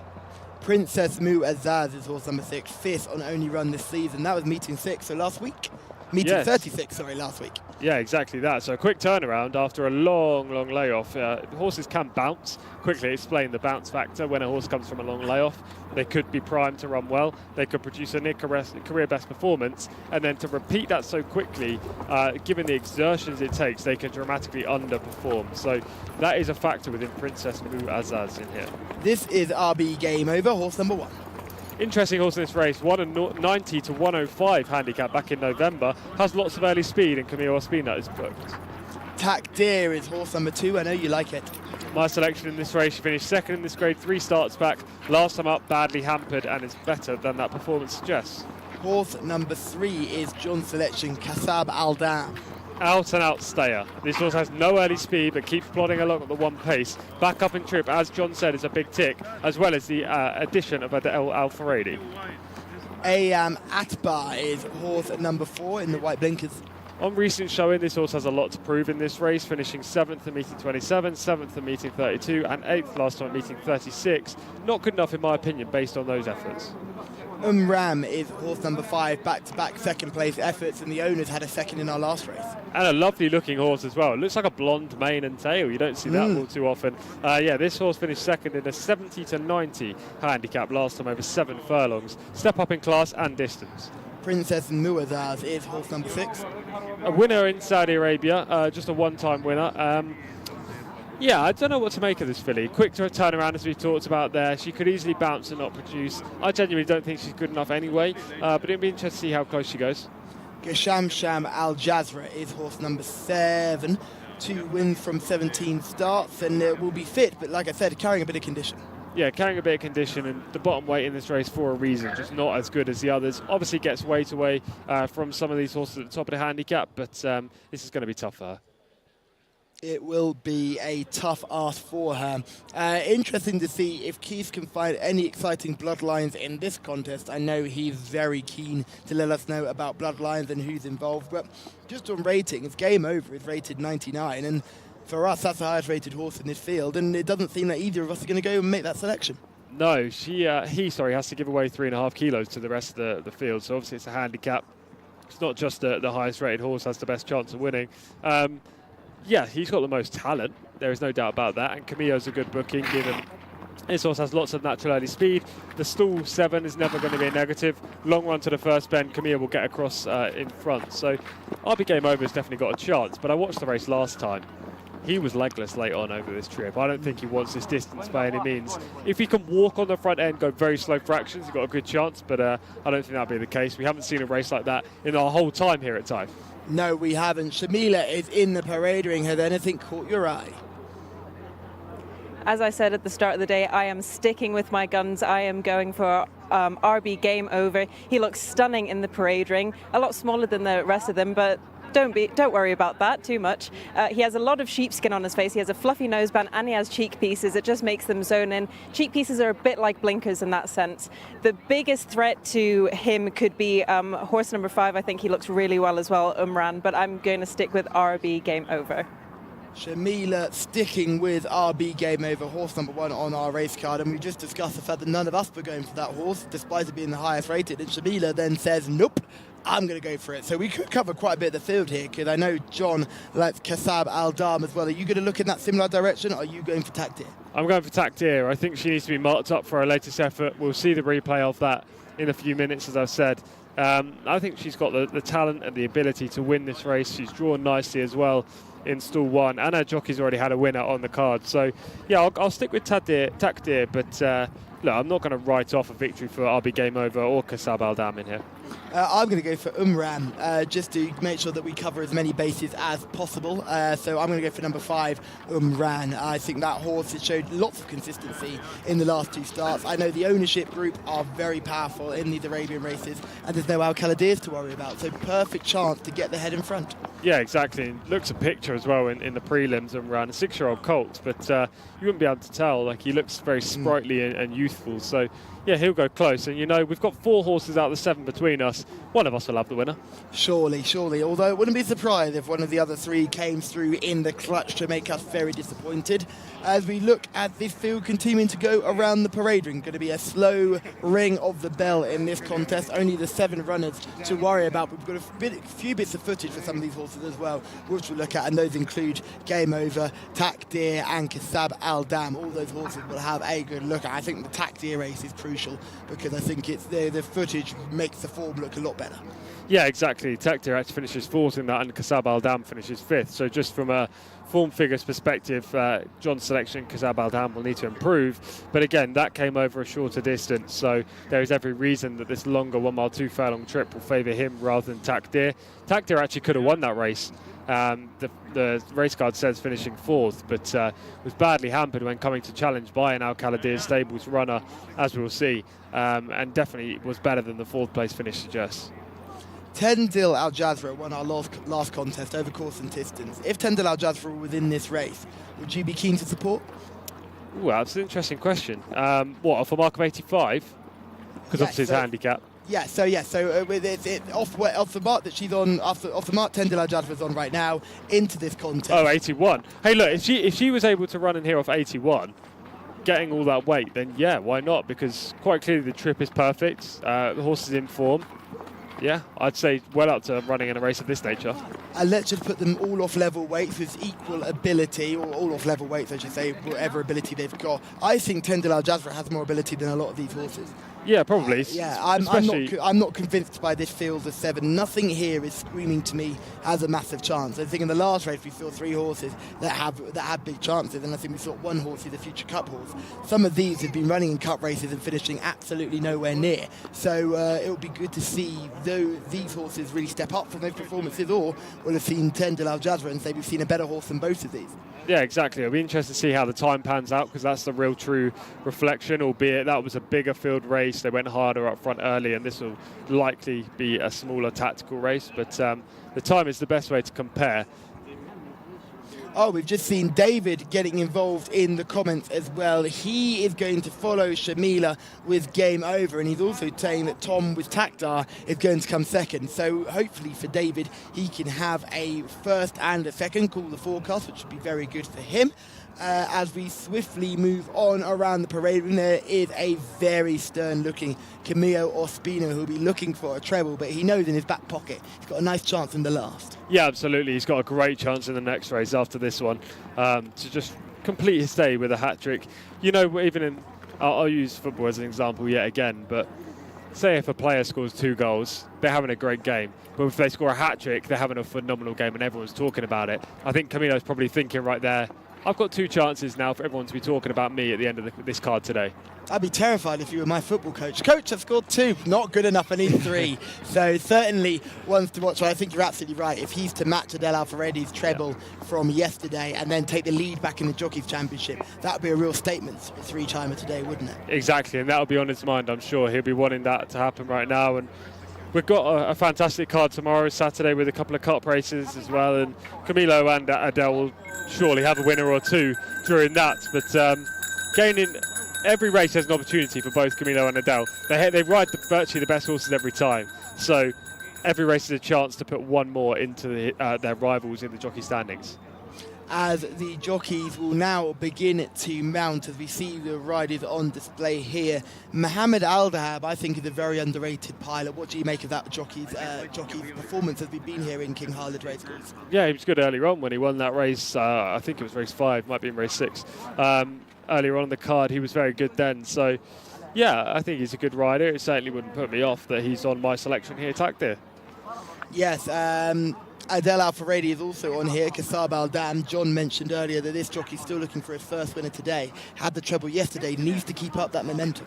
For sure. I feel like we haven't said that once. I feel like he's had a winner early on the card, every card here at Taif. But yeah, he's still looking for the winner today. Adele Alfaredi, he's had a couple of seconds. He might win this race on Kasab Al-Dam, now back up in trip. But if not, he'll have a fair few opportunities tomorrow to rack up more. Is there a threat to say that he rides a little bit hot or cold? Either he's on fire or there's nothing at all. He really struggled last week.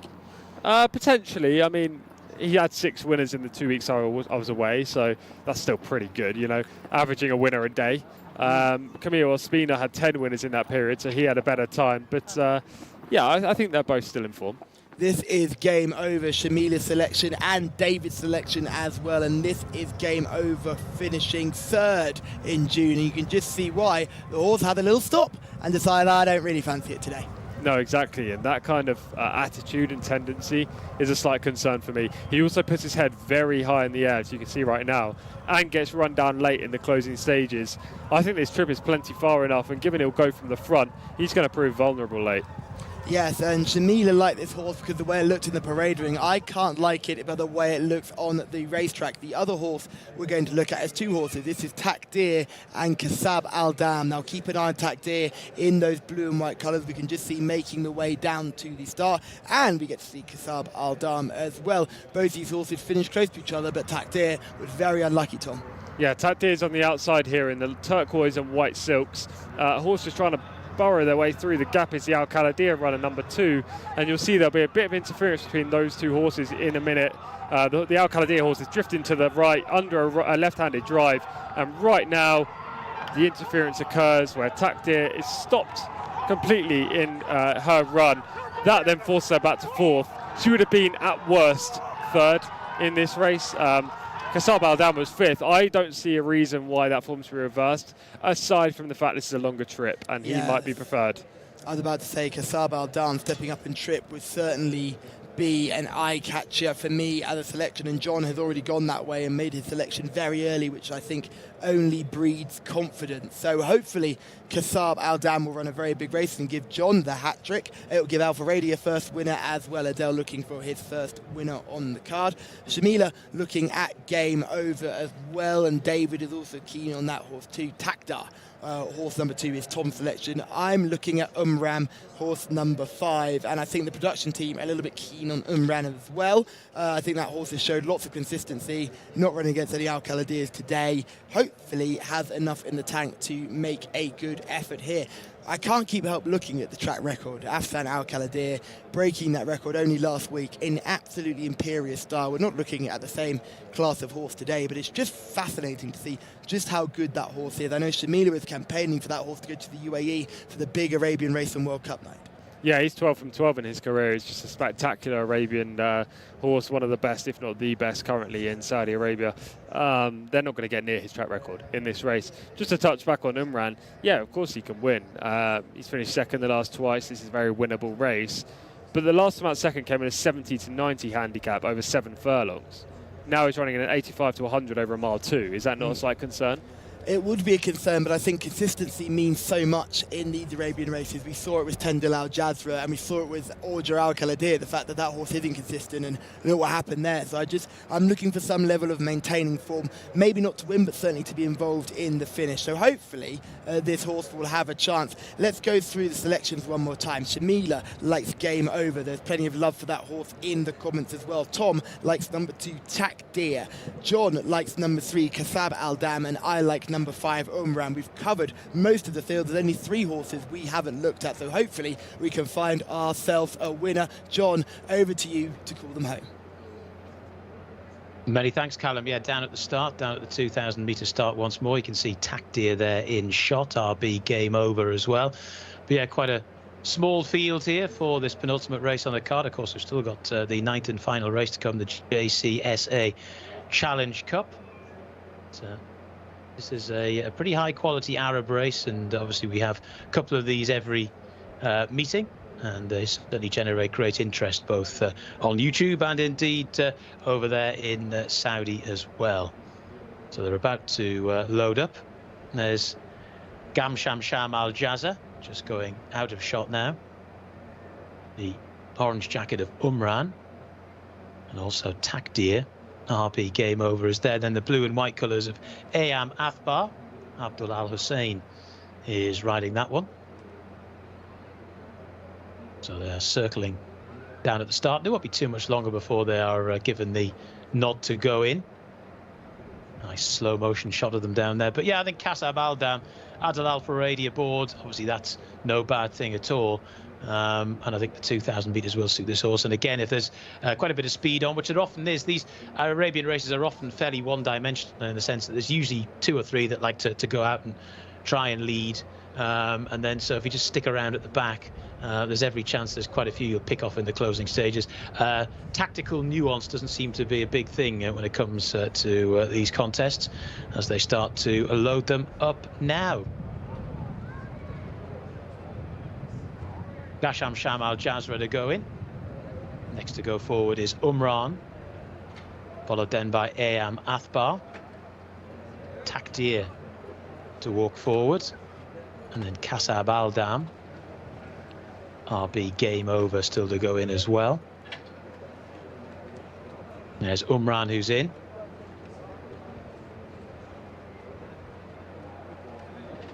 Next to go forward is Ayam Athbar. Kasab Al-Dam to go in. All present and correct, they're ready. Stand by. Race 8 at Taif this afternoon. And away they go. They're racing. And through the early stages, Takdir it was who got away well and leads up, but here towards the outside comes Gasham Sham Al Jazza, and it's Gasham Sham Al Jazza, the 7, who comes through to lead.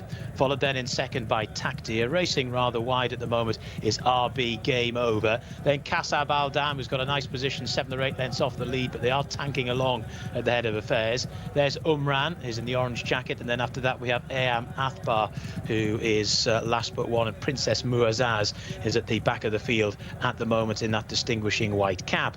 So they're making their way down the far side, and it's Gasham Sham Al Jazra that leads by length and a half to RB Game Over, who's racing in second. Takdir is in third. Yawning gap back to Kasab Al Dam, the green colours, who races in fourth. Then the orange jacket of Umran, who's in fifth, the 5 horse. Then a bit of a gap to Princess Muazzaz, who's now improved to head Ayam Athbar, who's at the back of the field.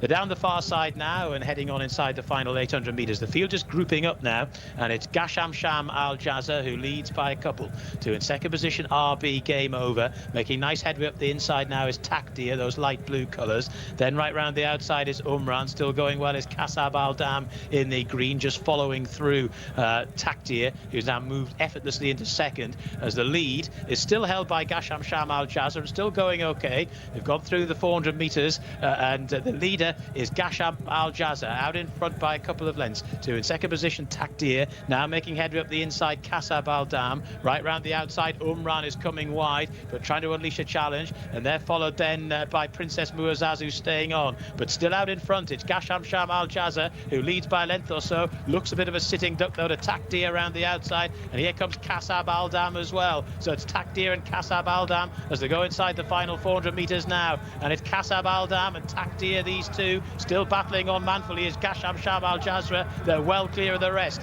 Down towards the final 200 metres they go, and over on the far side, Takdir is finding a bit more. The Kasab Al Dam, who's battling hard down the centre of the track. Kasab Al Dam and Takdir, these two, and it's Kasab Al Dam who needs every inch of this 2,000 metres, battling back on the far side. Gasham Sham Al Jazza racing up towards the line. It's Kasab Al Dam who's won, though. Adon Al Furedi on the score sheet. Gasham Sham Al Jazza finished in second, and in third was Takdir. Kasab Al Dam has stamina in abundance for these pretty long trips by Arabian horse standards, and has come through to score in the end. It was attritional stuff. Looked as though him and Takdir were going to be pairing off for a real good battle in the closing stages. In fairness, Gasham Sham Al Jazza has battled on really strongly in the closing stages too, but it's Kasab Al Dam who's come through to score and stuck the old neck out well at this trip. And we said before that this horse's best previous effort had come at the 2,000 metres, and has done so again here. Gasham Sham Al Jazza in second, and Takdir in third. They've gone a second faster than the previous race as well, just to give you an idea of those two 2,000 metres Arabian races. And the fourth horse home was Ayam Athbar, who's battled on once again, actually. And 3/4 of a length was the final winning distance as well. So that's how they finished over here at Taif on the penultimate race on the card, the second of our 2 Arab races. Kasab Al Dam has now won 3 from 11 in all, and has battled out really well to the line to beat into second. Gasham Sham Al Jazza, a brave silver medalist as well, with Takdir in third. That was the 8th and penultimate race on the card. Stay tuned for our 9th race. It's the Cup race. It's the Jcsa Challenge Cup, and it'll be on very shortly. But right now, it's back to the studio.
Well, John Blance is on fire at the moment. That's 3 winners for him, and he called up Kasab Al-Dam early on when the horse was in the pre-parade ring. The horse looked magnificent in the pre-parade and as well looked magnificent in the race, really relished every step of the 2,000 metres. And Tom, over a second quicker than our last contest. Yeah, exactly, and that's crucial here. Obviously, the last contest was a 55 to 85 handicap. This is 85 to 100, so you're going to expect them to be quicker. Kasab Al-Dam was good in this race. Obviously, the extra distance was the big tick in the box for him. He won over this trip 2 starts back and proved that he really needs that 2,000 metres to show his best. Takdir, on the other hand, travelled as well, if not better, but will be definitely favoured by the cutback to 1,600. Yes, Takdir got there in quite a nice fashion, and there was some real jockeyship going on because Takdir's rider was desperate not to push the button too early, but ended up having his hand sort of forced as the eventual winner came on the outside. Yeah, precisely. Had to go at that point, and yeah, the horse just had nothing left out there. She didn't really have the stamina to stay this trip. She travelled like the best thing in the race by far. You know, she's got a high cruising speed. It's just when it comes down to the nitty-gritty in the closing stages, who's going to battle the best? Takdir didn't come out on top. And actually, the horse she passed, who was leading, rallied and repassed her close to home. Yes, that was Sham Al Jazra, and was also known as John Blance's worst nightmare in a tight finish. But Sham Al Jazra was not able to reel back in the eventual winner, Kasab Al-Dam, who stuck on nicely on the outside. As John mentioned early on, this horse will really enjoy this trip. Takdir ended up in third. Take nothing away from Takdir, who is in third. No poor performance there. Certainly a good enough effort. We'll appreciate dropping back 2 furlongs. The other horse that was of interest from our selection was Game Over. It was Game Over for that horse very early on. Shamila's selection didn't quite get home. Looked in trouble very early on. My selection, Umran, will, as Tom rightly mentioned, did not handle the trip, so that horse will also be dropped back in trip. Came there travelling like a good thing, but was unable to get involved in the finish, as our eventual winner, Kasab Al-Dam, got up nicely in the end. There was a little bit of concern there, I thought, when the 3 of them are battling it out down the straight as we see them jump away at the start. We can see Takdir making the early move for the lead, and also in behind him, that is Sham Al Jazra on the outside, who's going to make a prominent position too, and Game Over is also up there, and it is Kasab Al-Dam, our eventual winner, in 4th. Yeah, exactly, and RB Game Over didn't run any kind of race today, did he? He showed that natural early speed, but it was Game Over from some way out. Camille Ospina knew that he was in serious trouble. That horse just didn't perform today. As you say, the eventual winner's got the perfect trip in 4th, just sitting off the pace with the front 2 dueling on the lead and then getting a nice toe into the race. Your selection, Umran, is back in 5th, and as you've said rightly there, he just didn't handle the trip. He needs to cut back to 7. And then right out the back, Aham Athbar completely missed the start, as well as Princess Muazzaz, who just didn't feature in the race at all.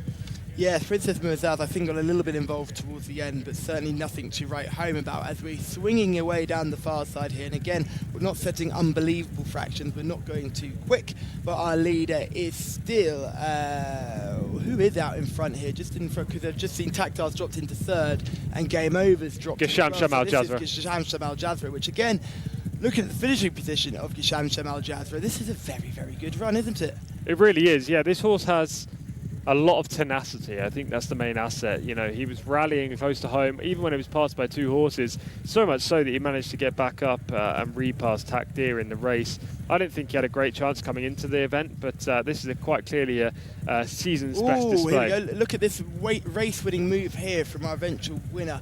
Pulls out wide, barges Umran out the way. I mean, the stewards aren't going to have a look at that. Umran would have barged himself out the way with a couple more strides, but makes his move to go 3 wide on the bend. This is clearly an idea. I've got more stamina than you, so I'm going to make this move nice and early, and I'm going to make you race from a long, long way out. Exactly. Adel Al-Faredi not only is good in the saddle, but I'm sure he's good at doing his homework as well. He'll know this horse has lots of stamina. Takdir probably doesn't. Takdir's actually in front here and finishes 3rd.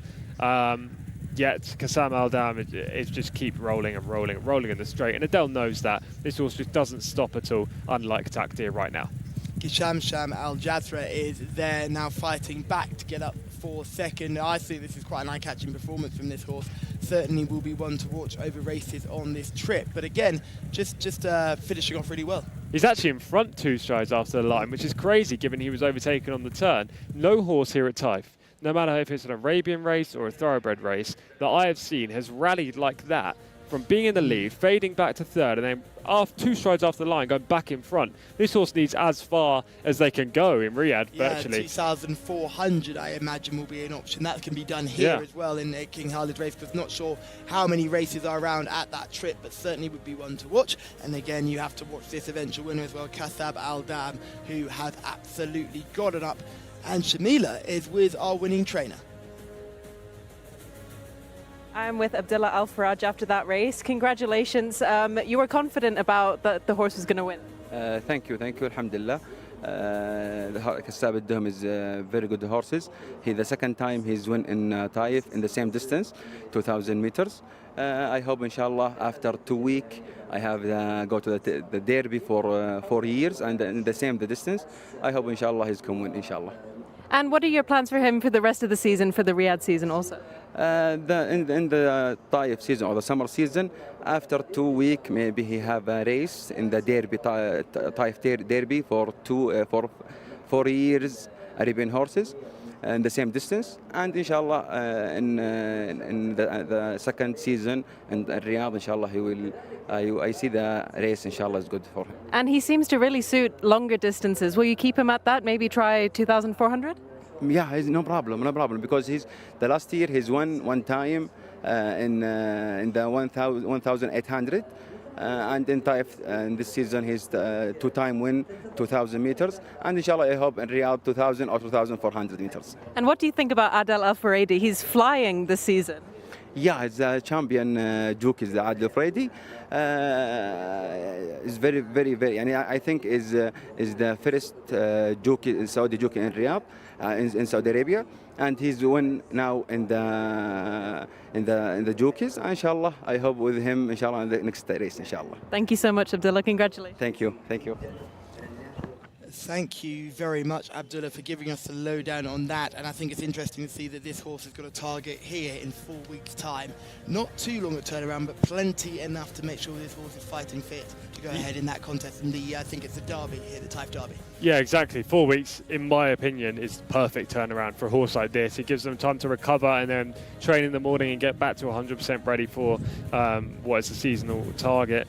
This horse is good. Quite clearly likes Taif. 2-time winner here this year, as the trainer just said there. So, yeah, I don't see why he can't contend. Just see these shots here of Game Over. It was Game Over pretty early on. That horse took far too keen a hold. Umran looked very pretty, but that wasn't enough to win the race, and we just see some of the runners out the back. But Game Over was not able to get involved in this contest at all. Pulled his chances away far too early. A couple of these horses struggled with the trip as well, but that's no concern. They'll all be able to be dropped back. But one horse that can certainly go over this trip and hopefully go over further in Riyadh is Kasab Al-Dam, as well as our eventual runner-up Gashamsham Al-Jazro, another horse who will certainly relish every step up in trip he can get. Absolutely, yeah, definitely a step up trip for the runner-up. I thought that was quite clearly a season's best effort, and at the line, he was as strong as he was at any other point in the race, so he definitely needs to step up trip. I actually think this is probably ideal for the eventual winner. He could probably go up, he could go down as well, but I think 2,000's the perfect distance for him. And yeah, my selection, Takdir, definitely needs 1,600. Yeah, 1,600 for Takdir will certainly be the route they go. Talking about people waiting for Riyadh, David in the comments has said he may wait for Riyadh because he can't find a winner for love nor money. So he might hold his cards a little bit closer to his chest and wait for a winner in the future in Riyadh. It's been a difficult day though, Callum. You know, we've pinpointed several horses who could be there or thereabouts. Obviously, Shamila's had a great time of things today. John's had a very successful time on comms as well. But at the same time, there are a lot of competitive races with not many standouts today. So, David, if you've not had a winner, you know, that's fully understandable. Hopefully tomorrow is better, and definitely when we get to Riyadh, with the turf races especially, that's when we're going to thrive. Yes, I think we will thrive in turf conditions. John Blance, would you give us our runners and riders for our finale and our feature contest today? Yeah, with pleasure, lads. Just the one more race to go. Alawi, horse number 1, is in the hands of Naif Al-Anazi. Horse number 2 is Al Gaddaf. Wigberto Ramos rides that one, second up for the campaign. Mosakar is horse number 3. Mohammed Al Hubail is aboard. Horse number 4 is Badr Al-Elyar. Khaled Al-Mimoni rides on 5th start for the campaign, so a bit of a fitness edge on 1 or 2 of these. Horse number 5 is Bama Allah, who I quite like here. I think it can go very well. Camilo Ospina looking for another winner on the card. Al Jamani is next. Adel Al Furedi. That's horse number 6. Number 7 is Seodad in the hands of Eddie Castro. 1 of 2 for Prince Faisal bin Khalid bin Aziz. And horse number 8 is Faz. So the dead 8 got a post here for the JCSA Challenge over the 1600 metres. Tariq Al Mansour gets the ride aboard Faz. So horses making their way into the parade ring. We can see I think it's the one there leading them as we get back to the boys in the studio, and of course we'll be hearing from Shamila as well. Thank you very much, John. They're already in the parade ring, so we'll look at Alawi, is horse number 1, Tom. Yeah, horse number 1 only got a record of 1 from 52 running in a cup race. Seems a bit ambitious to me, Callum. Al Gaddaf is horse number 2 on your race cards. 2 wins from 10 starts and has had just the 1 run this season, but it was a 3rd place effort this season back in meeting 34. So this horse certainly comes into this race stripped fitter for that effort. Yeah, behind a good horse that day as well, owned by King Abdullah bin Abdulaziz and Sons. This horse has lots of natural early speed, is drawn well in 2, and Roberto Ramos will surely go to the front as we're being filmed. Are we getting filmed or are they doing a selfie? I have no idea. Let's see. I want to stay on this guy forever. I'm loving the enthusiasm. Who is the groom waving at? Because now I'm totally unsure. I think we're being filming, which is crazy. That is sort of interdimension thing. It's an inception. It's filmception. We're saying. Are you filming the filming? But yes, this is horse number 2, Al Gaddaf, and I quite like this runner. Certainly will be fitter. Masaka is horse number 3. We've seen this horse plenty of times. Yeah, he's another in this race that's been regularly outclassed in cup races and better races than he should really be competing in. He's just 1 from 40, but look, you can't fault the connections for being a little bit ambitious. Bada Alalea is horse number 4 on your race card. 4 wins from 18 starts. The most recent of those came in meeting 15. And then finished 4th back at meeting 20, and last time out ran in the Okaz Cup and finished 12th that day. This horse definitely has a chance, rated 99. However, did finish 4th behind a horse who's got good form, collateral form with Bama Allah. And in that kind of collateral form, Bama Allah comes out on top. And we'll talk about Bama Allah right now. That horse is horse number 5, 1 back in meeting 18, comes here off a break, but surely has a massive chance to give Camille Ospina his hat-trick.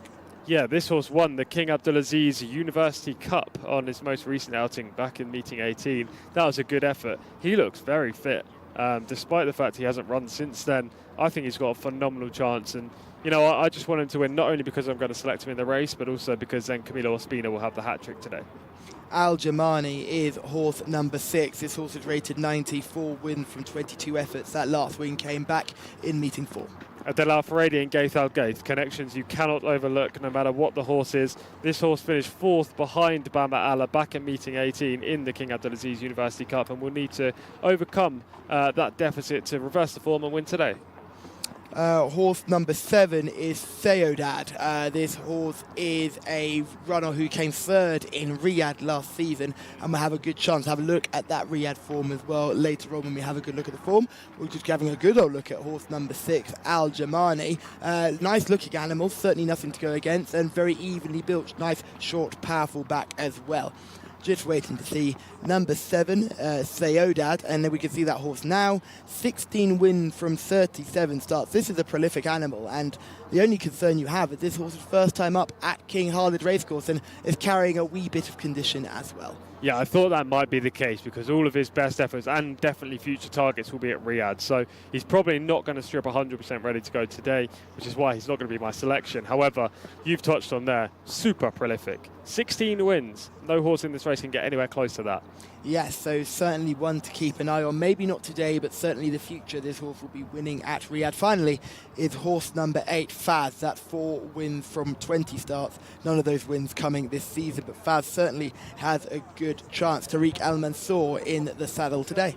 Yeah, looks the second string for connections in this race, but obviously it's the first string for trainer Ahmed Mohamoud, who is the leading trainer at this Saudi meeting so far here at Taif. Gorgeous looking animal too. Yeah, lovely. It's just what he looks like, unfortunately, doesn't always translate to the track with him. Last time up, he was a little disappointing, finishing 12th. But he's had a long layoff since. Maybe there was an issue that day. Yes, yeah, maybe there was a slight problem. Seemed to be trending in the right direction. Then meeting 18 was bad, and meeting 20 was even worse. And we could see Wigberto Ramos signaling that he wants 2 winners. He's very close to 2 winners. so close. If he just has a little bit more luck, he will get 2 winners. What's he going to wave now? No, I could have 4 winners on another day, but I'll go back to 1. Now he's discussing with the trainers and the owners. I was really close to having 4 winners today. I was unlucky. If that horse hadn't fallen in the first race, I'd been on 4 winners. And the trainers looking back at him going, I don't think he would have had 4 winners. But as we look forward with eight runners in the field, are you slightly disappointed by this field size for a Jcsa challenge contest? Yeah, I guess so. You know, you could have a bigger field for sure. But we have 3 very good horses in here, all rated 99. Badr Alalea, Bama Allah and Sayodad, numbers 4, 5 and 7. So we've got the quality, we just don't have the quantity. And even then, we're not talking about Al Gaddaf, who's rated 86, Faz rated 89, and Al Jamani is rated 90 in the Mount of Adele. So yeah, it's a good race. We don't have the numbers, as we've touched on. David, in the comments, quite seemingly likes number 7, Sayodad, despite the fact he's carrying a little bit of condition. Yes, I think that horse has the ratings, but Shamila has been looking at them in the parade ring. So, who caught your eye, Shamila? Thank you very much, Callum. It's the last race of the day, which means one thing. I'm stood on my box. I'm here at the mini studio waiting for you guys to come down, but I've had the best view looking at these horses behind me in the parade ring. And the horse that stood out to me 100% is horse number 2, Al Gaddaf. He's going to win the race, and I don't just say this because he's the best looking horse in the race, but I would love to see Wigberto have a double wiggle today. That would be fantastic, even though I wouldn't be mad if Camilo had a treble. So plenty of exciting stories to look at. Shamila, we were talking about number 7, Sayodad. Now, he's obviously one of the highest rated horses in this field. What did you make of that horse in the parade ring first time up this season? Honestly, he does look fit. He would probably be my second choice in a paddock pick. He goes round here really nicely. The 3 top horses, it would definitely be horse number 2, then horse number 7, and then Camilo Espina's ride. So he could be in the money. And just finally, we've only got a field of 8. Any paddock negatives in this? I imagine these have all been very professional. Well, that's a great question, Callum. And honestly, no, all of these horses look fit as a fiddle. They look fantastic. And it's not very often you get the whole field. I know there's only 8 runners, but it's not often you get the whole field looking so good. But all of these horses, I wouldn't be surprised if they were in the top 3. Perfect. Thank you very much, Shamila. And you've been incredibly helpful down there today, and you've had plenty of winners to thank to as well. 3 winners for you, tied with John Blance. It really is getting nip and tuck at the top. But she likes Al Gaddaf, horse number 2. Tom, what do you make of that horse on paper, as well as getting that boost from Shamila? It was a decent reappearance back in meeting 34. Quick turnaround. Wigberto's obviously had that overdue success today. I think he'll go forward. However, there are others in here that have that natural early speed. The likes of Bama Allah will want to be towards the front. I'm sure Faz will want to go forward as well. So there could be a duel on the front end, despite there being just 8 runners. Al Gaddaf may then pay for that in the closing stages, but he bumped into a nice one on his reappearance. Maybe he bumps into a nice one again today. Now, we've only got 8 runners in this race, so for me, I'm thinking let's wipe out some horses to make it easier for everybody at home. I'm thinking Alawi is a horse number 1. I'm not having any chance for that runner.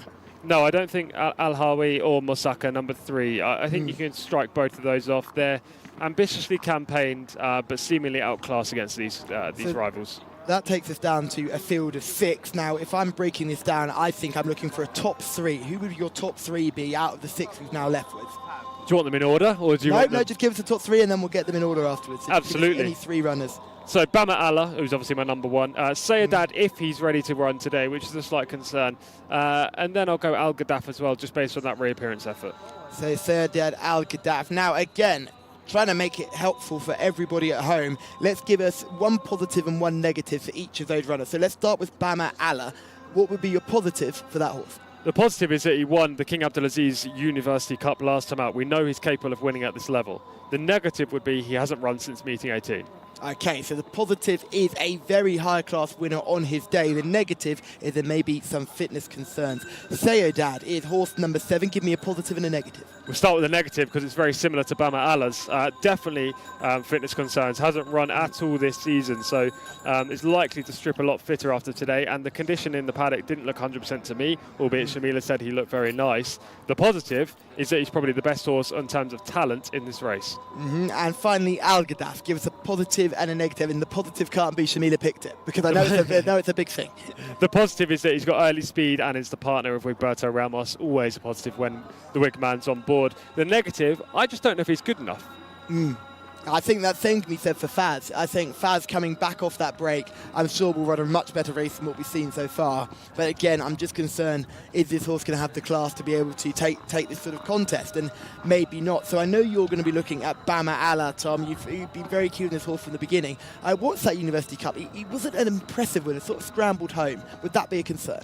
Maybe, but he rallied nicely up against the inside. He staged this trip very well, and if it comes into a battle close to home, despite the fact he may lack a touch of fitness because he hasn't run since meeting 18, I'd rather Bama Allah over any of these, I think. So I'll stick with him.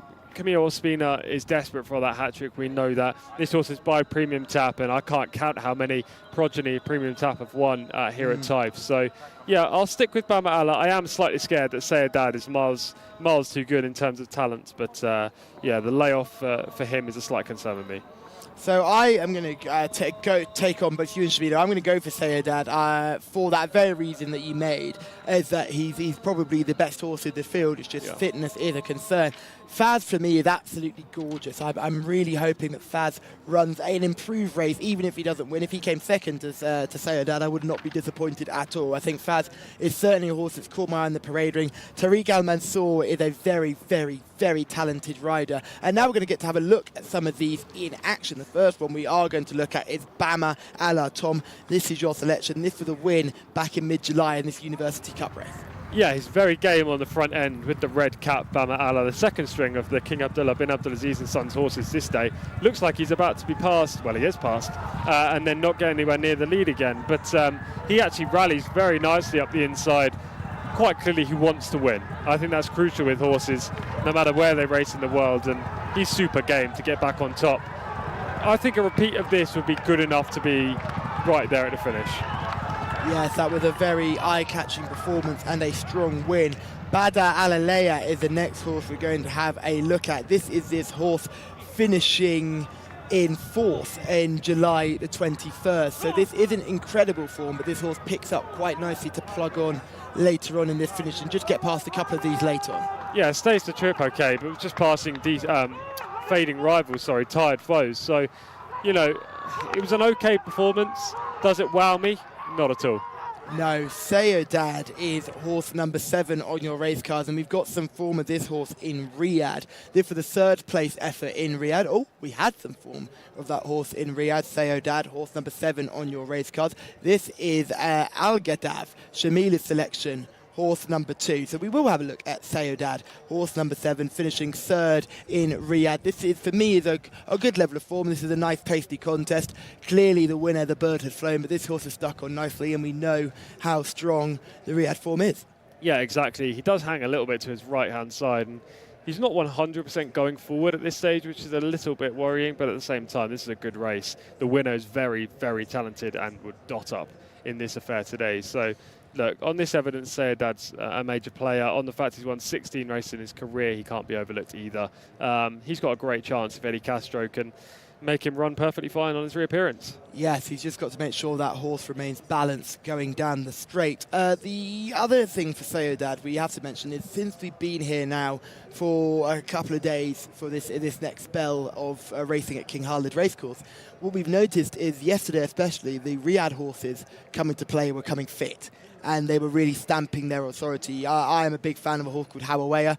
That horse ran to her level, which was good enough to win back-to-back races at the middle of this summer season. But all of a sudden now, it's looking mighty tough to win those races when you're facing a horse from Riyadh, and this Riyadh form is really coming to the boil. Yeah, we're getting classier horses coming here now, aren't we? Obviously, early in the Taif season, we had lower grade races and therefore lower grade horses running here. Now we're getting more and more cup races as we draw into the end of Taif, and that is bringing these Riyadh horses in to maybe have a prep run, but also to try and steal these big prizes before their seasonal targets, because they don't always need to be 100% fit to beat these Taif regulars. It's kind of a different kettle of fish, isn't it? It's like an elite track going to the second level track in Taif in Saudi Arabia right now. And those horses that are week in, week out at Riyadh can compete here and fend off these rivals.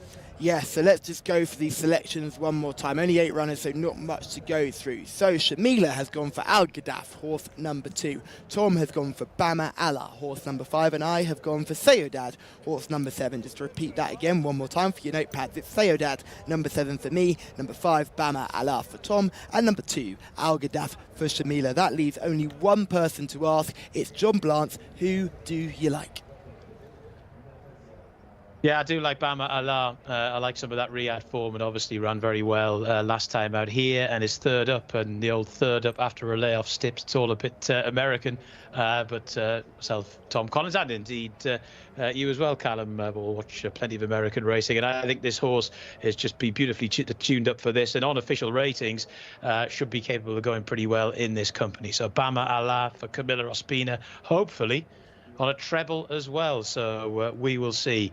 But it's an interesting little contest to finish with. There's some decent horses here, and some horses that when we go to Riyadh fairly shortly, you should be able to keep an eye on, running in some pretty good races.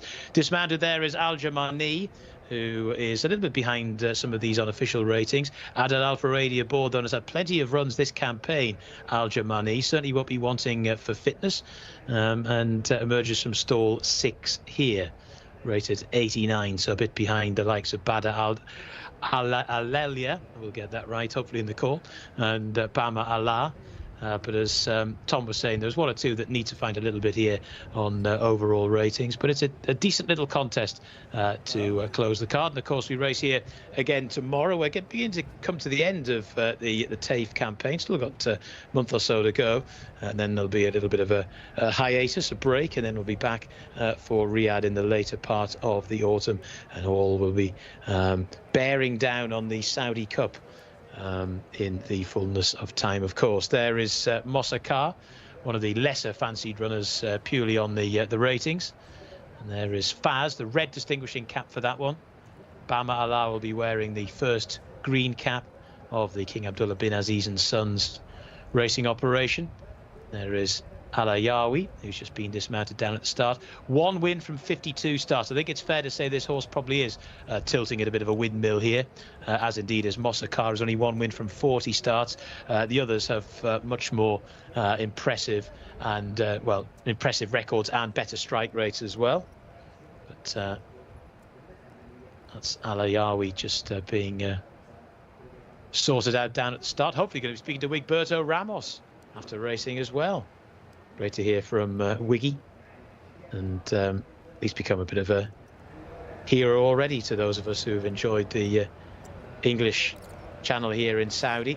It's always great when you see someone who has gone round the world and made racing their livelihood. Of course, Wigberto's been here for many, many years, but has ridden in the States as well. And of course, originally hails from Panama, a place where some of the great jockeys of all time have been forged. Still waiting for them to be loaded up here. We're down at the 1600 meter start this time, so it's right at the back of the back straight, so there's quite a bit of time. It's not so relevant in an 8-runner race, but in bigger fields there's a bit more time for horses to maybe overcome bad draws. You still want to be drawn inside, but when that run to a bend is a bit longer, there's time for a sharp thinking jockey to get his or her mount in. So they still wait to be given the nod to load up. Be sure to join us again tomorrow. 9 more races, double header for me, and I think Tom and Callum and Shamila will all be back as well tomorrow too. This is Mosakar to come forward. Already in is Badr Alelia, as indeed is Alayawi. 3 in, 5 to go.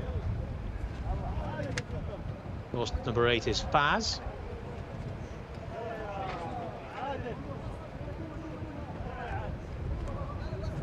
Sayedad still to come. It's a little bit reluctant to come forward, Sayedad. This horse has won 16 of 37 starts. Can't argue with a strike rate like that.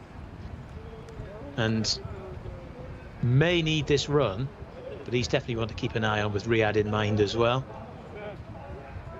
Waiting for Barma Allah as well. Sayedad has planted himself at the moment. Doesn't seem too keen on the idea of loading up. Sayedad to come in. Barma Allah, Al Gaddaf will make up the 8 of them. In goes Barma Allah into the blessed stall 5. This is Al Gaddaf going in. Wigberto Ramos. Oh, backed out.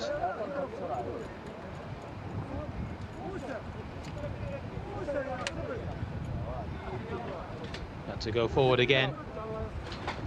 In goes Al Gaddaf. All in and ready. Stand by. 1600 metres. Off and racing for the Jcsa Challenge. Ooh, a bit of a rough start there for Badr Al-Elia. Got very close to Barma Allah as well. Not much room to breathe as they make their way through the early stages. Faz it is in the red distinguishing cap that goes on, the white headgear. Followed by Al Gaddaf, who races in second, and Wigberto Ramos. They're then followed by Barma Allah, the green cap, who's trying to float down into a good posse. They're then followed by Badr Al-Elia in the black sleeves. Then after that, towards the outside, the sheepskin noseband of Al Jamani. Towards the rear of the field at the moment, the light blue and orange colours of Mosakar. Also right towards the back is Al-Ahawi, and that is your back marker as they make their way inside the final 1,000. So it's Faz that leads by a length and a half or so to Barma Allah towards the outside in second. Al Gaddaf is racing in third. Sayedad, the white distinguishing cap, now just moves up into fourth. Then Al Jamani, who's wide on the track there, then followed by Badr Al-Elia. The other two just beginning to struggle, Mosakar and Al-Ahawi, as they start to make the turn for home. It's Faz out in front and going quite strongly. To in second position, Barma Allah, who's perched on that one shoulder. Then Al Gaddaf, who's racing in third, now getting up the inside is Badr Al-Elia after that rather rough start. Al Jamani round the outside is trying to make a run, but coming 4 or 5 wide to do so. Sayedad still on the scene as well, but it's Faz who leads them round the home turn, out in front by about 2 lengths to Badr Al-Elia in second. They're then followed by Barma Allah, who's now just being mucked around by Badr Al-Elia. Down the centre of the track comes Sayedad, who's trying to get into gear as well, but they haven't got past Faz yet. Faz leads inside the final furlong to Badr Al-Elia, who's now getting up ahead of steam down the centre of the track. Faz and Badr Al-Elia. Faz over on the far side. Badr Al-Elia, though, is beginning to get up for Khalid Al-Memoni, and up towards the line. Badr Al-Elia has won. Faz was second. In third was Al Jamani, and it was a line-up for fourth. Well, Badr Al-Elia was messed around at the start, didn't have much room at all. It was a really tricky and messy beginning, given it was only an 8-runner race.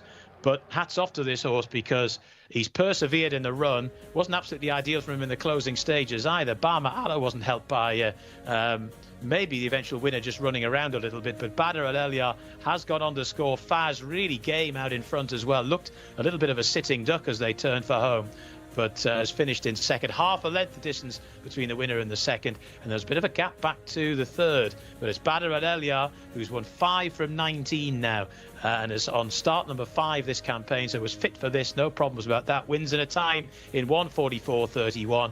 Faz was second. The 6, Al Jamani, who got a very wide trip, has done well to finish in third as well. And the 4th horse home, ooh, that's anybody's guess. Possibly Wiggy over on the far side. That has been confirmed. Al Gaddaf in 4th. So that is your 1, 2, 3, 4 in the last. A good performance from Badr Al-Elia, owned by Al Sharif Hazza Shakir Al Badli and Sons, and ridden by Khalid Al Mamoni. And it was a very good ride as well. He had to overcome 1 or 2 problems in the run to get the job done, but get the job done he has. Badr Al-Elia, the winner of the last, beating Faz into second, and Al Jamani, who's run a good race as well for Adel Al Faredi, has finished in third. That's it from me in the commentary box. It's been a pleasure as ever. I'll be back again tomorrow. The broadcast not over though. We've got to go back to Callum and to Tom and Shamila, who hopefully a little bit later on will have a special guest as well. Over to you guys.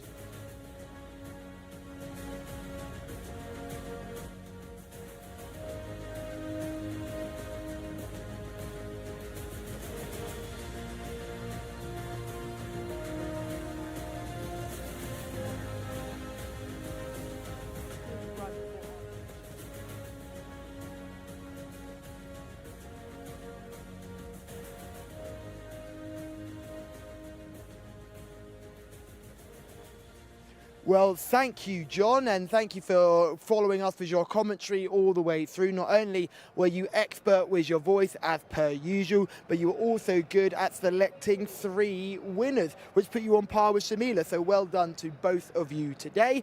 I came here winless and I left winless. Not a good day for me. Better day for Tom. Tom had a winner as well, so that was good to see and well picked too. Tendal Al Jazra has to be the one that got away, but we're not going to get away from this performance of Badr Al-Alaya, who has run an absolutely cracking race to reel in Faz. And this key theme for both of these horses is that Faz and Badr Al-Alaya are both horses who have come into this race on the back of poor runs. Yeah, Faz ran fantastically well, coming off the short layoff for Ahmed Mohamed and Tariq Al-Mansour. You know, you said this horse looked a picture beforehand, and you were right. He actually nearly produced it on the track as well by winning, set his stall out early on, got owner mate Bama Allah in serious trouble. Roberto Ramos' ride, Al Gaddaf, couldn't match him either. The only horse that could go with Faz in the straight was Badr Al-Alaya, and he was so game at the finish. You know, a mile's quite clearly his trip, and he's only going to improve. He's a 4-year-old in here, the joint youngest horse in the race, so he's got a higher ceiling as any other horse in this affair. And the interesting element for this contest is the fact that Badr Al-Alaya was really knocked around at the start, and we've had so many hard luck stories, horses who have lost the race early on in the contest and haven't been able to get back into it. Badr Al-Alaya mucked about early, but able to get into that contest. Maybe the smaller field helped. Yeah, exactly that. Smaller field always helps when there's interference, no matter where in the race, but especially early on, because it allows you to re-find a good early position. I mean, if there was 18 horses in that race and he had that interference early on, he'd have probably been 18th or 17th, and then it would have been impossible to pass all of those rivals. So the fact it was just an 8-runner field definitely helped. Saying that, though, you never want interference in any race. So to still win after what happened early on in that event, you can mark up the horse even more. And we're just lucky enough to be in our wrap-up show set, and we've just seen some of the horses who have run in that finale go past us, and Faz is one of those horses we've just seen the eventual second now getting taken back to the stables as we see a replay of Faz jumping out really nicely and setting his stall out early. However, Faz is absolutely tiny. If you see this horse in comparison to the other, this is the great thing about being down at this set, for he is small, but he is awfully mighty and showed great toughness today, even though he'd finished second. Definitely, yeah. He bounced out from the outside gate. He moved straight across under Tariq Al-Mansour, and he got into a nice rhythm on the front end, as we can see here, looking at the drone shot. The horse in second was one of the Prince Faisal bin Khalid runners, but he just wasn't troubling Faz on the front end. He got a nice time of things. Look, let's not get this wrong about the runner-up. He got the dream trip and he just got reeled in late, but nevertheless, it was definitely a career best performance against a group like this. We know there is a headwind in the back straight and a tailwind down the home straight, and it doesn't seem to be more prevalent until you get to these 1 mile contests. We've seen time after time in races over a mile here at King Khalid Racecourse over the last couple of days, the horse that makes the pace tends to be the horse that's right there in the finish. We saw it in Mahalik, almost an identical run with Faz in this race. Yeah, and Mahalik was also ridden by Tariq Al-Mansour, I think, so there's another little link there. It was a good ride on the leader right now, Faz. You know, he set his stall out, he wasn't challenged, but at this point, if we were to call in the race who was the most likely winner, because of what we've seen throughout this whole Taif meeting, and especially over the last 2 days, we would have said Faz, but Badr Al-Alaya still had plenty left in the tank.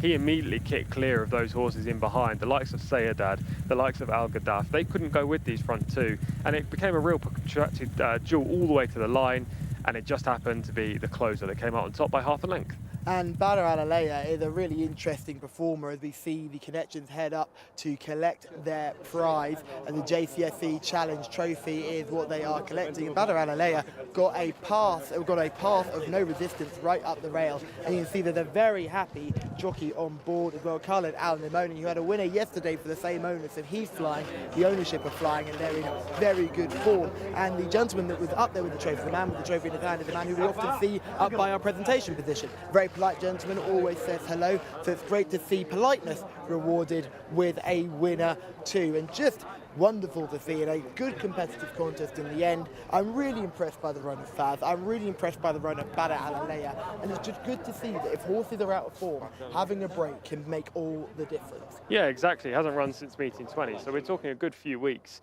for example, for Faz. And when it comes to Bada Alalea, the penultimate effort was in meeting 20 as well, so had one run in the interim when he finished 12th in the Coast Cup. You know, horses aren't always going to run 100% to their ability. They're going to be reasons, fitness, or training hasn't gone well. But both of these horses have come back after maybe disappointing efforts, a couple of runs back, and have really produced their best today. 75,000 Real to the winner there. Big prize as well, and lovely trophy. So, yeah, why wouldn't Connections be happy?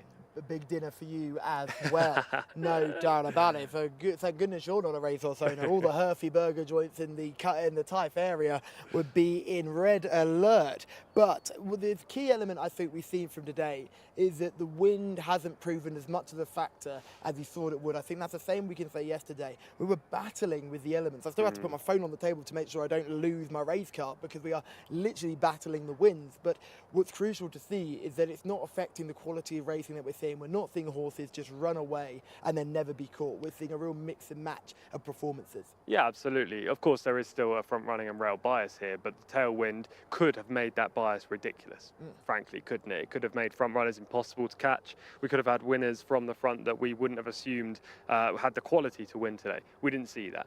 That generally, throughout the whole card, the right horses have come out on top. That last race, we didn't put up either the first or the second, albeit you gave the second a nice shout. So that might be a slight anomaly, but at the same time, Bada Alalaya is joint top rated in the race. So again, the right horse has come out on top. It's been a great card. The tailwind, we'll see if we have it again tomorrow. I feel battered by it throughout the course of the day. But as you say, the good thing is the results haven't been overly affected by it. No, the results have not been overly affected at all. Let's look at Bada Alalea. This horse has come into this contest with form, and that's a good key to see. There's also plenty of runs under its belt. Al Gaddaf, Theodad, and some of the other runners in this race, especially those two, didn't have any form coming into this race. They've not been able to get home and really run to race fitness. So it's good to see that the horses that are still having their time in Taif, those who are being rewarded for running this part of the season and taking part in this brilliant summer season. Yeah, absolutely, because some of these horses won't be able to contend at Riyadh. You know, they're obviously very talented. Bada Alalaya is rated 99. But then you're going to have a race for Sayedad, and then you're going to have a whole group of horses who are saving themselves for Riyadh and are going to perform in these races and going to prove mighty difficult to beat. So it's great to have these prizes here. It's great for Taif regulars, the horses that is, to come back and prove themselves as course specialists and able to win these big events, these big cup races. So yeah, it's good that we've got like a prep period between now and Riyadh. We've still got a lot of cup races. We get that mixture of Riyadh and Taif regular horses, and it's going to be a variety of results too. Yes, and one person who is a Taif regular is Shamila, and as you were seeing, Shamila is not here. She has gone to get our special guest, but our special guest is also not here. So we are sort of in the middle of nowhere. We're in TV purgatory. But let's have a look at one of Wigberto's best rides today. It's his winning ride. He takes advantage of a loose horse, really causing carnage. It was a really interesting race, and I think Naif Al-Anazi makes a very good point. His horse is really, really talented. The horse that eventually unseats him down the straight looked like a certain winner as they turned in. He's got the lead early, he's pinned himself to the rail, and he's given that horse the best opportunity to win. You just don't know what's coming next. Yeah, exactly. So this was the local bred horses maiden that was race 4 on the card today for the Saudis, Saudi breds, and over 7 furlongs, Naif Al-Anazi set his stall out early on, didn't he, with Mucho Caresses, the number 1. The horse broke from a wide draw on debut and didn't show much, but today was drawn inside and Naif was adamant that he wanted to go forward. Mucho Caresses obliged, and he looked like he was travelling beautifully well until the home bend, where he unseated Naif, who unfortunately picked up a bloody nose in the incident. That led to a lot of carnage with the loose horse. However, Wigberto, with all of his years of experience, his prowess in the saddle, the Saudi Cup winner from a couple of years ago, you know, he's not going to get drawn in by what is happening on the track. He angled out wide on Fell in the double blue and white silks. And this horse, who is very one-paced, let's not get it wrong, he's got plenty of ability, rated 77, but he's not the quickener in the race. He had the perfect trip throughout to grind out success and win quite closely at the line. We talked about his jockeyship, Wigberto's riding. Now, he's only human. The confidence levels must have taken a hit, and it couldn't have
clearly in a position where he wasn't able to ride at the top of his ability. Now, I'm not sure if there was any concussion protocol in the fact we had to look after Nate, because at the end of the day, these are athletes, and he took a very nasty tumble. Yeah, he really did. It wasn't a good fall whatsoever. He obviously got unseated. Fortunately, the horses in behind didn't kick him, but yeah, it wasn't ideal whatsoever. Thank you very much for watching. We will see you all tomorrow, and we can't wait to get back to the action.